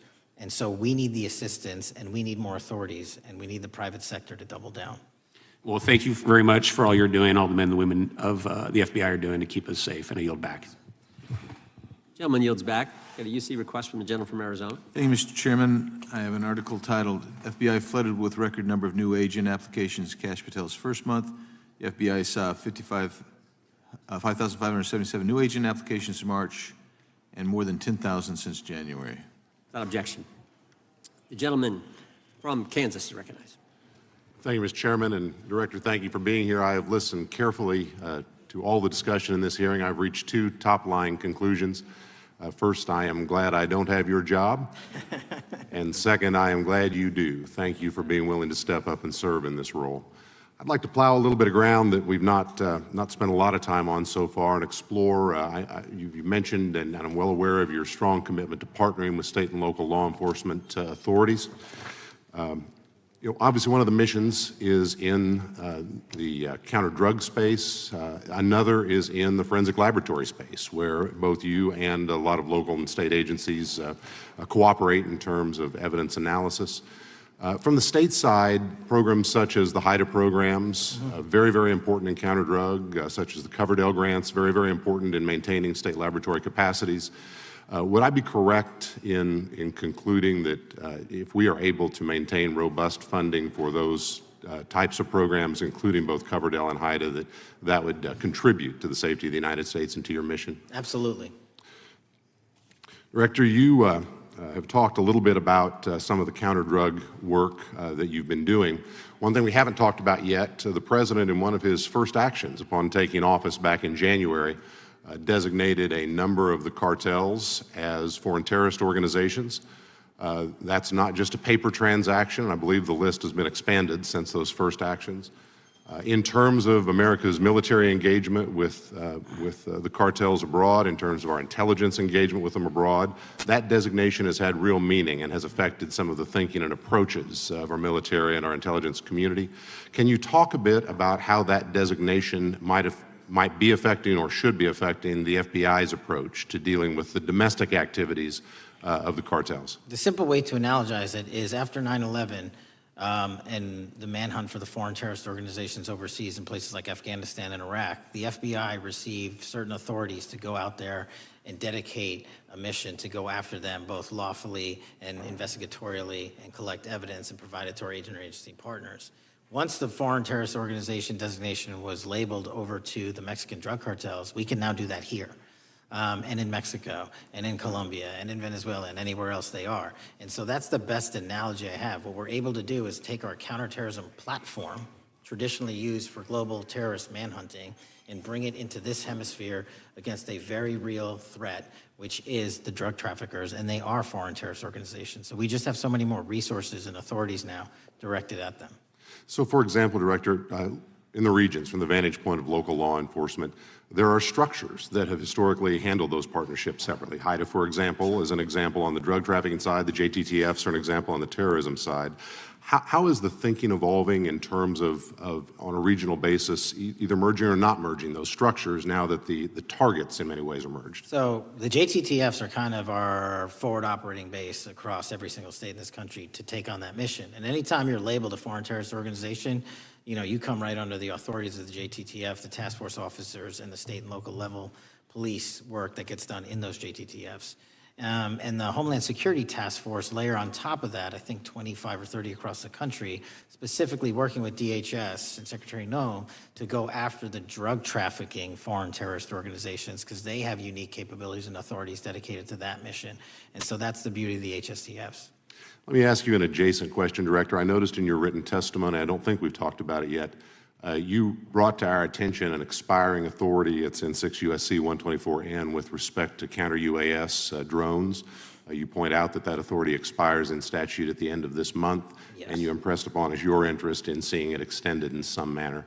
Can you talk a little bit about the FBI's role in counter-UAS work over American airspace? I represent a district that's going to host some of the FIFA World Cup activities coming up. We're obviously very interested in security, and there are limits on what our state and local authorities have the capacity to do or what our military has the capacity to do once the threat is domestic. So it's critically important. Both the FBI and DHS have those capabilities. I'll speak to the FBI, of course, only. And you raised the World Cup, and that's exactly what we need it for. The Club World Cup, which just happened, was 32 games in at least a dozen different cities across the country, the largest sporting events consecutively in American history. And we used our counter-drone capabilities to not only inspect and secure stadium locations, but where fans were hovering and we call base camps. And thankfully, because of the success of the FBI and DHS, we had no significant security incidences. And flipping to the World Cup, which is going to be 3 times as large, and obviously the largest we've ever had, and blending into the LA Olympics in 28, our counter-UAS capabilities are going to be the ones that are able us to have literal bird's eye view of the threat dynamic around so many of these cities, which are going to see literally tens and hundreds of thousands of people flock to them. So we have to have it. And making sure the bad guys don't have the same. Exactly. Very good. I yield back and thank you. Gentleman yields back. Director, you've been amazing. You've been here 4 hours and 41 minutes without a break. We appreciate that. I think we have one more member, a few UC requests, and then you can we'll let you go. But we appreciate that. The gentleman from Texas is recognized. Thank you again for taking the time, Director Patel, and for Chairman Jordan for holding this hearing. Thank you for depoliticizing the FBI and getting it back to its original mission as well. Director Patel, do you agree that we have a problem in the United States with politically motivated violence? Absolutely. And I very much agree. I think we can all agree that political violence is wrong, it's evil, regardless of which side it comes from, and that we can all adamantly and vehemently reject it, or we certainly should. But one of the things that we've noticed recently is that affinity and tolerance for political violence is not equally distributed on both sides of the aisle. In fact, right now, social media is filled with leftists who are cheering on the murder of an iconic conservative political figure, Charlie Kirk. And it's not just random people on Twitter doing this now. There's a YouGov poll released just a few days ago, which stated that 25% of those who identify as very liberal believe that political violence can sometimes be justified. That's far too many, is it not? It is. One is far too many. One is far too many. That's right. Only 3% of very conservatives said the same thing, and we can agree that 3% is far too many. But there's an astounding difference between 25% on the left accepting and tolerating political violence and 3% on the right. I would hope that our colleagues on the other side of the aisle would also recognize that there is a systemic problem on their side of the aisle with tolerance for violence against people with whom they politically disagree, that there is a cultural rot on their side of the aisle that needs to be addressed desperately. Would you agree with that? Yes. One of the more astounding aspects of this is that it's not just people. This comes from the very top, from their political leaders. Just a few days ago, a member of Congress of this body, Ilhan Omar, shared a video on her social media account about Charlie Kirk's murder, and I'll quote what it said. It said, "Charlie Kirk was Dr. Frankenstein, and his monster shot him through the neck." In other words, Charlie had it coming to him. The words that he said naturally led to his assassination. I mean, that is a reprehensible thing for a member of Congress to say, to suggest, to promote in any capacity. And there are people across this country who are losing their jobs for far less than this. And that, by the way, is a just response to acceptance and tolerance of political violence. It's amazing to me that the political left today, who were the originators and the cheerleaders of cancel culture, now have the backbone to attack conservatives for defending their assassinated friend. But there's a key difference here. Democrats want to silence conservatives for speaking obvious, self-evident ontological truths like that men aren't women and men can't get pregnant. That seems pretty basic. That seems like a basic truth that we should all be able to agree on. Republicans, by contrast, are recognizing that a constitutional republic depends on the free and open exchange of ideas that we can debate without violence, and that assassinating a political rival is evil, it's wrong, and it should not be glorified or promoted or justified in any way, including in the way that Congresswoman Ilhan Omar did. So Mr. Patel, thank you again for being here. I'd like to, with the remainder of my time, just get your opinion. Does the FBI recognize the rising threat of political violence in America, and what can you guys do to address it? Yes, we do, and what we can do to address it, Congressman, is we need to get online partnerships with these companies in the public space, on these gaming sites, and on these social media sites. As I was saying earlier, there is no way to triage the amount of information generated on these sites by the FBI alone. And we need the public-private partnership. And there's another law that's expiring, I think, at the end of this month, which I believe we need renewed, that allows private sector companies to report into the FBI without liability for criminal and investigatory purposes. And that's the kind of stuff we need to keep going. Got it. Thank you, Director Patel. We really appreciate it. Thank you. Gentleman yields back. Mr. Chairman. Gentleman from Arizona. I have some UCs. Gentleman to state his request. Thank you. The first one is a piece entitled Review of Domestic Terrorism After Kirk's Murder Shows Biden Politicized Issue, the Intel, and Fudged the Data. Without objection. Thank you. Make a motion to table. Oh, no, we got to recognize the ranking member for his motion. It's just a UC request. The gentleman is recognized for a UC request. Thank you, Mr. Chairman. This is the ADL report issued February 21, 2025, titled Murder and Extremism in the United States in 2024, concluding that for the third year in a row, every single extremist-related murder in the United States in 2024 was committed by right-wing extremists, 8 of the 13 involving white supremacists and 5 having connections to far-right anti-government extremists. Without objection. Gentlelady from Pennsylvania is recognized for unanimous consent. Yes, thank you. I have a couple articles here. First is a New York Post article, July 17th, 2025. Democratic Senator Ron Wyden claims big Epstein file full of actionable information locked in Treasury Department drawer. Without objection. This is The Guardian, May 18th, 2023. Deutsche Bank agrees to pay $75 million to settle Jeffrey Epstein lawsuit. Without objection. This is Fox Business, September 10th, 2025. JP Morgan processed over $1 billion for Jeffrey Epstein despite internal concerns over sex offender status. Objection. And New York Times, Bank of America flagged suspicious payments to Epstein only after he died. Objection. Okay, and I also have a motion, Mr. Chair. Lady was recognized. We're going to come back to the motion. I thought it was made by Mr. But I want to dismiss our witness. Could we do the motions before he goes? What, One, I just wanted to press the motion I originally yeah, had. we're going to bring that up. Is that what this four is? banks. Are you doing that? No, this is another motion. Okay, well, I'm going to recognize first the gentleman because we held that motion in advance. I've got Gentleman from I still have the UC, Mr. Chairman.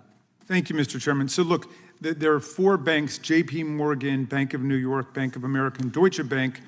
Yeah, but the gentleman can state his motion. Yeah, but the motion is to subpoena the CEOs of these four banks to bring in all records relating to their relationship to Jeffrey Epstein and to produce all records reflecting it. These four banks have flagged to the government $1.5 billion in suspicious transactions relating to the sex Chairman, I move the trafficking crimes. table. Mr. Diamond just released a statement saying he would be happy to comply. Mr. Chairman, you don't need The the, motion to table, the motion offered by the gentleman from Maryland, the motion to table is not debatable. The question occurs on the motion to table. Those in favor say aye. Aye. Those opposed, no. No. Opinion of the chair, the ayes have it. The motion is tabled. I'd like a recorded vote if we could, Mr. Recorded vote being requested. The clerk will call. Well, we got to get the clerk here. Oh, the clerk's right here. Wonderful. Clerk Mr. will call the Jordan? roll. Yes. Mr. Jordan votes yes. Mr. Isa? Mr. Biggs? Mr. Biggs votes aye. Mr. McClintock? Mr. McClintock votes aye. Mr. Tiffany? Mr. Massey? Mr. Roy? Mr. Roy votes aye. Mr. Fitzgerald? Mr. Klein? Mr. Klein votes aye. Mr. Gooden? Mr. Van Drew? Mr. Nels? Mr. Nels votes yes. Mr. Moore? Mr. Moore votes yes. Mr. Kiley? Ms. Hageman? Ms. Lee? Mr. Hunt? Mr. Fry? Mr. Grothman? Mr. Grothman votes aye. Mr. Knott? Mr. Knott votes aye. Mr. Harris? Mr. Harris votes aye. Mr. Onder? Mr. Onder votes aye. Mr. Schmidt? Mr. Schmidt votes aye. Mr. Gill? Mr. Gill votes aye. Mr. Baumgartner? Mr. Raskin? No. Mr. Raskin votes no. Mr. Nadler? No. Mr. Nadler votes no. Ms. Lofgren? No. Ms. Lofgren votes no. Mr. Cohen? Mr. Johnson? No. Mr. Johnson votes no. Mr. Swalwell? No. Mr. Swalwell votes no. Mr. Liu? Ms. Shiapal? Mr. Correa? Ms. Scanlon? Ms. Scanlon votes no. Mr. Neguse? Mr. Neguse votes no. Ms. McBath? Ms. McBath votes no. Ms. Ross? Ms. Ross votes no. Ms. Ballant? Ms. Ballant votes no. Mr. Garcia? Mr. Garcia votes no. Ms. Kamlager-Dove? Mr. Moskowitz? Mr. Moskowitz votes no. Mr. Goldman? Mr. Goldman? Ms. Crockett? No. Ms. Crockett votes no. Gentleman from Texas, Mr. Gooden. Mr. Gooden? You're a no. You're a no. Lance? Yes. Mr. Gooden votes yes. Mr. Chairman, how am I recorded? Gentleman from New York. Mr. Goldman, you're not recorded. No. Mr. Goldman votes no.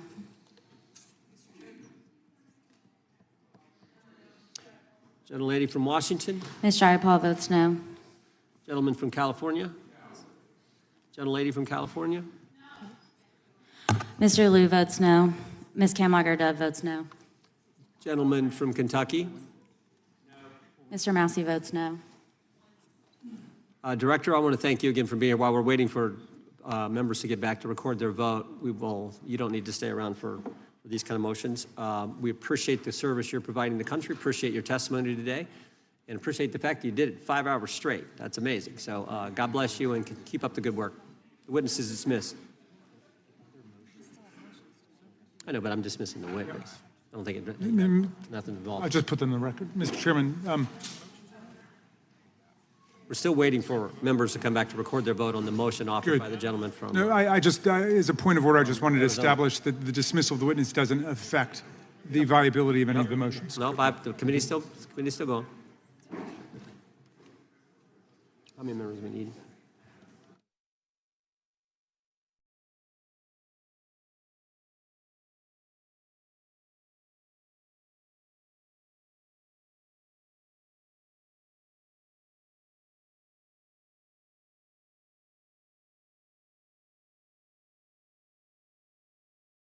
Of the civil rights movement that opened up the FBI and the federal workforce to lots of people who never would have been hired in its first decades. Alas, you share J. Edgar Hoover's dangerous obsession with blind loyalty over professionalism and effective public policy. For Hoover, it was blind loyalty to him in keeping his secrets. For you, it's blind loyalty to Donald Trump in keeping his secrets. During your confirmation, it was widely noted on all sides that your primary qualification was your unwavering loyalty to Trump. Unlike other directors, you had no work experience at the FBI, but you had made over 1,000 media and political appearances in support of Trump's campaign. Your Senate confirmation vote was 51-49, the closest in history, with your opponents warning you were not qualified and had no interest in actually developing the qualifications for the job. I hoped that they were wrong. Alas, they were not. While most other new FBI directors drew on their experience as FBI agents, you didn't have that.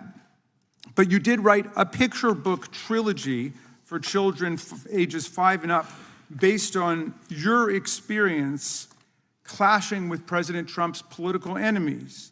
In your book, you describe your literary alter ego, Kash the Knight, as a wacky, easily bored wizard carrying out King Donald's vengeance by driving his enemies out of the kingdom. In the books, King Donald is besieged by the evil Hillary Queentown, but saved in the end by Kash. Then Kash goes on to catch mules who are stealing the 2020 election for the great King Donald from Sleepy Joe. And then in the third book, Kash takes down the Dragon of the Jalapenos, nicknamed the DOJ. Your supporters had hoped that you would graduate from imagining yourself a romantic fairy tale knight to actually running America's premier federal law enforcement agency. Alas, just as we've learned how dangerous it is to put a science-denying anti-vaxxer in charge of our public health, we've learned how dangerous it is to name as director of the FBI a man who thinks of himself as a fairy tale knight who keeps a fire-breathing dragon named DOJ at home to forcibly drive villains out of the kingdom. When Charlie Kirk was assassinated, while his killer was still on the loose, you decided you didn't need to be at FBI headquarters in Washington to work with your team while the chaotic manhunt unfolded. You spent your evening dining in a swanky Midtown Manhattan restaurant and tweeting out false information that the subject of the shooting was in custody, a statement you had to retract 1 hour later. Your performance was so disturbing that even the MAGA base was alarmed. Culture warrior Christopher Rufo, who just a few months ago sat in your chair as a Republican witness, observed that you performed terribly, and he called for your ouster. The FBI might be able to survive your delusions of grandeur and the explosively volatile temper that was on display yesterday in the Senate, but the intractable problem is that you are running the FBI not as a law enforcement agency charged with keeping the American people safe, but as a political enforcement agency working directly for the president's vengeance campaign. 7 months in, it's impossible to overstate the destruction, chaos, and demoralization you've brought to the FBI and its workforce and the resulting danger your actions have caused to our country. You've been systematically purging the FBI of its most experienced and qualified agents, division leaders, and experts in counterterror, counterintelligence, and cybersecurity, precisely the people who have the expertise you lack and which the FBI and the country need. They've been expelled from the ranks of the Bureau simply because they did their duty investigating crimes, including those committed by the mob that attacked the Capitol on January 6, 2021, and beat the hell out of more than 140 police officers, or simply because you suspected them of being insufficiently loyal to Donald Trump. You illegally sacked Brian Driscoll, the former acting director of the Bureau, and a decorated counterterrorism expert who worked at the FBI for nearly 20 years. According to Driscoll, you told him your own job, quote, depended on the removal of agents who worked on the cases against the president, regardless of whether the agents chose to work on those cases or not. You added, quote, the FBI tried to put the president in jail, and he hasn't forgotten it. You forced out the leader of the Salt Lake City field office, Mehtab Saeed, just weeks before Charlie Kirk's assassination, depriving the FBI of an experienced counterterrorism expert described by her colleagues as absolutely the best and legendary. She would have led the FBI's manhunt had she not been fired.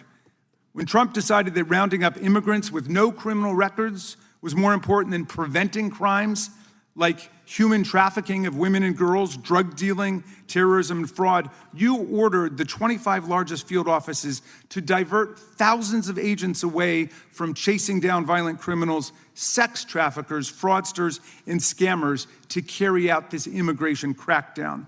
Director Patel, you treated the men and women at the FBI with disrespect and paranoia. You've assembled a roving band of freelancing henchmen within your office and charged them with conducting unauthorized investigations, targeting and harassing career FBI employees. Amazingly, you forced senior leadership to repeatedly take polygraph tests to prove their political loyalty and pushed out leaders who refused these demeaning exercises. And now we're seeing one very clear reason why you want to build a political FBI. The Epstein files. You want an FBI blindly loyal to Trump and to you as his enforcer so you can continue your cover-up of a massive international sex trafficking ring with more than 1,000 victims, betraying all of the survivors of the sexual violence. Before you got in this job, you called for full release of the Epstein files, telling podcaster Benny Johnson that the only reason the list was not released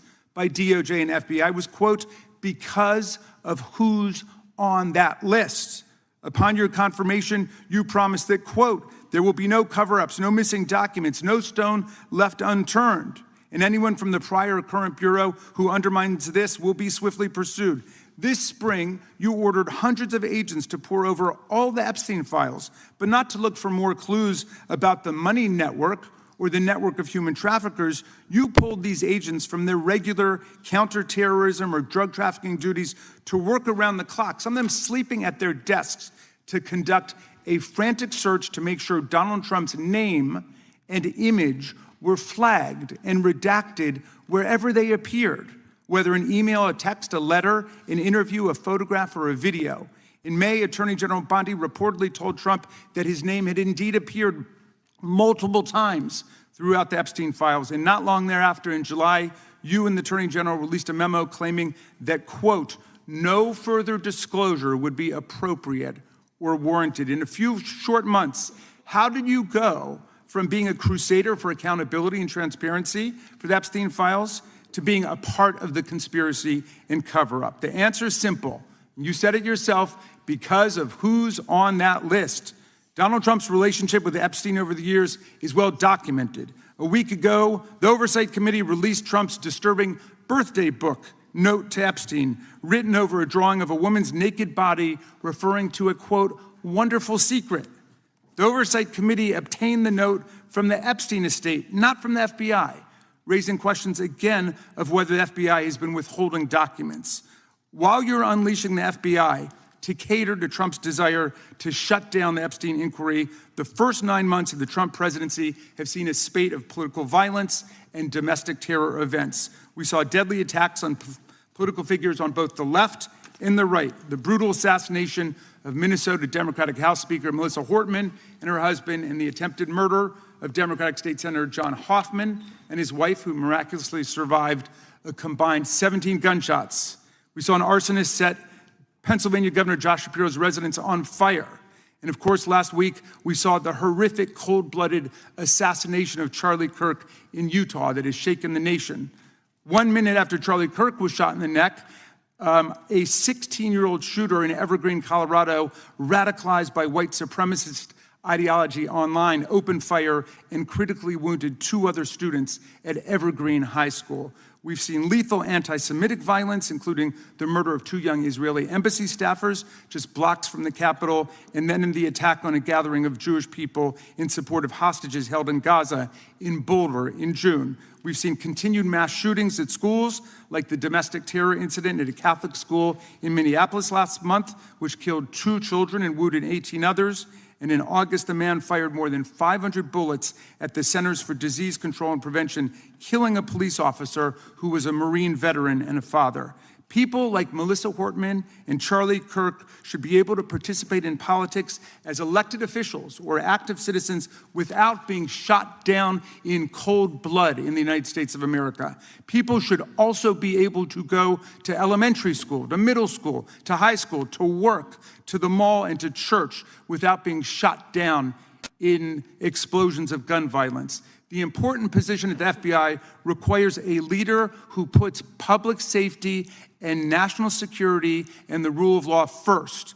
I'm afraid, Director Patel, you've given us reason to believe you've used the powers of the FBI to serve Donald Trump and his agenda of partisan retribution. You've broken your promise not to do that. You've betrayed Jeffrey Epstein's victims and survivors. You've turned your back on the career law enforcement officers of the FBI, and as a result, you've left all of us less safe than before. Mr. Chairman, I yield back. Gentleman yields back. That opening statement may have been longer than any book director's ever written or anyone else has written. Without objection, all of the opening statements will be included in the record. We will now introduce today's witness. Mr. Patel has been the director of the FBI since February of 2025. He previously served as chief of staff at the Department of Defense, deputy director of national intelligence with the National Security Council, and also as a congressional staffer, as a federal prosecutor, where he focused on national security cases. And he also worked as a public defender in the state of Florida. We welcome our witness, appreciate his work, and thank him for appearing here today. We will begin by swearing you in. Director, would you please stand, raise your right hand. Do you swear or affirm under penalty of perjury that the testimony you're about to give is true and correct to the best of your knowledge, information, and belief, so help you God? Let the record reflect that the witness has answered in the affirmative. You can be seated as you are. You know, you've been through this yesterday. Did a fine job. Please know that your written testimony will be entered into the record in its entirety. Accordingly, we ask that you summarize your testimony. Director, you may begin. Good morning, Mr. Chairman, Ranking Member Raskin, and members of the committee. I want to begin today by discussing the appalling assassination of Charlie Kirk. It's important for this FBI to be transparent without jeopardizing our investigations, so a little bit of the timeline is important. Charlie Kirk was unfortunately assassinated on September 10th. We immediately, the next day, released images early in the day in local time in Utah to start the public partnership in our manhunt for the assassin and culprits. At approximately 5 p.m. local time, I arrived on the ground and walked the crime scene myself, and we flew multiple FBI assets in and out to process DNA simultaneously while bringing in evidence response technicians, hostage rescue teams, and other experts to assist state and local law enforcement with their investigation. At 8 p.m. local on September 11th, the FBI collected and populated and promulgated at a press conference a video of the suspect on the grounds. We also released enhanced images.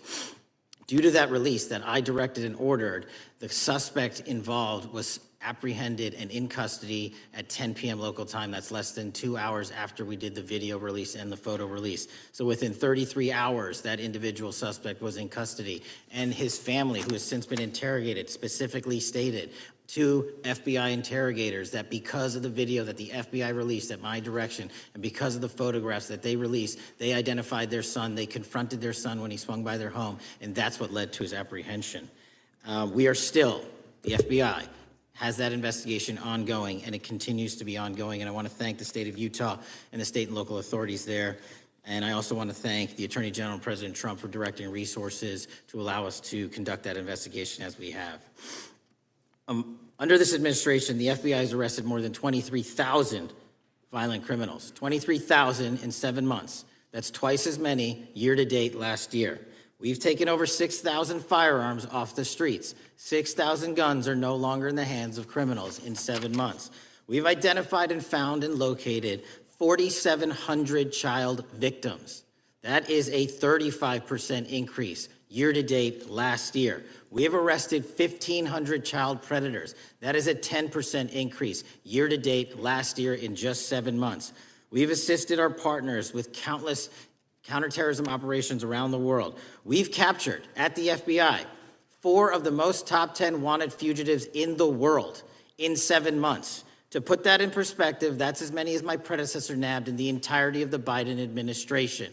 We got 4, we got more coming. On top of that, in 2 weeks, thanks to the help of the CIA, we collected and captured one of the individuals responsible for the horrific Abbey Gate bombing that led to the murder of 13 service members. We did that in 2 weeks. They didn't do it in the 4 years of the entire prior administration. Nationwide, we've been executing our Operation Summer Heat, the FBI's national focus on targeting violent crime based on intelligence-driven operations. Ask the citizens of Seattle, Miami, Memphis, Charlotte, Chicago, New Orleans, to specifically highlight New Orleans and Nashville. There has been a 250% increase in violent crime arrests in those cities alone, and other mid-major cities that I've just listed.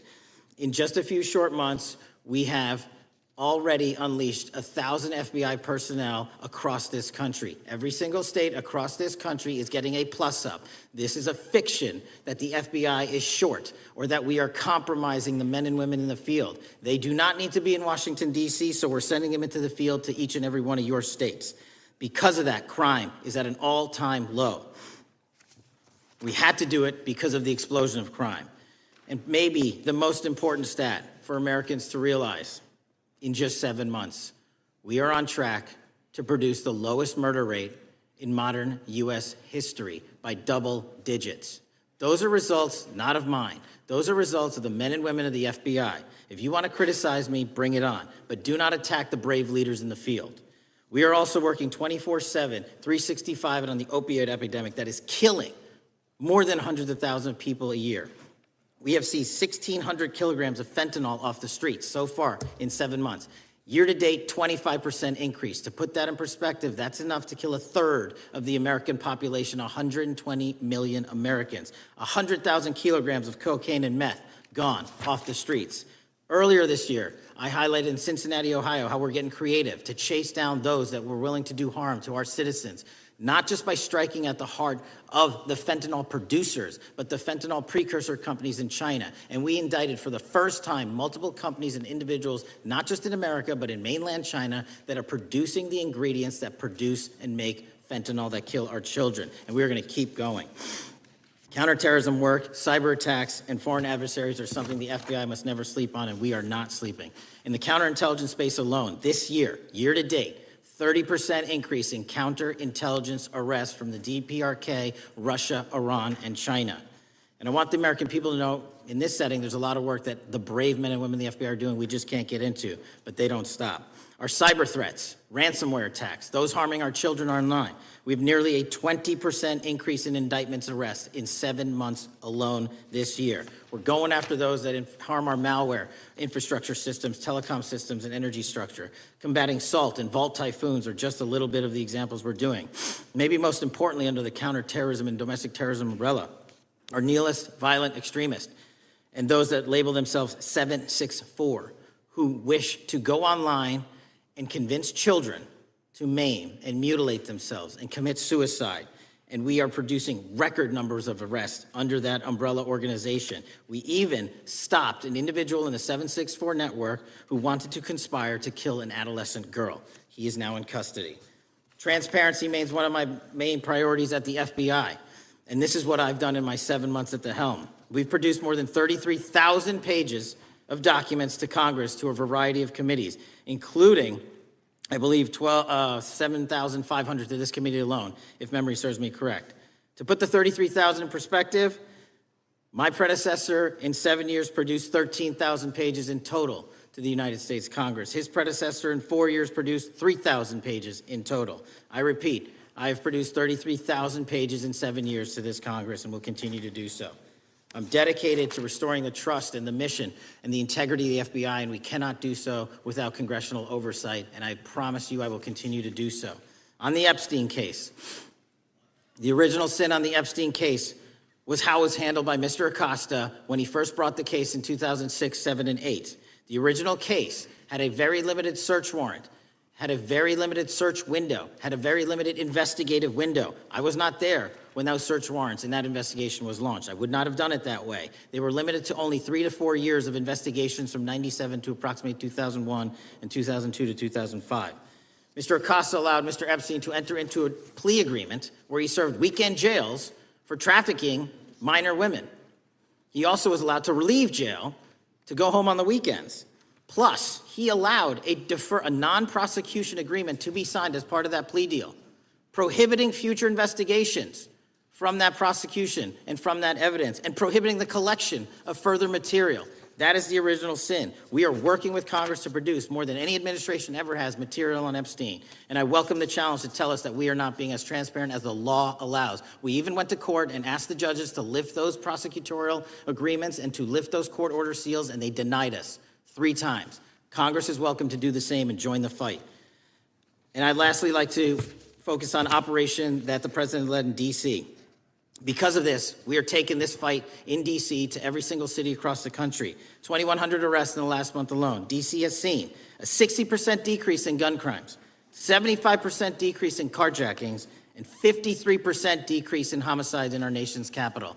And rightly so. We're bringing that fight to the streets of America. I want to thank you for your support, and I'm proud to be the director that leads this FBI into a new headquarters building that they've needed for decades, saving the taxpayer $3.5 billion and also providing our workforce a safe environment. If you don't know the calamity that is the Hoover Building, I invite each and every one of you to walk around. I'll give you a tour myself, and you can see where the cement falls on the heads of our employees that is only to be saved by netting. Just to give you an example. Thank you for support to our mission. And I do want to highlight one thing about D.C. It's because the FBI gathered sources and evidence that we were able to, through our source network, identify the horrific murder of the D.C. intern, Eric Tarpinian. And I've spoken to his family, and we are working to bring them justice. And Mr. Chairman, in my 16 years, now my 17 years of government service, if anyone has any questions about my service, bring it on. Yeah. Thank you, Director. We will now proceed under the 5-minute rule. The chair recognizes the gentleman from California, Mr. Eisen. Director, delighted to have you here. You are a breath of fresh air. As you outlined, and I won't repeat it, the accomplishments, you did so with the same resources as your predecessor, roughly. Is that correct? I believe so, yes. And so how much of that has to do with taking people out of the backside of the FBI and moving them into the field, into doing the job for which we primarily pay the FBI? It's exactly what we needed done. 1/3 of the FBI's workforce resided in the National Capital Region before I got there. 1/3 of the crimes do not happen in Washington, D.C. Not anymore. Not anymore. So 1,000 personnel of the FBI were deployed across this country on a permanent basis, and every single state in this union is getting a plus up, not a reduction, a plus up of 1811s of intel analysts and support staff. And that is why the crime rates are going down in record numbers. Thank you for doing that, and it's perhaps the hardest thing for a bureaucrat to do is to lower the head count around them that support them, and I appreciate your willingness to do it different than your predecessor. A lot of what you covered earlier was the find, the discovery, and then the prosecution that is done by the DOJ. But I want to talk a little bit about the prevent side. On the Charlie assassination, sir? No, on all of these. Okay.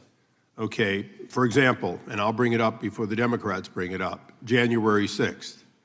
January 6th, we now know, because of your find, that in fact there were people involved who were not just observers but participants who in fact, it's been alleged, and I personally believe, in fact, were part of promoting, perhaps even the one woman who died, encouraging her to walk through a door that led to her death. When you see that kind of activity, and you know it was done under predecessors with full knowledge, whether it's January 6th, where embedded people crossed the line, or any other activity, including obviously the Russian hoax that we're now dealing with up in front and center. My question to you is, what can you or others do to prevent it from occurring again? Not on your watch, but on future watches. How can we know that this won't happen again the moment you leave the FBI? It's simple. What I'm doing through our leadership cadre is having FBI agents do what they were trained to do, not what they were not trained to do, not put them in situations that both harm them and the public. We're also utilizing our SORT networks and prioritizing the threat structure to go after the narco traffickers, the counterterrorism people, the counterintelligence threats, and the cyber threats. That's what they were trained to do, and that's what we're letting them do. One major question I have, after decades of doing this, on our side of it, both the chairman, myself, and others, both at oversight and here, have seen that the FBI and the Department of Justice hide behind non-statutory practices. Now, you've changed the interpretation of many of those practices. That's why we're getting the discovery that was previously withheld. How do we work together to make sure that we never again have false walls, non-statutory walls that say the Department of Justice has a prohibition about giving, quote, you fill in the blank, that has led to the chairman not seeing anything until you took over? I'm wedded to aggressive constitutional oversight. Having been a House congressional staffer, I know that is an important part of securing our democracy. And the way we make it an everlasting, enduring process is by showing the American people the results of what we are doing and the important work of this committee and putting it out to them so they can see government waste, fraud, and abuse. And then they can demand from our constituents and our electors that they want this process to continue. Last major question here. Some things are so sensitive that we both would agree they cannot be made public. Will you commit to this committee when it is too sensitive to disclose that you would at least make it available for in-camera review by the chairman and ranking members or others designated? I have done that, and I will continue to do that. Well, thank you, Mr. Chairman. This is a breath of fresh air. This is the beginning of what we need. But my questions today for the director are ones in which I believe that we do need to codify by agreement or by statute, if necessary, the kind of openness and transparency that we're seeing from this administration, the kind of discovery that's allowing us to do our oversight properly. And I would hope that that be the follow-up to this, obviously along with the Attorney General. And I yield back my 4 seconds. Thank you. The gentleman yields back. The gentleman from New York is recognized. Thank you, Mr. Chairman. Welcome, Director Patel.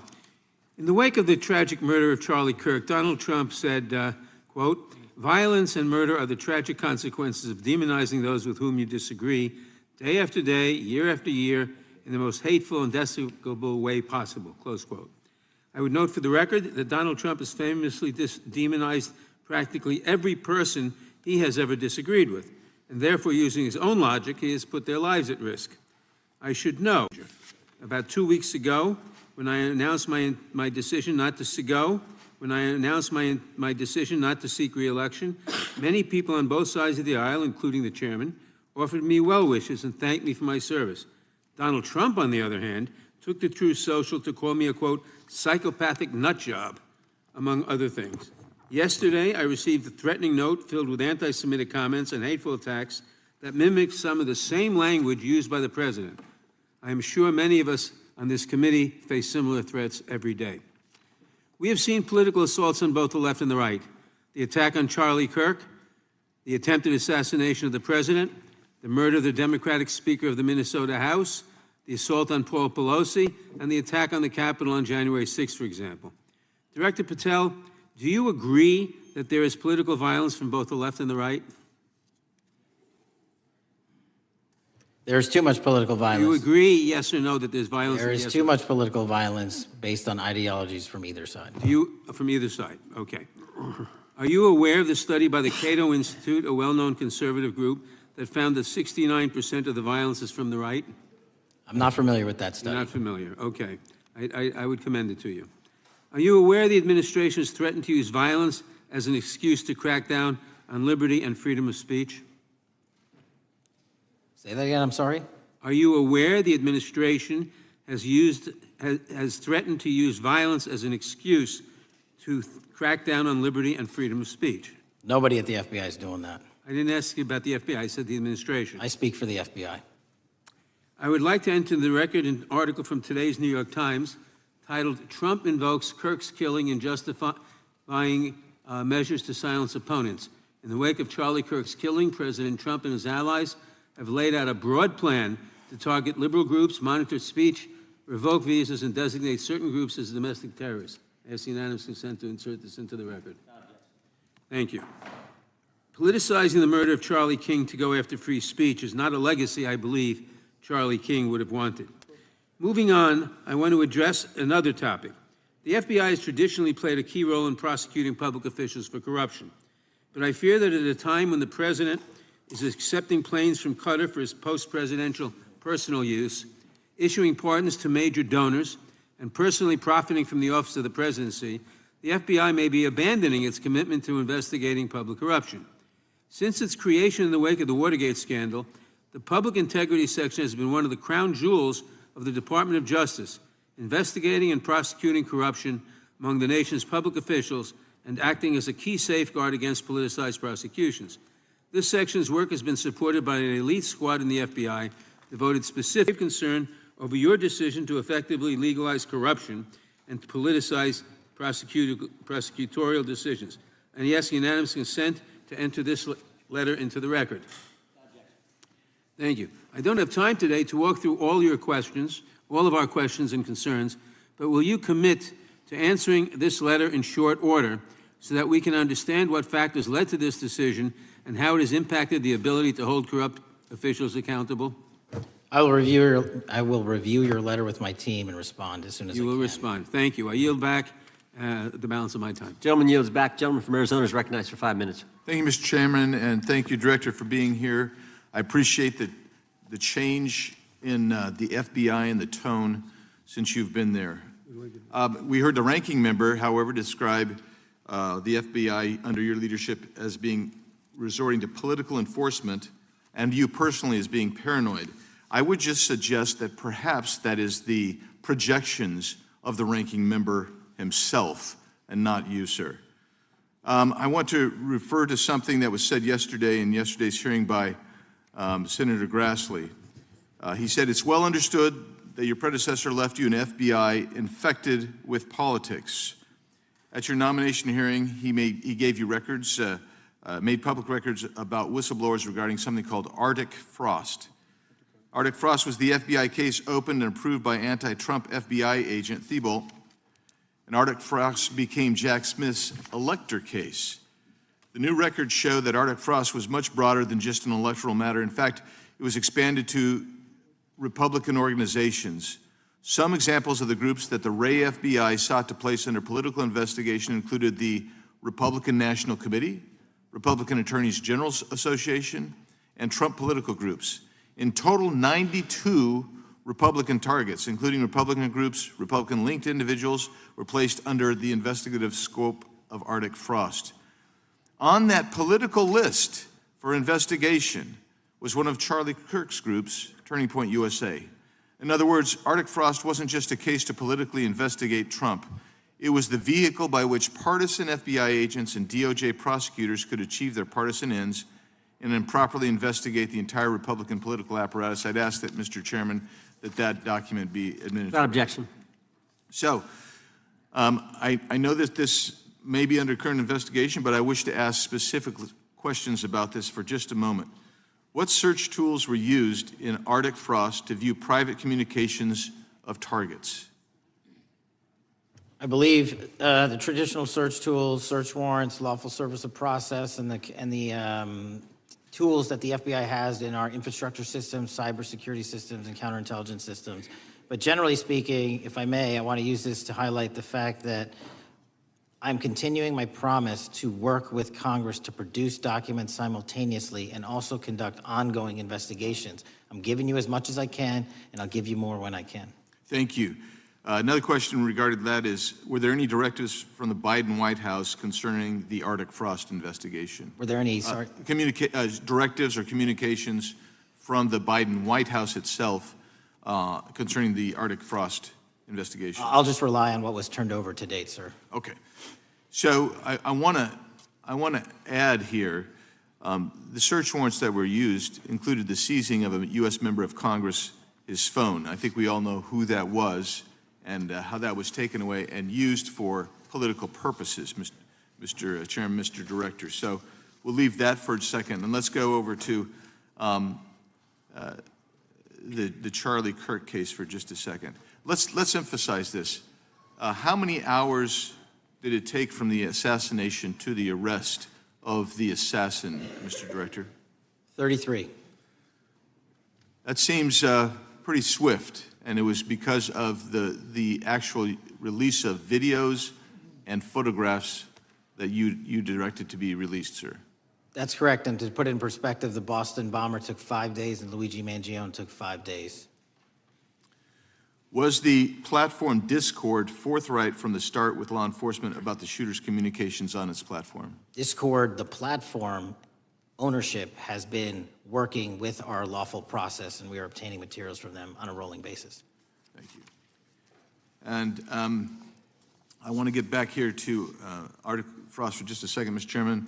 I'd like the unclassified document from the FBI released to be admitted to the record. Without objection. And a document from the Economic Times also to be admitted to the record. Without objection.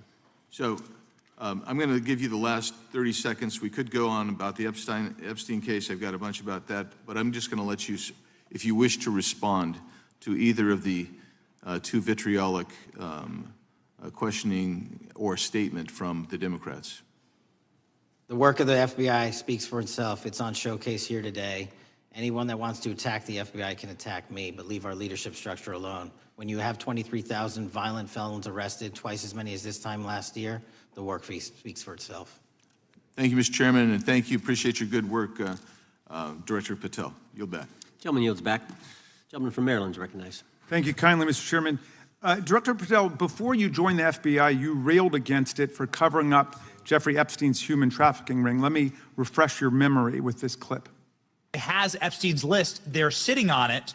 That doesn't seem like something you should do. You're protecting the world's foremost predator. That seems like an evil thing to do, regardless of who may be embarrassed in the release of that list. Why is the FBI protecting the greatest pederast, the largest scale pederast in human history? Simple, because of who's on that list. So you finished that December 2023 interview with a challenge to the FBI and harsh words for Republicans in Congress for not getting the Epstein files out to the public. You can see this clip. Boy pants, and let us know who the pedophiles are. Put on your big boy pants and let us know who the pedophiles are, you said. You emphasized that the president and the FBI director each had complete authority to release Epstein's client list. You said Epstein's black book is under the, quote, direct control of the director of the FBI. Look at this clip. This is way off the topic, but who has Jeffrey Epstein's black book? Black book. FBI. But who? That is, I mean, there's... Oh, that's under direct control of the director of the FBI. All right, so you were sworn in as director more than 200 days ago. Now the black book is under your direct control. So why haven't you released the names of Epstein's co-conspirators in the rape and sex trafficking of young women and girls? The Rolodex, which is what everybody colloquially refers to as the Black Book, has been released. Oh, no, you're talking about what the journalist got 5 years ago? No, that's not what we're talking about. We're talking about what you were talking about there, That's the Black exactly Book what I under was the direct control of the FBI director. We have released more material than anyone else before. The Biden administration, Obama administration had the exact opportunities to release this material, and they never did. And if you are selling the men and women of the FBI, Why we're not have you going after changed your child position? predators. Hang on, you said we're not going after child predators. 1,500 child predators arrested this year, 35% increase, I'll reclaim my time. 4,700 child victims Mr. Chairman, I'm going to found. reclaim my time if you could instruct the witness. Why have you changed your position? There you were saying it's under the direct control of the FBI director and all of it should be released. Why have you changed your position? Everything that has been lawfully permitted to be released has been released. And as I told you, the investigation was limited. And let me make something crystal clear. I never said Jeffrey Epstein didn't traffic other people, other women, and they're not other victims. This is the investigation we were given from 2006, 7, and 8, and the search warrants from 2006, 7, and 8. That's what we're working with. Well, wait, have you released all of the stuff that the FBI has seized from Epstein's house? The computers, the emails, the file cabinets, the documents? What about the financial records? Have you released all of that? everything the court has allowed us to Which release. court are you talking about? 3 separate federal courts have come in and said. We're talking about the 3 evidence you've got. It's got nothing to do with what those courts have. Do you have any We're talking idea about how the evidence. law works? Wait. Do you want me to break the law in a federal judge's order? No, I want you to satisfy follow your own curiosity? word, Director Patel. You said up there it was under the direct control of the FBI director. He had the black book. Everything have you released? I have direct control over, we have gone to court. You haven't. Complete We your went sentence. to court. Everything you have direct control over, you we said. Have gone to court, and everything we have direct Director control Patel, over. complete your and sentence. can You said lawfully everything- Like to release. the We're gentleman- releasing. He'd like to complete his answer. You began the sentence, everything you have direct control over, and then you stopped that sentence. You've released everything that you have direct control over? I have direct control over and can lawfully release. If you're not familiar with the court orders, that's not my fault. Oh, I'm Go perfectly, look at them. I'm Go perfectly to familiar court. with them. But how did we prosecute Ghislaine Maxwell? She was prosecuted with the investigatory material that was collected from 2001 and 2005 because of the non-prosecution agreements and the court orders on the investigations and search warrants. We were not able to develop new information. And oh, by the way, Jeffrey Epstein was out for 12 years, and the Obama and Biden administration did nothing to look at his work, his pedophile network. If you want to blame me, that's fine. But now you're blaming the men and women who conducted this stop great that. search. I'm not blaming anybody other than you. You're not keeping your word. You said that you would release all of the materials Has under your anyone direct released control. more information on Epstein than I have? Has Well, anyone? much did more- Comey, did Ray? Much Did more. they? Excuse me. Much more has come out in the days since the American people and Congress have been demanding it. But it's coming out in dribs and drabs. Why don't you just release the entire file as you promised to do? I literally just told you, there are multiple federal court orders. I'm not going to break the law to satisfy your curiosity. You didn't join us when we filed court to release the court orders. You could have. You have lawyers. You could have shown up. You didn't do that. That's a tiny fraction of the material we're That talking is about. not. It is How a do you- tiny fraction. How do you know that? Have you seen No. everything? It's all misdirection. How do you know Time that? of the gentleman has expired. The gentleman from California is recognized. Well, thank you. Mr. Director, just to be clear, how many of the Epstein files were released in the 4 years of the Biden administration? 0. And how many have you released? I don't have the number, but it's got to be thousands of pages of stuff. I was going to ask you to begin whether Americans are safer today than they were 9 months ago, but you cited dramatic increases in criminal arrests since you've taken office, a dramatic decrease in crime that's resulted. Who would have thought that taking criminals off the streets would reduce the crime rate? But somehow we have stumbled upon that new truth. But it begs the question, what was the FBI doing during the 4 years of the Biden administration to see that dramatic an increase in work under your tenure? The simple answer is I'm letting good cops be cops. We're working with our state and local law enforcement. We're energizing our partnerships. We're bringing on more task force officers. When you have more cops in the streets, when you're using ground-based intelligence, when you're not weaponizing law enforcement and focusing on D.C. and focusing on the rest of America, this is what happens. It is not a significant mind shift in terms of how we maneuver the FBI. They've wanted to do this work since they signed up. We're just letting them. And we've seen many prominent Democrats oppose your efforts to restore law and order to the streets of our nation's capital. I mean, all of us here have seen a dramatic change for the better here in Washington, D.C. Why are so many Democrats attacking you for that? Sir, Democrats have been attacking me for a decade, as is the fake news media. They didn't like the fact that I exposed the Russiagate host and the largest weaponization of the FBI, DOJ, in U.S. history. We proved it to be true with congressional oversight. I'm wed to that congressional oversight and will continue to do that work. Christopher Wray repeatedly warned this committee that the Biden open borders policy had produced a significant increase in terrorist threats that he said kept him up at night. A particular concern, he said, was the 2 million gotaways that entered the country during the Biden administration. That's an average of 41,000 every month. What are the monthly gotaway numbers today? Sir, I'll have to get back to you on the exact gotaway numbers, but identifying that there are gotaways is step one. Going and manhunting them is step two, and that's what we're committing our resources to do. Well, that's my next question, is what progress has the administration made in apprehending and removing terrorist threats that came in during the Biden years? I think you're talking about, if you're not, let me know, known or suspected terrorists, and we've encountered almost zero at the southern border since the southern border has been sealed. But the problem that we are running into is our northern border. It's largely expansive. The enemy has adapted, and we need more focus on the northern border to stop known or suspected terrorists from coming in from places like China, Russia, the Middle East, Africa, Afghanistan. And what can you tell us about the remaining threat posed by potential terrorist cells here in the United States? The terrorist threat that continues to be posed by international terrorists here in the United States is one of my highest priorities. We are working through our intelligence community partners to identify those individuals, and we've taken down numerous individuals in numerous rings across this country to neutralize that terrorist threat, including in places like New York City, Los Angeles, and I believe Dallas, Texas most recently. How extensively did criminal cartels like Sinaloa, Jalisco, New Generation, MS-13, Trinidad and others infiltrate our country during the Biden administration? By the tens of thousands. Well, and what progress have you been making in combating their presence? I think the DHS is best to speak to that, but I think I can't remember the numbers of tens of thousands or hundreds of thousands of individuals they found that came in illegally, and the tens of thousands that associations to criminal networks have all been deported. And that effort is being opposed every step of the way by Democratic leaders in our cities, some of our states, and right here in the Congress. Isn't that true? Well, we're just working where we can in every single city we can, and I welcome the opportunity to partner with Republicans or Democrats on fighting violent crime like we're doing. Mr. Biggs asked about Arctic frost. What else can you tell us about that and what we need to do to assure that it never happens again? Continue the congressional oversight work that you're doing on Arctic frost. Let me provide you with more documentation on Arctic frost, and also call in witnesses from the paperwork that we have given you.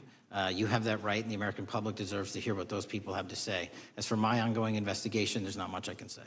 What role did the FBI play in suppressing the Hunter Biden laptop story during the 2024 election? Off the top of my memory, sir, I believe the FBI was in possession of verified information from that laptop, and it was improperly publicized that they did not have information and masked it as Russian disinformation. We now know that was categorically false. I don't know why the FBI did that, when they did that, but we've released all the materials related to that.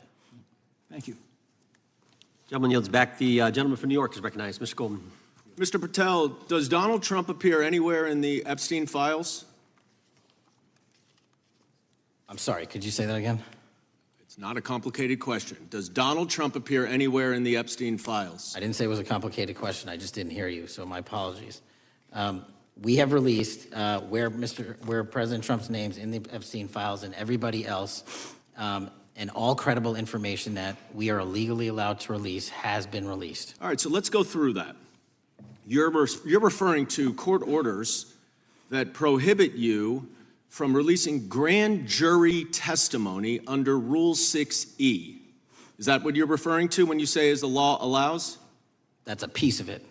Really? What other evidence do those three court orders you cited prohibit from being released?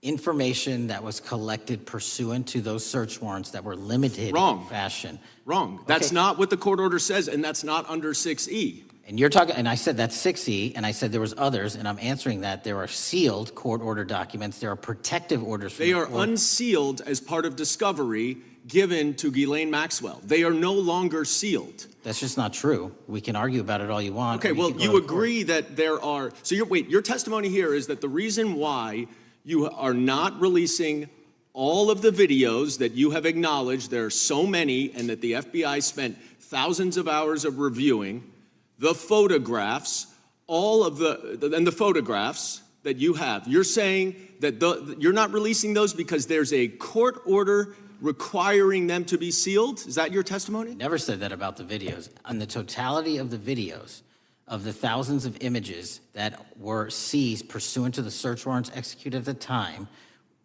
the overwhelming majority of that video is pornographic material that was downloaded from the internet and child sexual abuse material. We will never release that. Well, as you should not release the victims, but if there are videos that relate to others who Epstein trafficked to, such as maybe Prince Andrew, or photographs, that you have total control to release. Yes, and if it exists. And so why haven't you released it?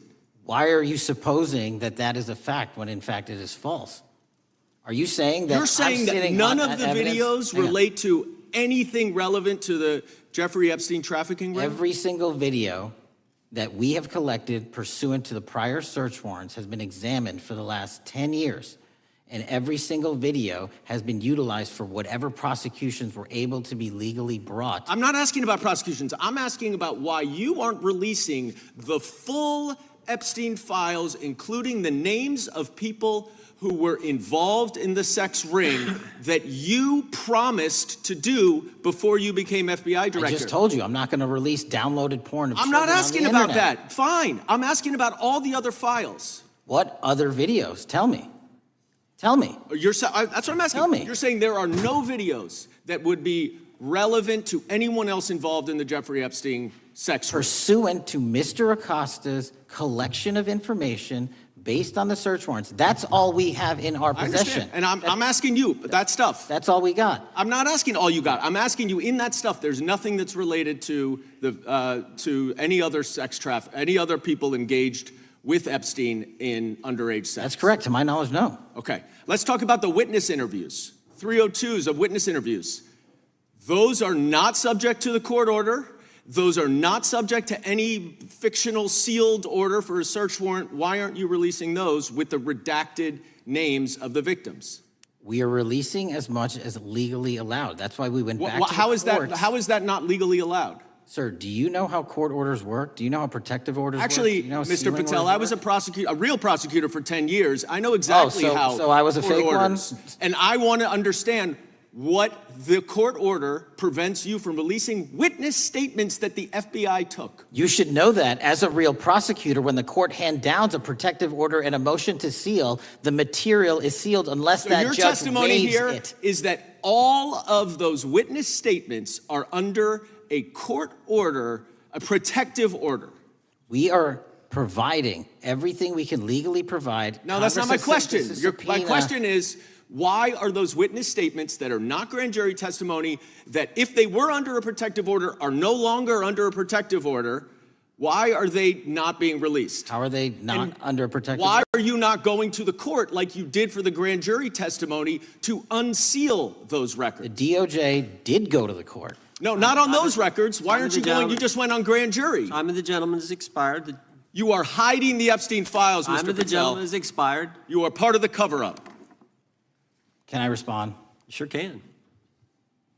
Any allegations that I'm a part of a cover-up to protect child sexual trafficking and victims of human trafficking and sexual crimes is patently and categorically false in the work of my So I hope you will talk to them when they have requested to speak with you, because the victims have requested and you are not responding to them.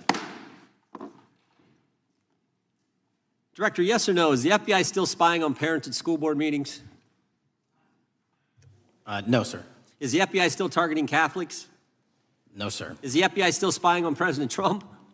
I don't believe so. Is the FBI still censoring Americans? No, sir. Is the FBI still targeting Americans for shopping at Cabela's or purchasing Bibles?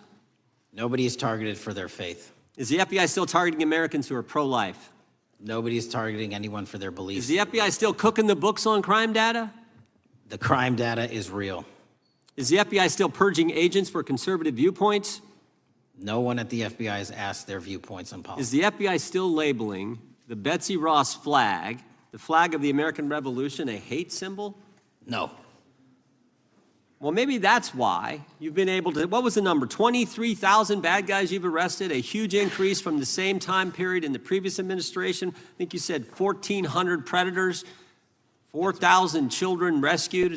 Were those the facts? 4,700, 35% increase on children rescued. Yeah. And you got the guy to Abbey Gate. We got the Abbey Gate guy. We had a guy from the 4th District of Ohio who lost his life there serving our country. We appreciate that.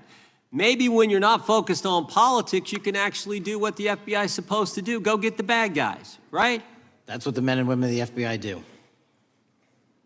Director, did John Brennan lie to Congress? Let me just read a couple things, actually, before you answer that. 2 years ago, we had Mr. Brennan in for an interview, and I asked him, how'd you learn about the dossier in December of 2016? Mr. Brennan replied, I received a copy of it from the FBI, and the CIA was very much opposed to having any reference or inclusion of the Steele dossier in the intelligence community assessment. That's what John Brennan told the United States Congress. 7 weeks ago, the Director of National Intelligence told us this: John Brennan lied and denied using the dossier in the intelligence community assessment because he knew it was discredited. CIA officer told the House Intelligence Committee Brennan refused to remove it, and when confronted with the dossier's main flaws, he responded, yes, but doesn't it ring true? John Brennan lied to us? Mr. Chairman, I won't stylize the evidence. What I will say is that the intelligence community assessment, those that created it and any individual involved with it, is an ongoing investigation.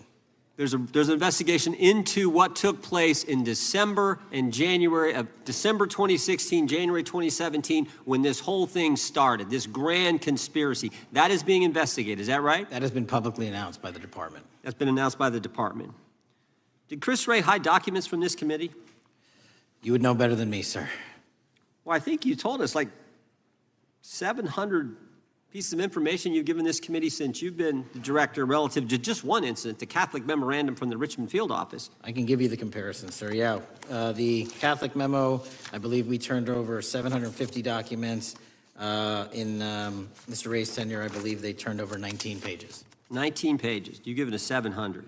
Why would Chris Wray hide information from this committee? You'd Want have to to hazard a guess? I'm sorry? Hazard a guess why he would do that? I don't know, sir. I think maybe it was because FBI was spying on a priest, trying to get him to break the priest penitent confidence that exists. You think maybe that was the reason? You'd have to ask him, sir. Yeah, we'd love to do that. I want to read a few names here. Arctic Haze, Tropic Vortex, Riding Hood, Foggy Falls, Echoes Fate, Sirens Lure, Genetic Christmas. What are these code names about, Director? You know? Not off the top of my head. Well, Arctic Haze, Tropic Vortex. My understanding, these are code names for leak investigations of classified information from the year 2017. Does that ring a bell? In terms of leak investigations, many of those are classified and many of those are ongoing, Mr. Chairman. But we are working with you to produce documents as we close those investigations or as we declassify them. Let me ask you this question, because this is something I've wondered about, the way the FBI used to work.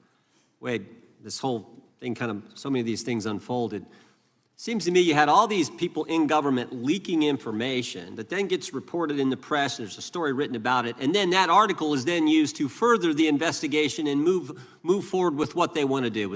Did that take place back in 16 and 17? That's the exact scenario that took place in the FISA application for Carter Page and the rest of the Trump campaign. And that is frightening, because that's what the CIA is supposed to do in foreign countries. It's not supposed to happen to Americans, but it did, didn't it, Director? Yes. And not just any Americans, it happened with the President of the United States. Is that accurate? Yes, sir. Yeah, and you were the key guy in helping expose that. And I think our country will be forever grateful for what you did to let the country know that was going on involving Americans, which is not supposed to happen, and not just, again, any American, but the President of the United States. Chair now recognizes the gentlelady from California. Thank you, Mr. Chairman. I'm concerned by reports that FBI agents have been diverted from their important work on crime and anti-terrorism to work on matters that are not critical to our safety. I'd like to play the video, the whole video. Jeffrey clip. Epstein's Black Book? Black Book. FBI.